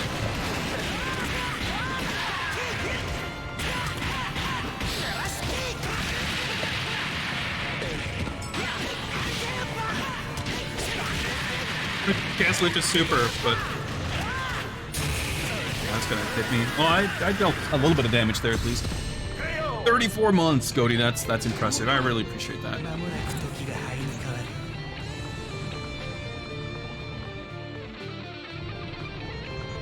mean, the music's kind of cool, but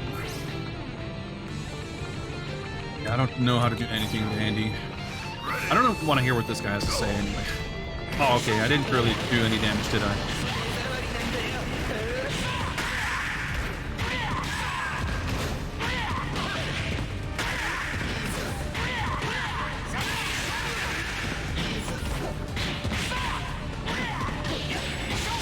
Wow, okay. Just can't even cancel it. Weird, but...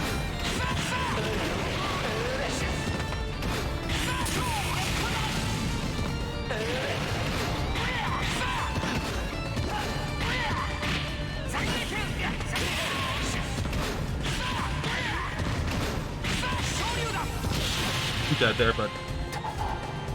It's gonna have like a little bit over half. I don't think it's gonna go very great, but at least I know Terry's supers. I don't know any combos or anything though, really. But, I mean, I know his moves a little bit better than Andy's.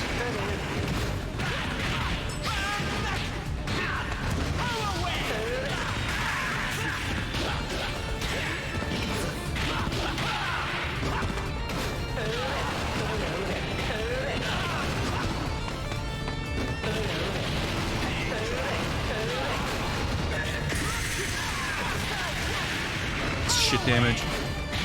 I don't know how to do his Neomax though. Dead. Nope. He's dead somehow. Wow, he doesn't even do the triple geyser as the level 2. Well, we got it. We got it somehow.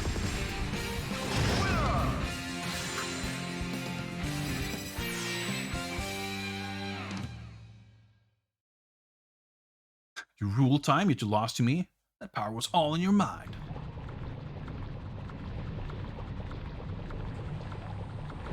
Did it. I mean, it's not a 1cc or anything, but we did it. Yeah, like, it's interesting. I think, like, the weird blurry trail effect that Dark Ash has, that it's kind of similar to the HD mode. It's also, like, it's an interesting visual, even if it doesn't exactly look very attractive.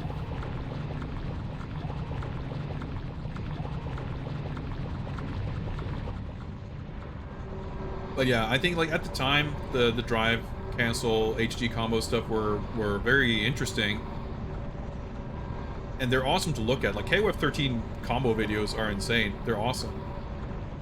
But I'm not a huge fan of like playing it like this. It's kind of whatever. But like actually playing it competitively or in versus mode, I felt like I stopped kind of having fun with the game when it felt like I wasn't like physically capable of keeping up because the requirements were sort of so high. Like I'm just not that type of player really that really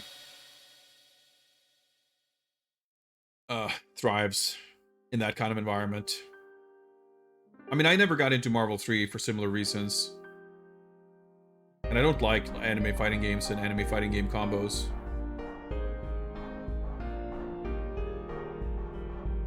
Well, I mean, I wasn't really going to tournaments much at the time. I mean, I've played KOF13 at tournaments, at least once or twice, events I've been to. But even, you know, just playing with my friends, and it wasn't a matter of like I couldn't keep up with them, even though I generally couldn't really. I lost usually. I mean, I would take games here and there, but I wasn't as good as them generally. But it's like, it's also the fact that I felt like I couldn't, you know, I could have picked easier characters, but I wanted to play Takuma because he was fucking sick. And I couldn't really, you know, play that character, so to speak. Meanwhile, one of my friends played Shenwu, and he was like the easiest character. Like his HD combos are like super easy. Well, this is an ending.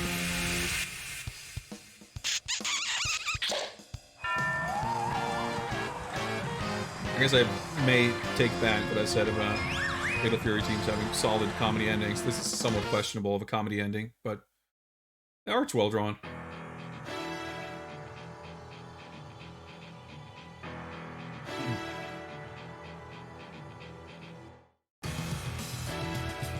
But it was just like, it wasn't necessarily about losing or not being able to win, but more like once you reach a certain level, you're realizing like, yeah, okay, so this is the stuff I have to learn. This is the stuff I have to do. I mean, I felt similarly about Tekken the few times I've attempted to kind of get into that with like Tekken 5. I've sort of maintained that the more I learn about Tekken, the less I enjoy it. Because when you get a better sense of all the shit you need to learn to understand it, to be able to play, the less enjoyable I find it to be. And I think KOF, a lot of the time, like it's, at least when it comes to combo execution, looking at least like, you know, 98.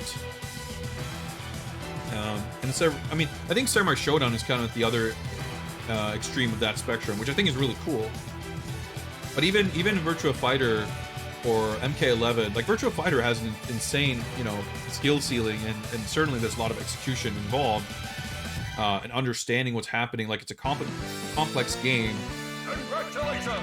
But being able to feel like you can play a character reasonably effectively and understand how to do them, how to use them, I don't think that has a particularly high threshold. And MK11 I think is awesome because it has a lot of people didn't like it compared to MKX because it is kind of slow paced and dry. But I like dry fighting games. And I think this game is, I don't know, as far as KOF games go, this one is fucking dripping wet.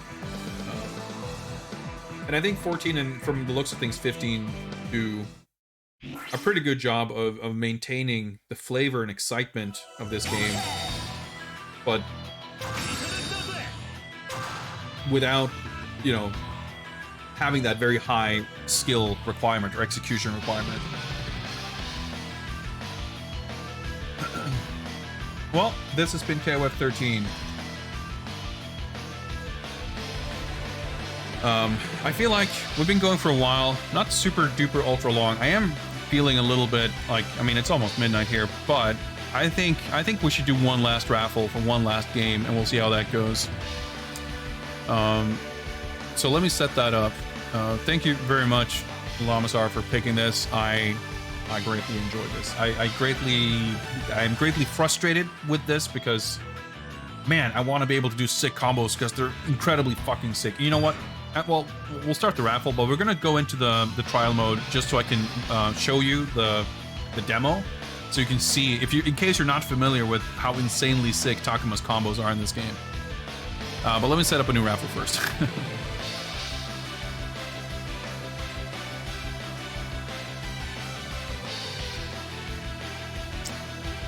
And there we go. Raffle is open. Let's watch some combos. Type raffle in chat if you want to pick the last game of the evening.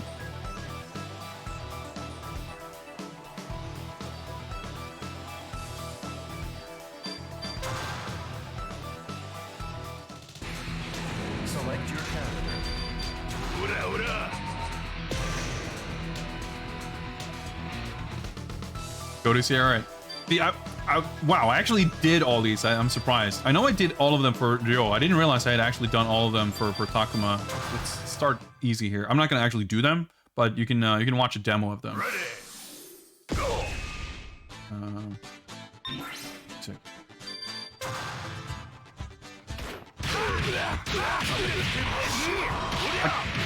Oh, this is so sick! Like canceling into the. Oh yeah, you can catch him with the EX. Yeah, that's right. The regular Zanetskin doesn't work with the EX one. It's so fucking sick. Like that command grab is like the coolest fucking grab. Yeah, this is like juggling with the fireballs. So, yeah. Oh, yeah, the triple Haushokoken. I guess we'd have to get to the end here to get to the real sick shit. Yeah, I'm seeing some Zanetskins there.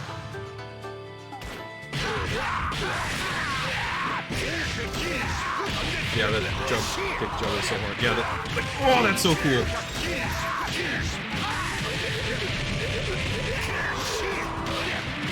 Like the combo looks like it's gonna end.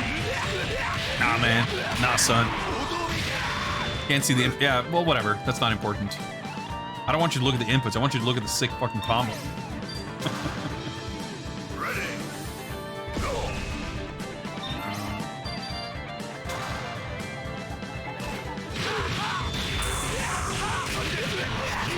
Yeah, like juggling and then oh yeah, he has to do a little micro dash to catch up.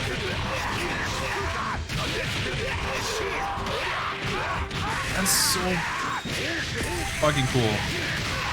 Just the comboing into a combo extension command grab is just like such a galaxy brain concept, and it's so cool. I think this is the last one, probably. No, it's not. Okay. I think we might have just enough time to see all of these before we pick the winner.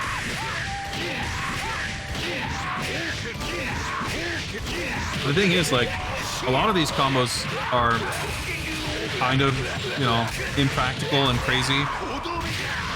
But a lot of the time, like, the equivalent of these combos are, like, sort of, kind of what you're almost expected to do. Like, every character can do a touch of death, you know, if you have enough bars. But the thing is, like, a lot of characters can do these fairly crazy combos even without a lot of meter.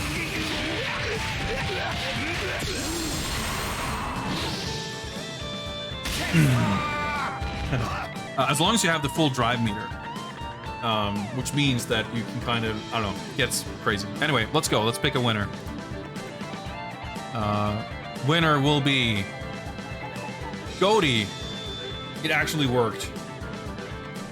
It actually worked. You're out of Ranma games to pick, so let's see how this is gonna go. Oh yeah, let me update the spreadsheet while we're here. King of Fighters 13 has been played.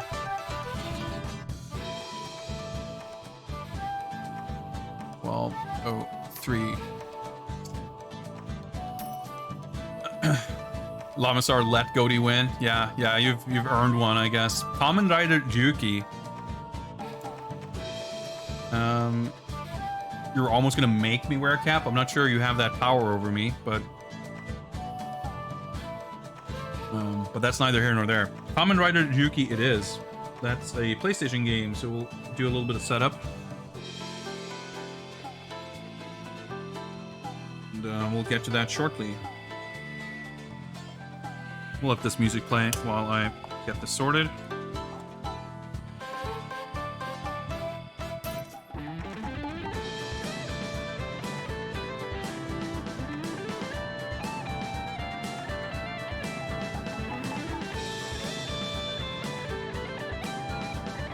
I know I've played those Kamen Rider games. I don't feel like I remember a lot about that one in particular.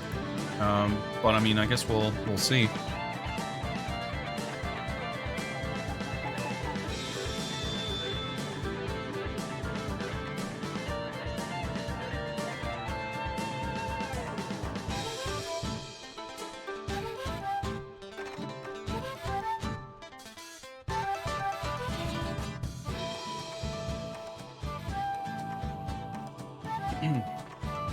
I don't know that it's an arcade stick game really, but I happen to have this plugged in, so I guess we're arcade sticking it.